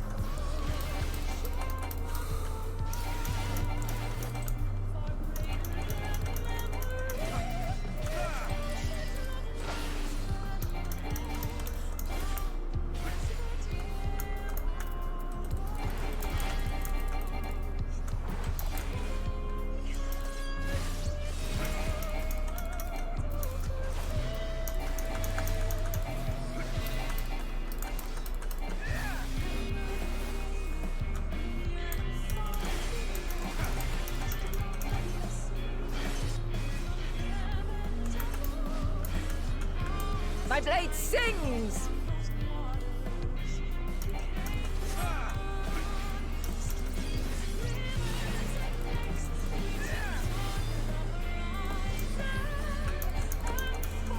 Impressive. I shall have to try something different.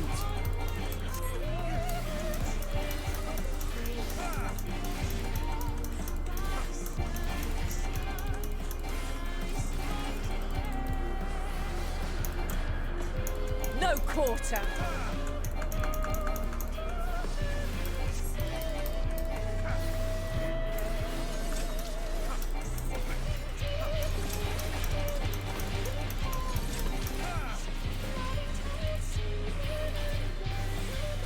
Have a taste.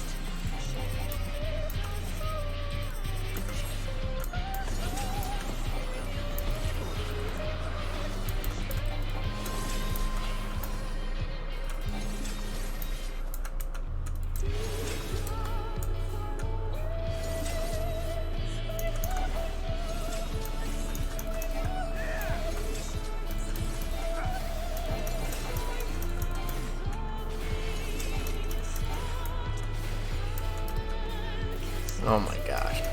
I see you won't be easily overcome, but neither will I.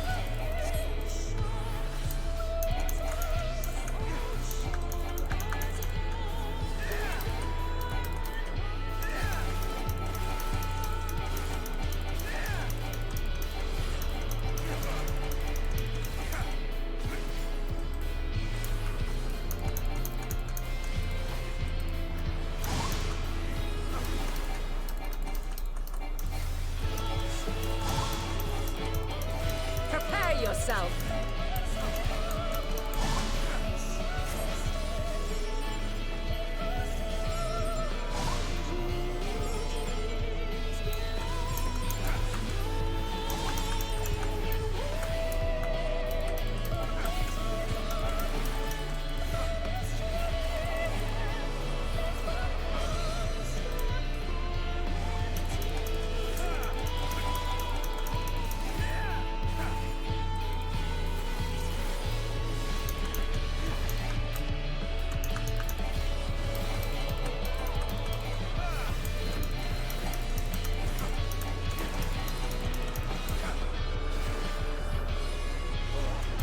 Oh, come on. Seriously? Oh my god. We've only just begun. Come at me with your all.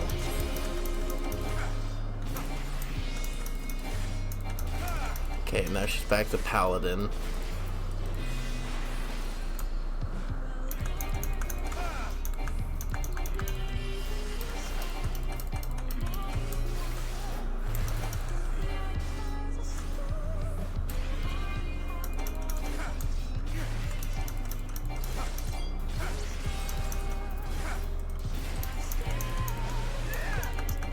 Very well. Let us move to the final trial.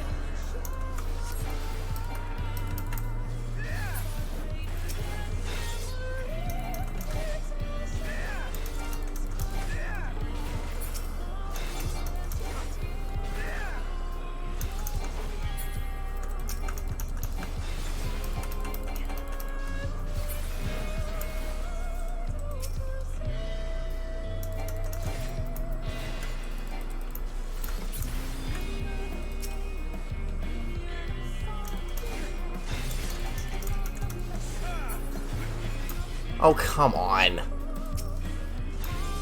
Oh my god, seriously.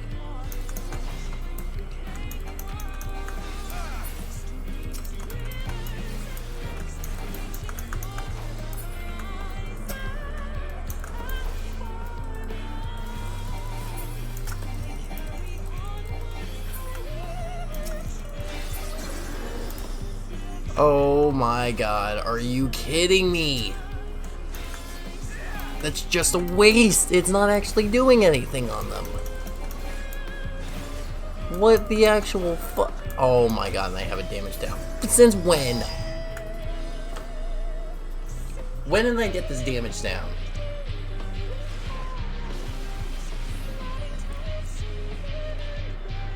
God almighty, this fight. Break your chains, shed your burdens, and show me your strength of will! How in the hell? Okay, so Holy Circle doesn't do shit. That's what I'm come to understand from this, correct?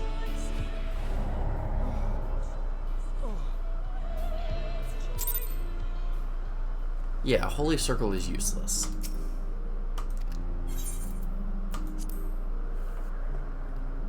Holy Spirit is the answer. Are you fucking kidding me? Let neither side hold back. You know, for a description of it does unaspected damage with a potency of 100 to all nearby enemies, you certainly aren't doing unaspected damage to nearby enemies. Like, you are not. My blade sings!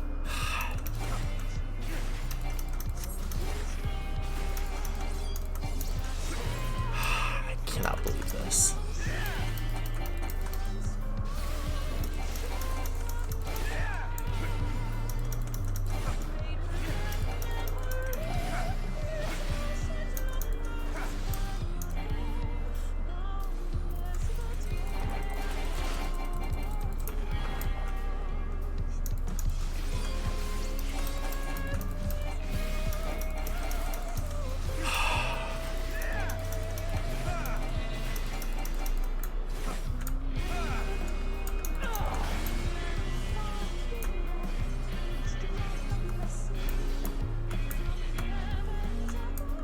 my blade sings!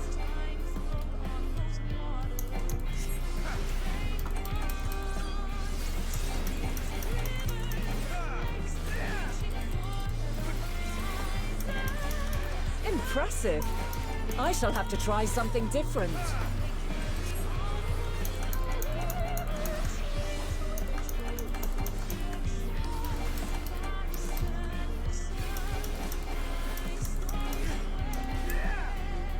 No quarter.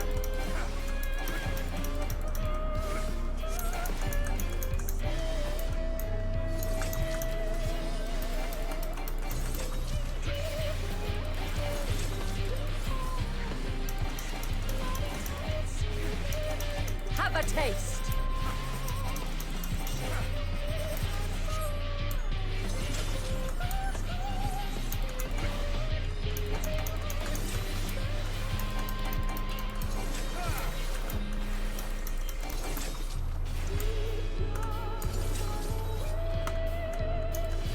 Oh my god.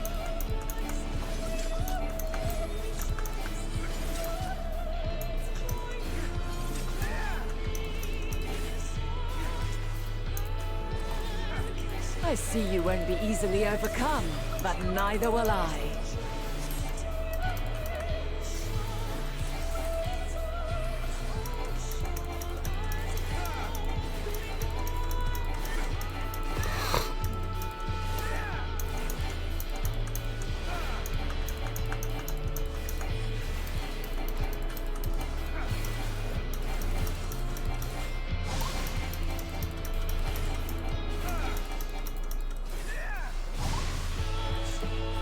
Prepare yourself.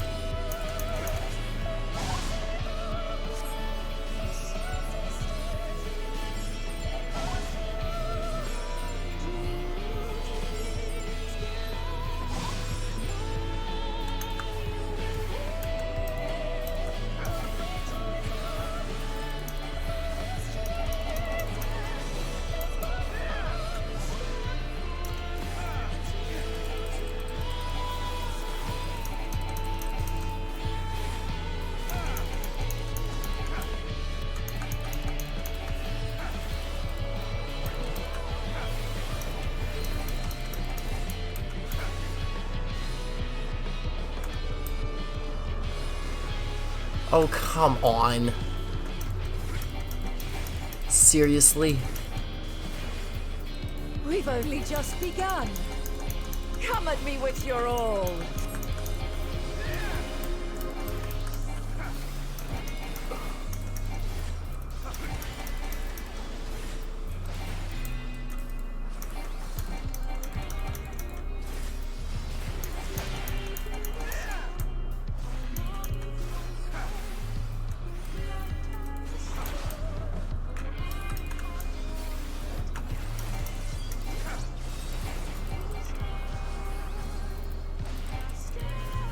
Very well. Let us move to the final trial.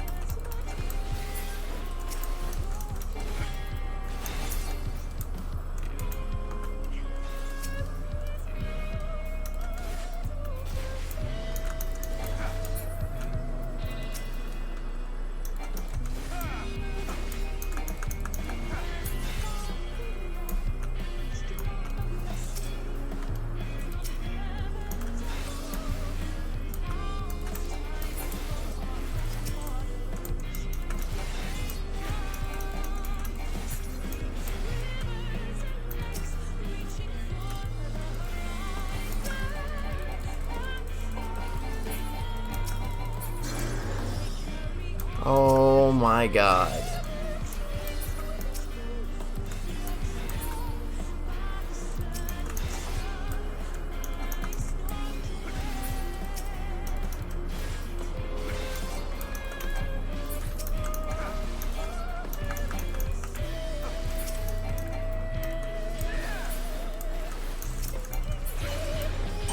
Oh, come on! That is such bullshit. I did literally the fastest I could. Break your chains, shed your burdens, and show me That your is strength such of will. effing horse shit, and because of the fact that that one attack apparently did not hit in time, it gave her...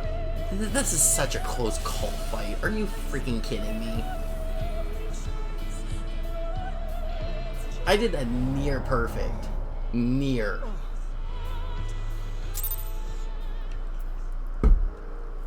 I'm calling bullshit on that one. Yeah, I refuse to do easy or very easy. Why? Because I'm stubborn and I've always played this game like this. I'm not doing anything easy. I'm doing it on the difficulty that it was meant to be. Let neither side hold back. I'm sorry, Vanat, but this is going to end today. One way or another. I will not lose. I will win.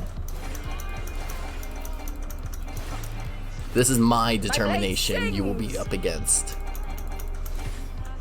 My determination of never, ever giving up the fight.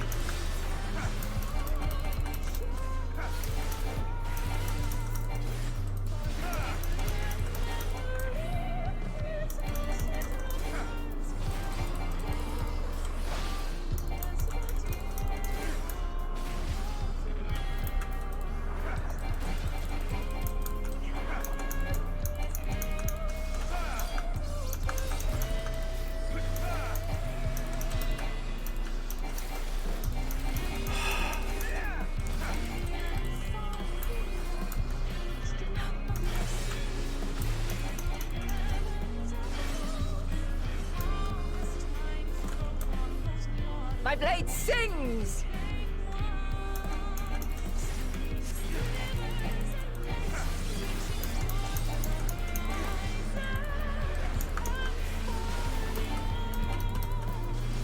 Impressive. I shall have to try something different.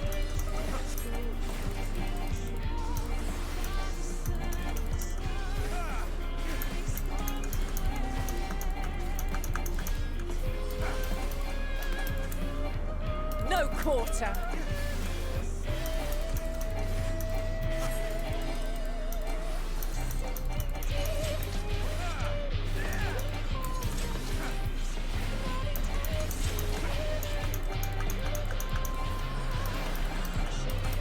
Have a taste.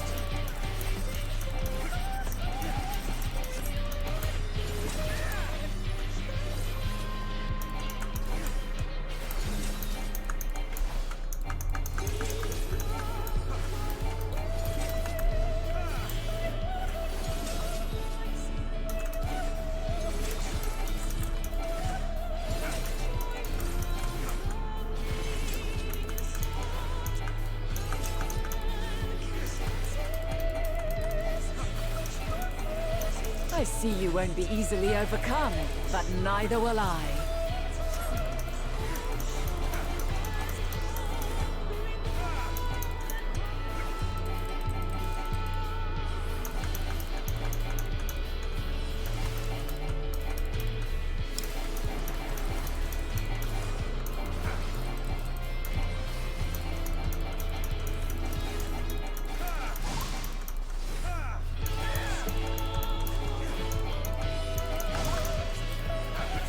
Prepare yourself. Oh, now.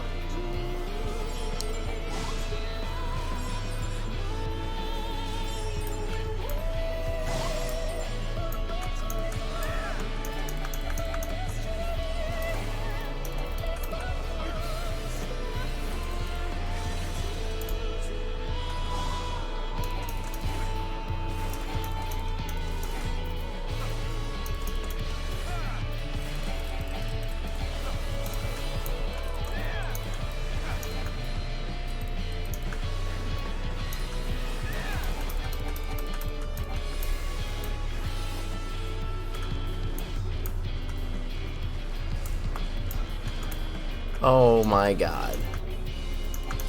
Why didn't I just run into the center? I would have been fine. Very well. Let us move to the final trial. Oh, for God's sake.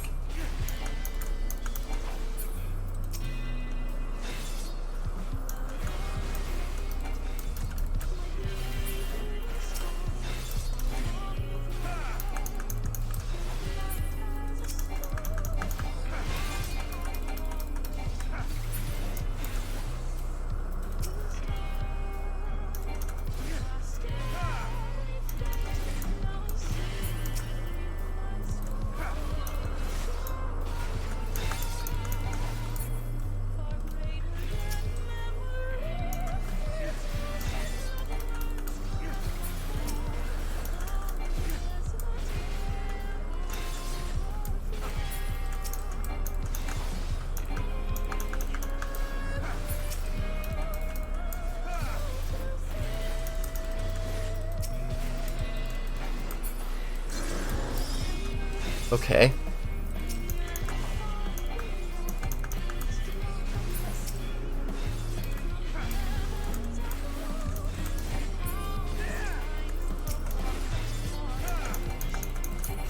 Shit.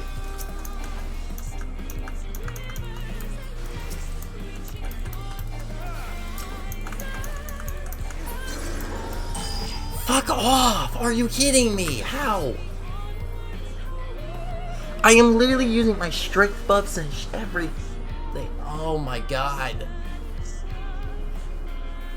Fuck off with this. Jesus Christ. I am literally doing my best I can here. There is nothing I can do. If it... Oh.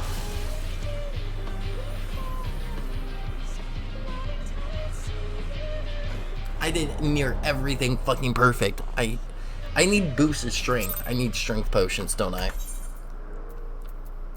Are there any higher grade strength potions? I'm gonna start drinking them at this point.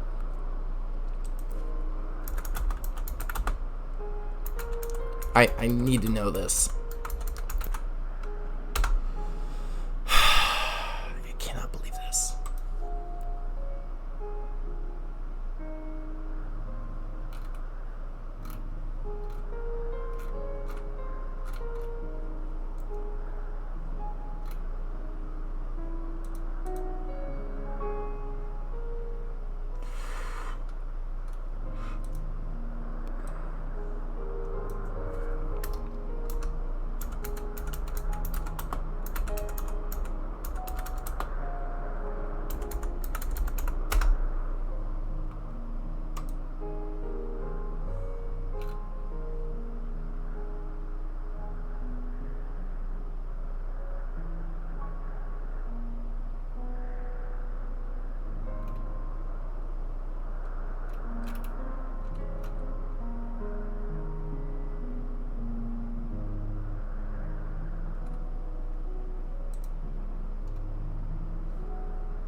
Do I have any of that?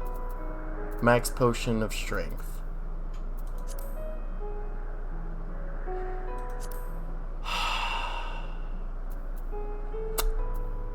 I do not.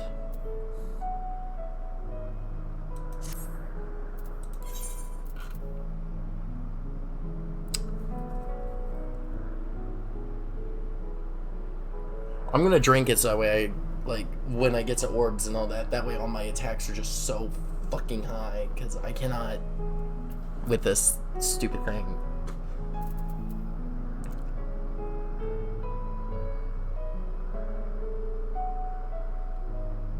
Like, I cannot keep doing this.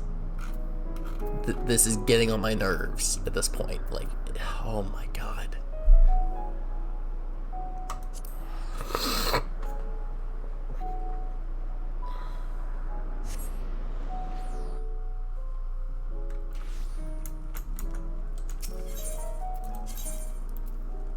What's it?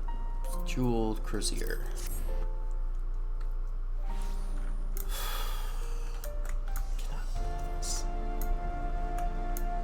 I cannot believe this at all. I am relying on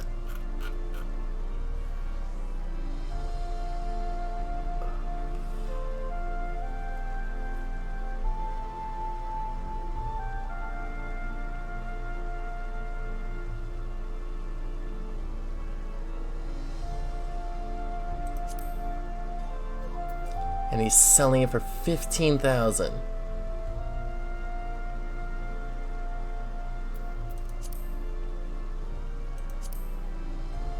No max potion of strength.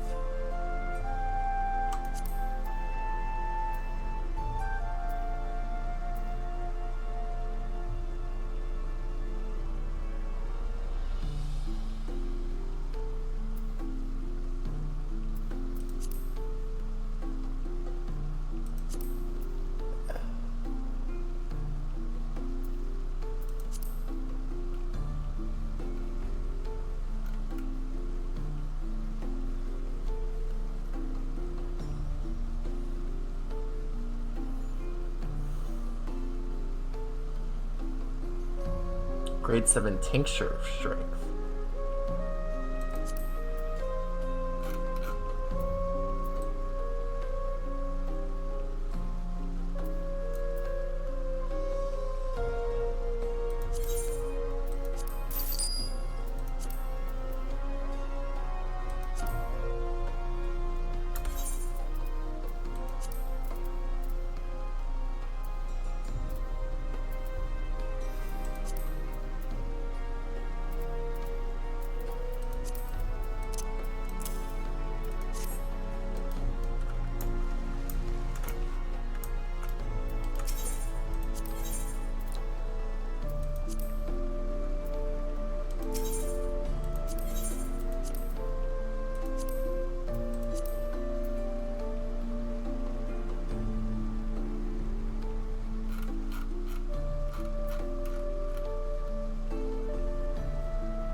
See if that might help, because I'm trying here. I'm really trying here.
All right.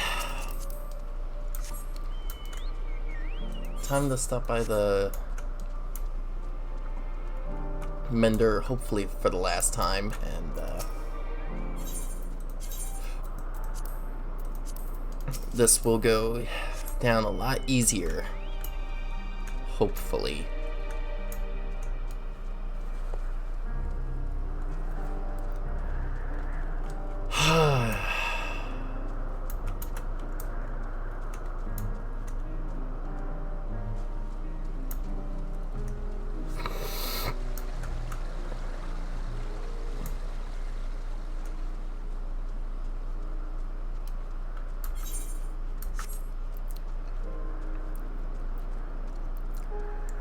I severely hope this goes down a lot easier, because frankly, I'm coming down to my last stretch here with this. So.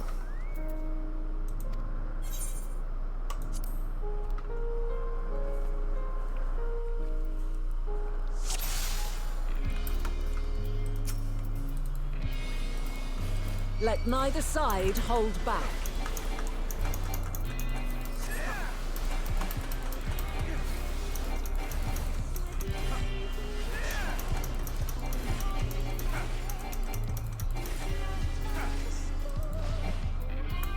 My blade sings!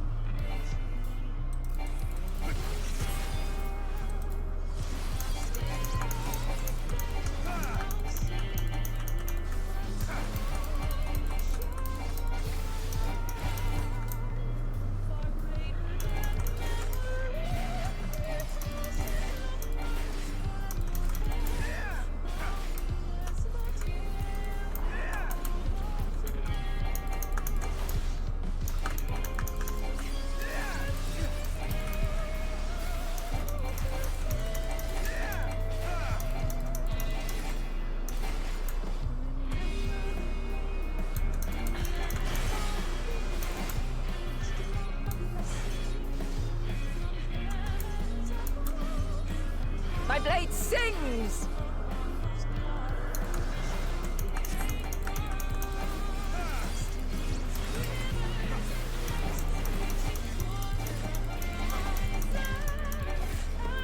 Impressive.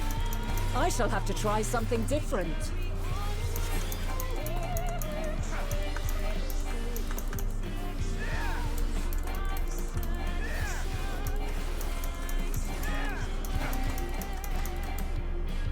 No quarter.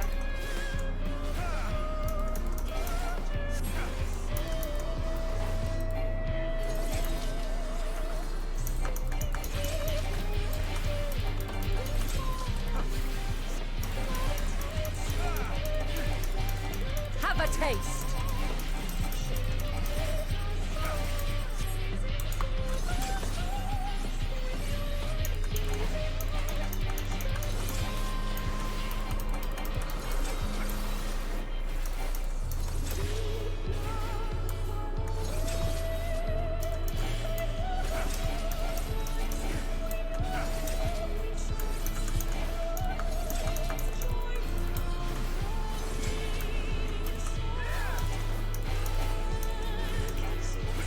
I see you won't be easily overcome, but neither will I.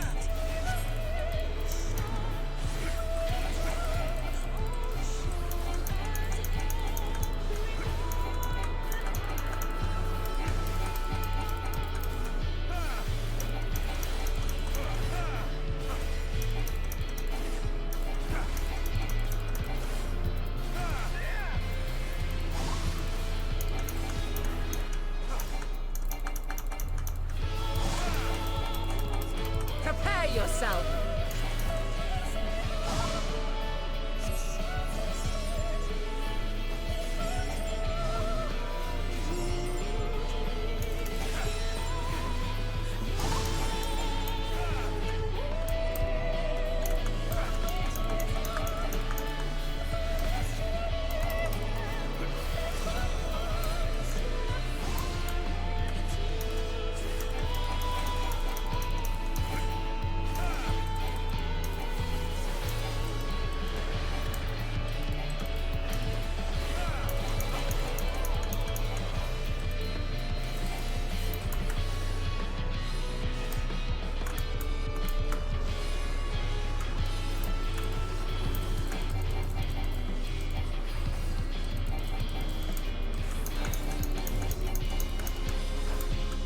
Very well. Let us move to the final trial.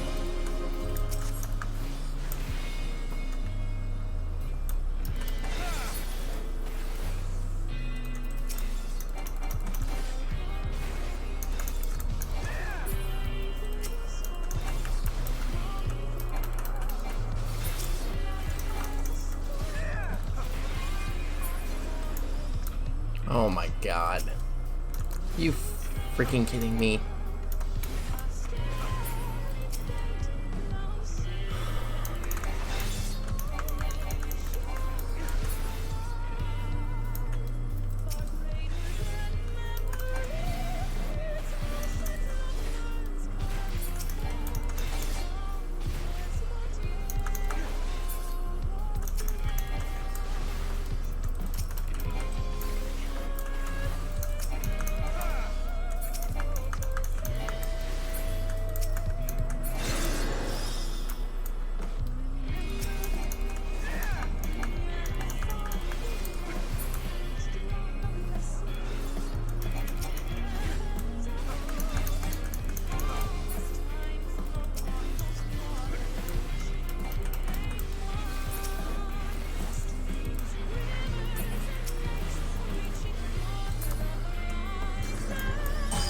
Oh my god, are you kidding me?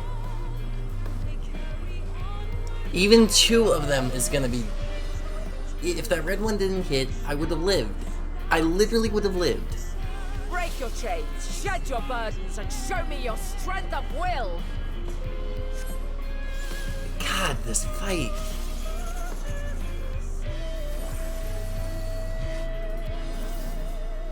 Oh my god. What the fuck?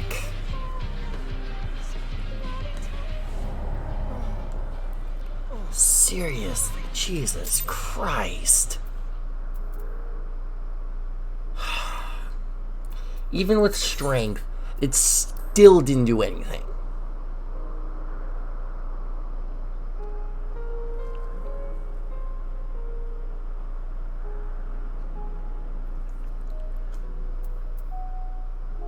I feel ashamed to do this.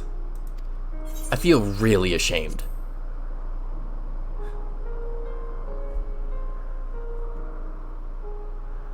I have never, not once, had to do this on easy. I'm continuing the story. I want to see the story. I'm not letting this fight be the end of this story. No. Screw that. Let neither side hold back. God, what kind of...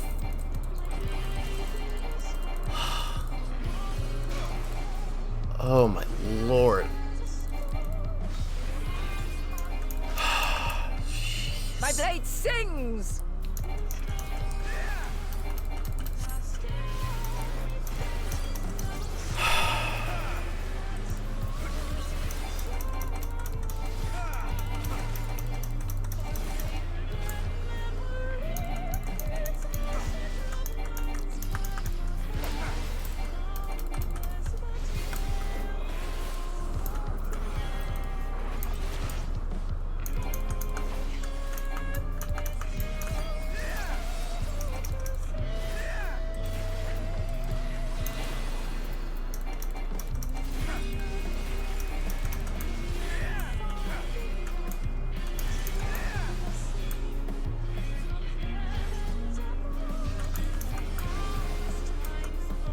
My blade sings!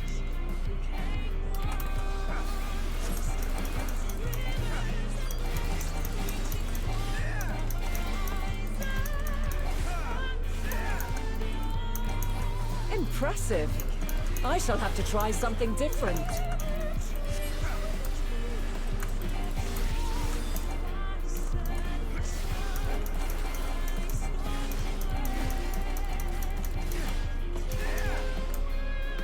No quarter.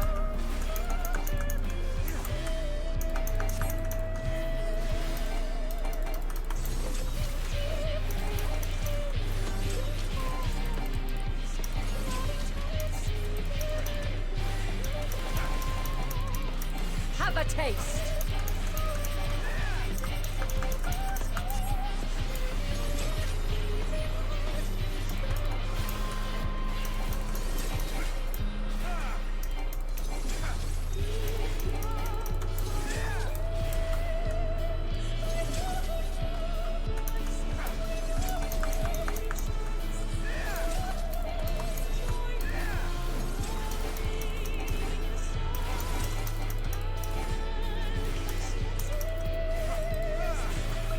I see you won't be easily overcome, but neither will I.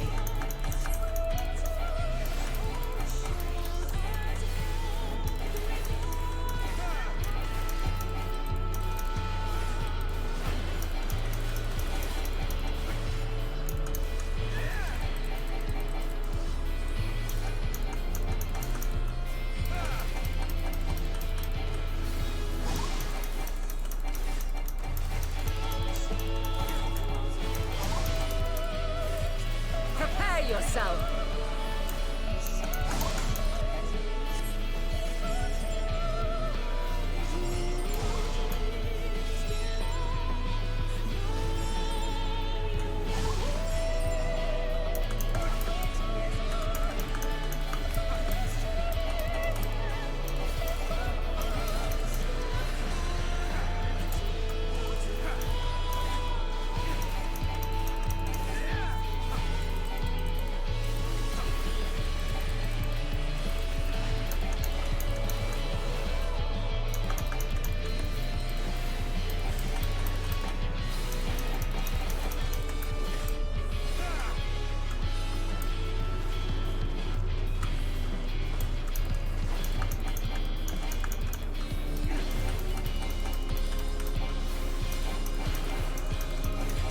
Very well.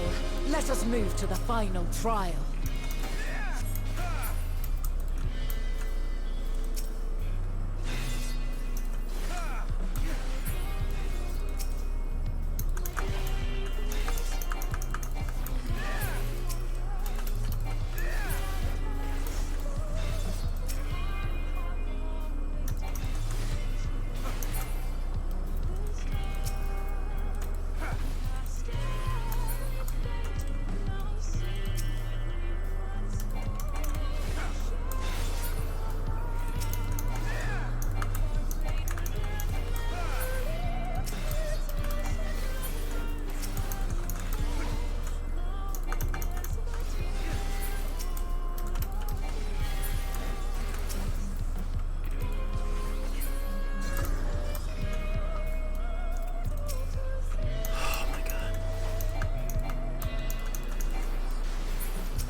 Oh my god. Yeah, that's literally it.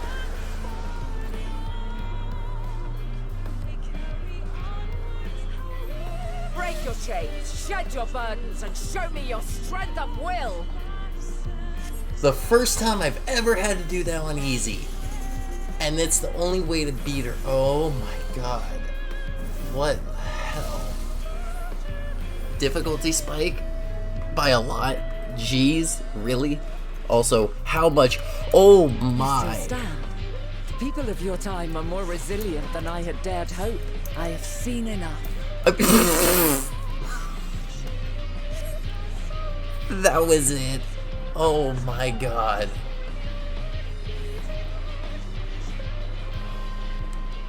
I cannot believe how much bullcrap that was. Oh.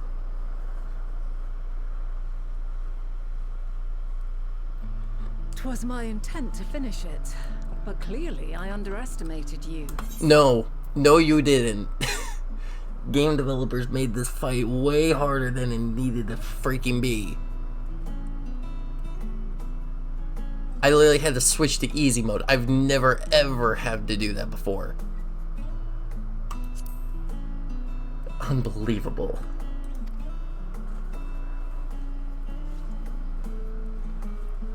One would think I never learn. I made the same mistake with Azam when we first sparred.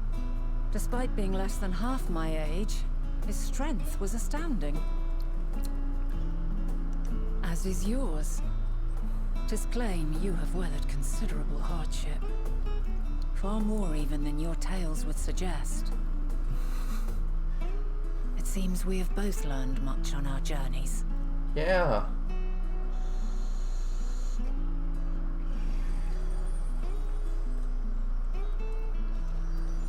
Is that enough for you, Argos? Jeez.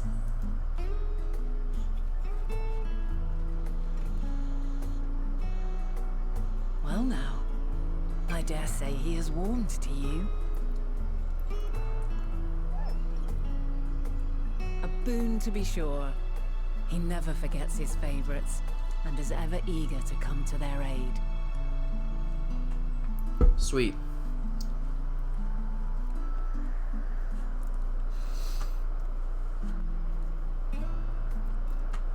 Oh, man. Wow. Alright. I want to say this right now.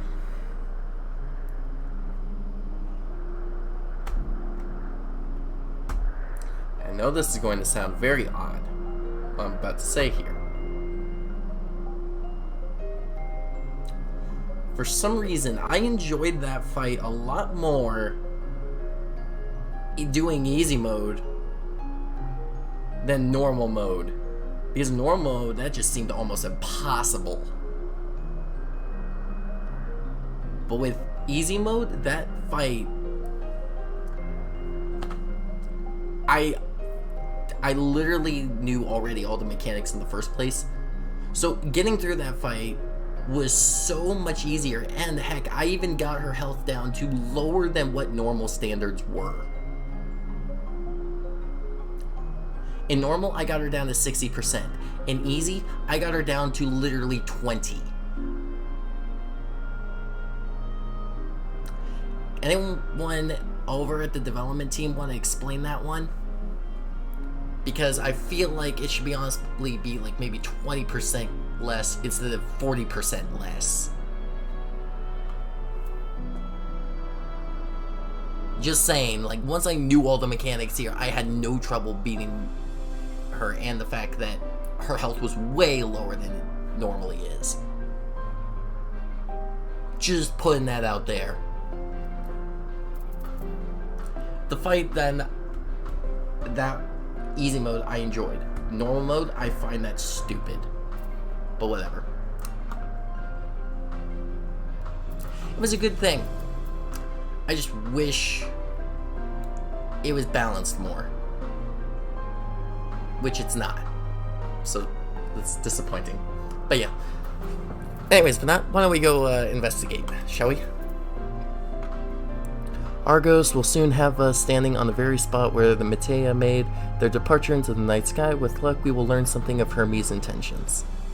My hope is that we find no connection, no festering wish for oblivion. Then we might have Hermes and his considerable expertise working for us, rather than against us. A flower upon your return. Vanat has Argos and his double at heel. Let us move over to the edge before mounting, shall we? That will allow Argos to catch the currents rising up from below, and give us a smooth ride over to the isle.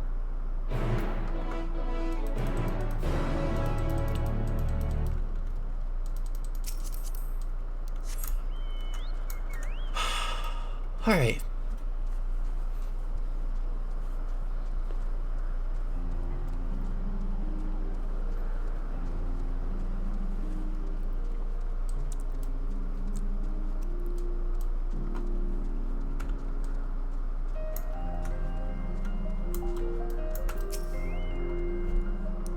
Argos motions to his back with his muzzle. You've been given the go-ahead to hop on.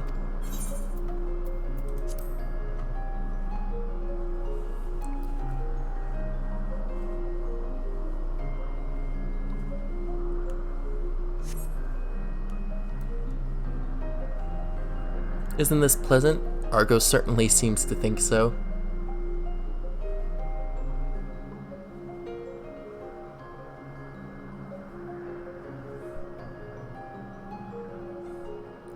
Now, what was the name of that tree? Noah something. Ah, Noetaphorion. Quite a striking specimen, is it not?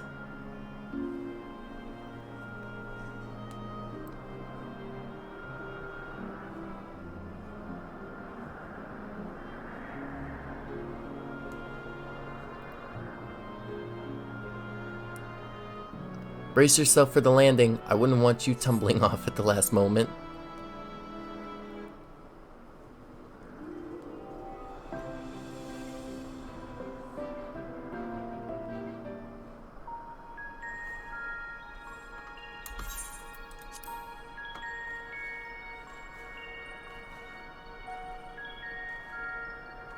Quite a small place, lacking even the most basic equipment.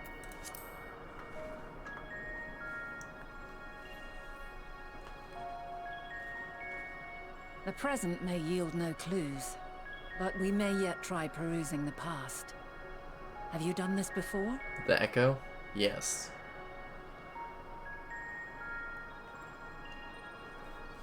So you cannot control the power freely. Worry not. I shall assist you. Well, it just randomly happens. I don't see Come why. and stand before me. Alright. There are two ways to see the past. The first entails peering through the walls of the soul in the moment a subject is recalling a memory. The second requires no subject, and is instead a process of piecing together an event from ripples left in the ambient ether. As memories are etched upon the ether of the soul, so too are they etched upon the ether of the world. In this way can history be preserved. Such memories are given to fading, however, and can prove challenging to visit. But come, let us try. Close your eyes.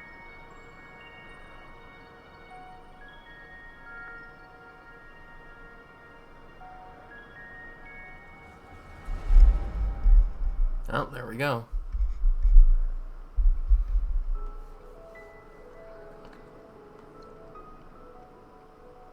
All units fully functional and proceeding on course towards their respective stars. Estimated time to completion of survey is 108 cycles. End of status report. Severing connection with shared consciousness.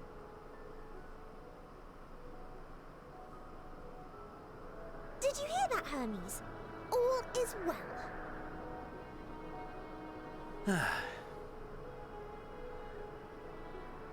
Yes. Good tidings at long last.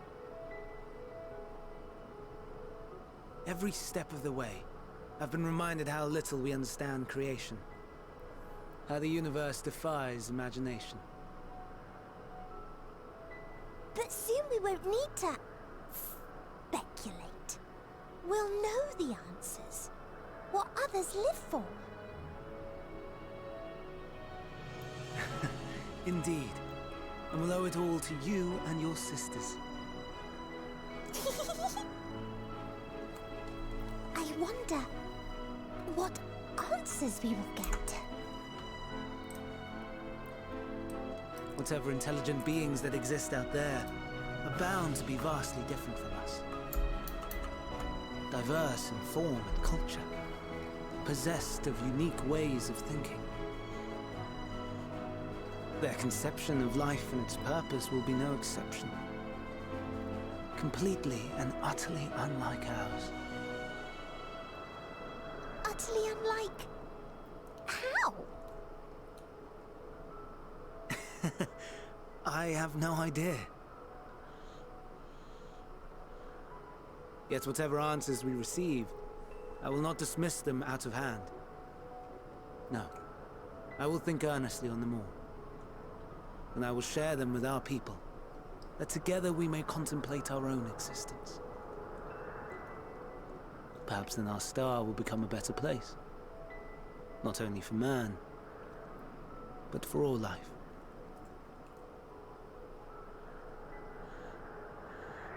Meteion, though I gave you wings to soar the heavens, I did not teach you how to walk the earth. So loath was I to bind another living being. In the course of your long journey, you will learn from those you meet. Learn to walk and run and so much more. And when you return, older and wiser, we will have a celebration to mark your homecoming and coming of age both. Will there be apples? Covered in syrup? And how are you supposed to eat them? Rather than food, perhaps...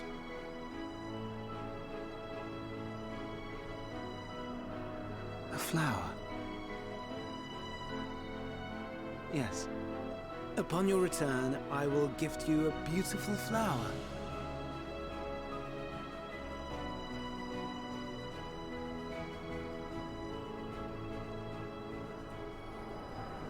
It doesn't seem like there's any ill intentions, but I don't know. Something seems off.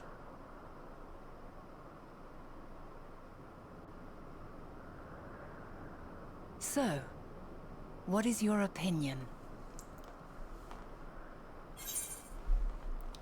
Hermes' one wish for the final days. Hermes is a gentle soul, and yet, I can say just by this moment alone.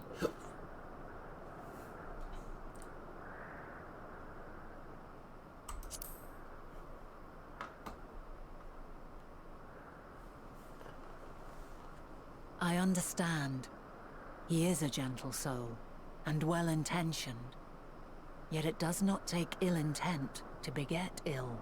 Yeah, I know. We must consider the possibility that something may have gone awry. Perhaps it was oversight, or simply an accident.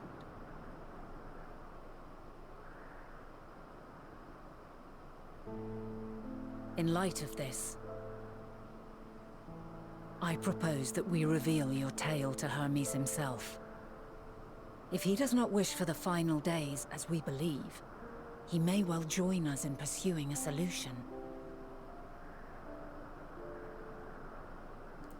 I mean, yeah.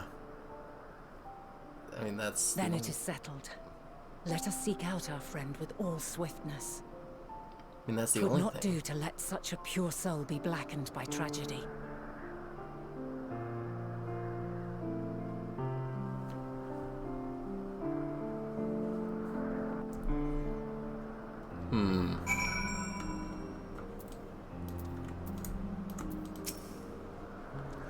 There are any number of places where Hermes might be in Elpis.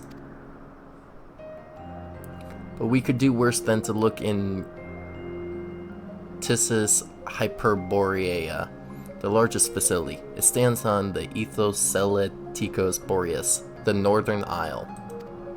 I wonder, Master, for an institution which claims to studiously research every species destined for release into the world, did you not question how they find room for them all on so few islands? The answer lies within Tissus itself.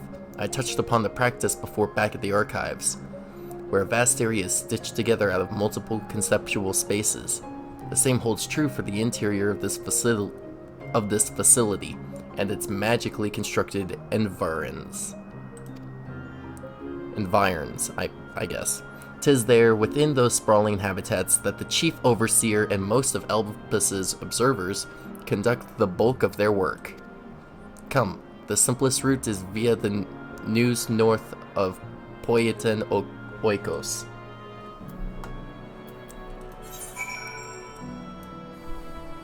So it's 1, 2, 3,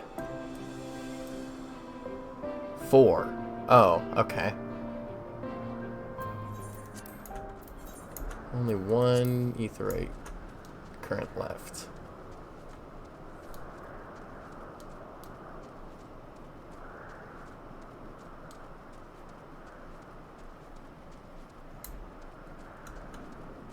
I think this is the right way. Oh, yep. There it is.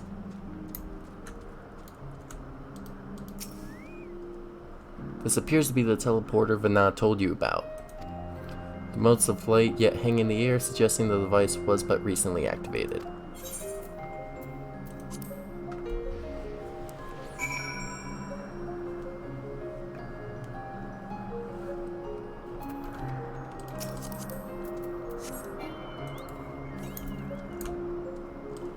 For 50 yalms northwest. There's Vana. So it should be just close to here, and then that's it. Hopefully. Ah, there it is. All I gotta do is just get up there, and then that's it. Last aetheryte current done.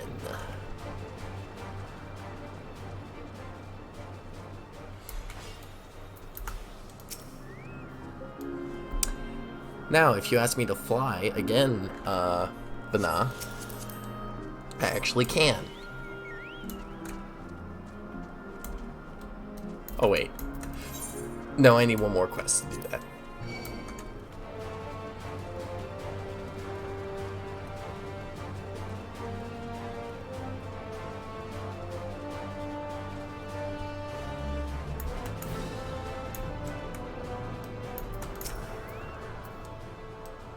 Ah, good. The Noose acknowledged you as my guest. You should now have the authority to use it as you wish.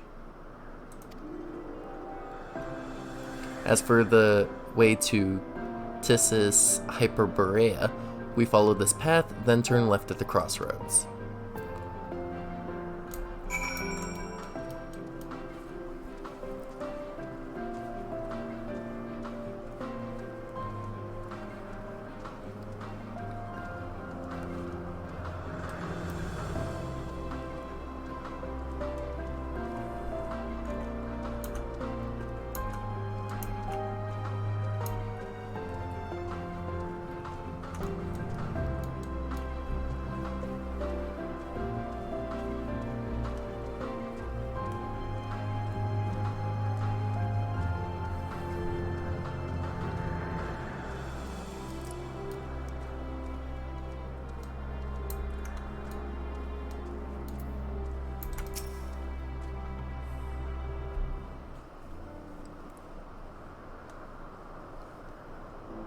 Wow, that's a large building.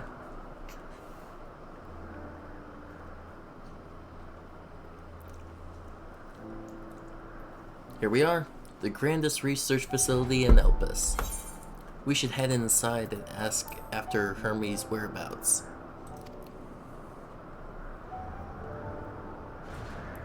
Hermes is at another facility, as we have just discovered.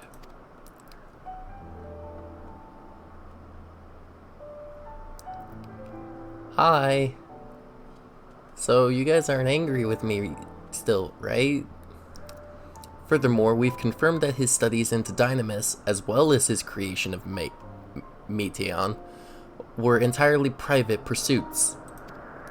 No one else we spoke with appeared to possess the chief's depth of knowledge on the subject, and neither did we hear any tales of stolen research.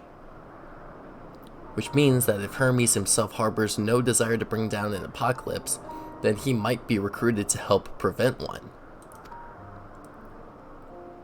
Or so saith the illustrious Elmet Selk.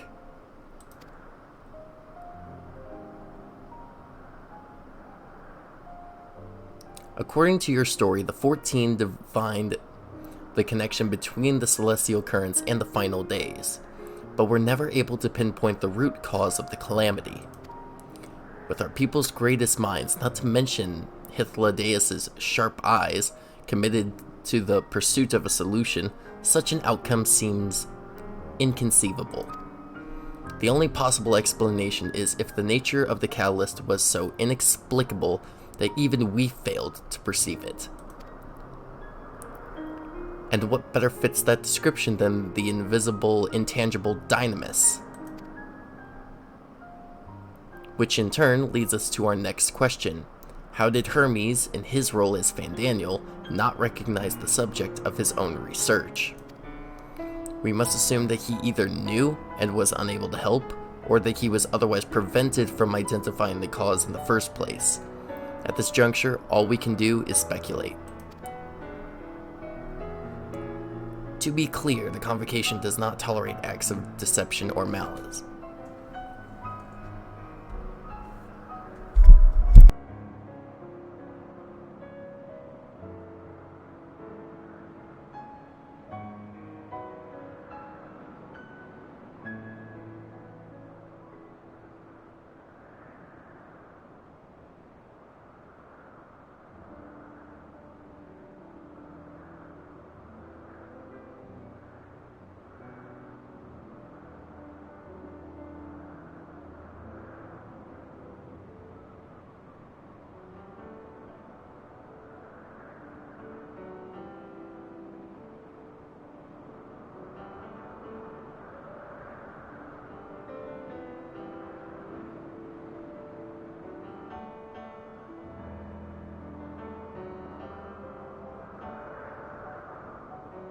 The Convocation does not tolerate acts of deception or malice. We are practiced at perceiving truth and would have known had Fandaniel lied to us.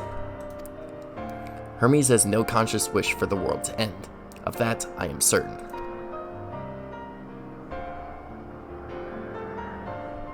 It seems there is more to the tale after all.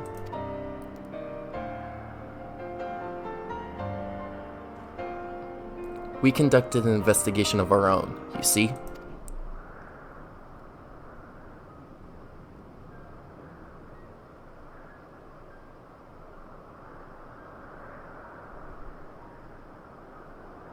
How comforting.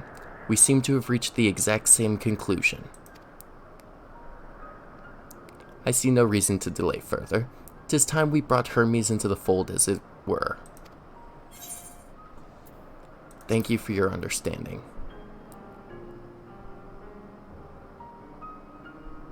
Save your thanks. I did not say I believed your ridiculous story. But as Emmet Selk, I have a duty to examine any potential threat to our existence, no matter how ludicrous or personally offensive I may find it.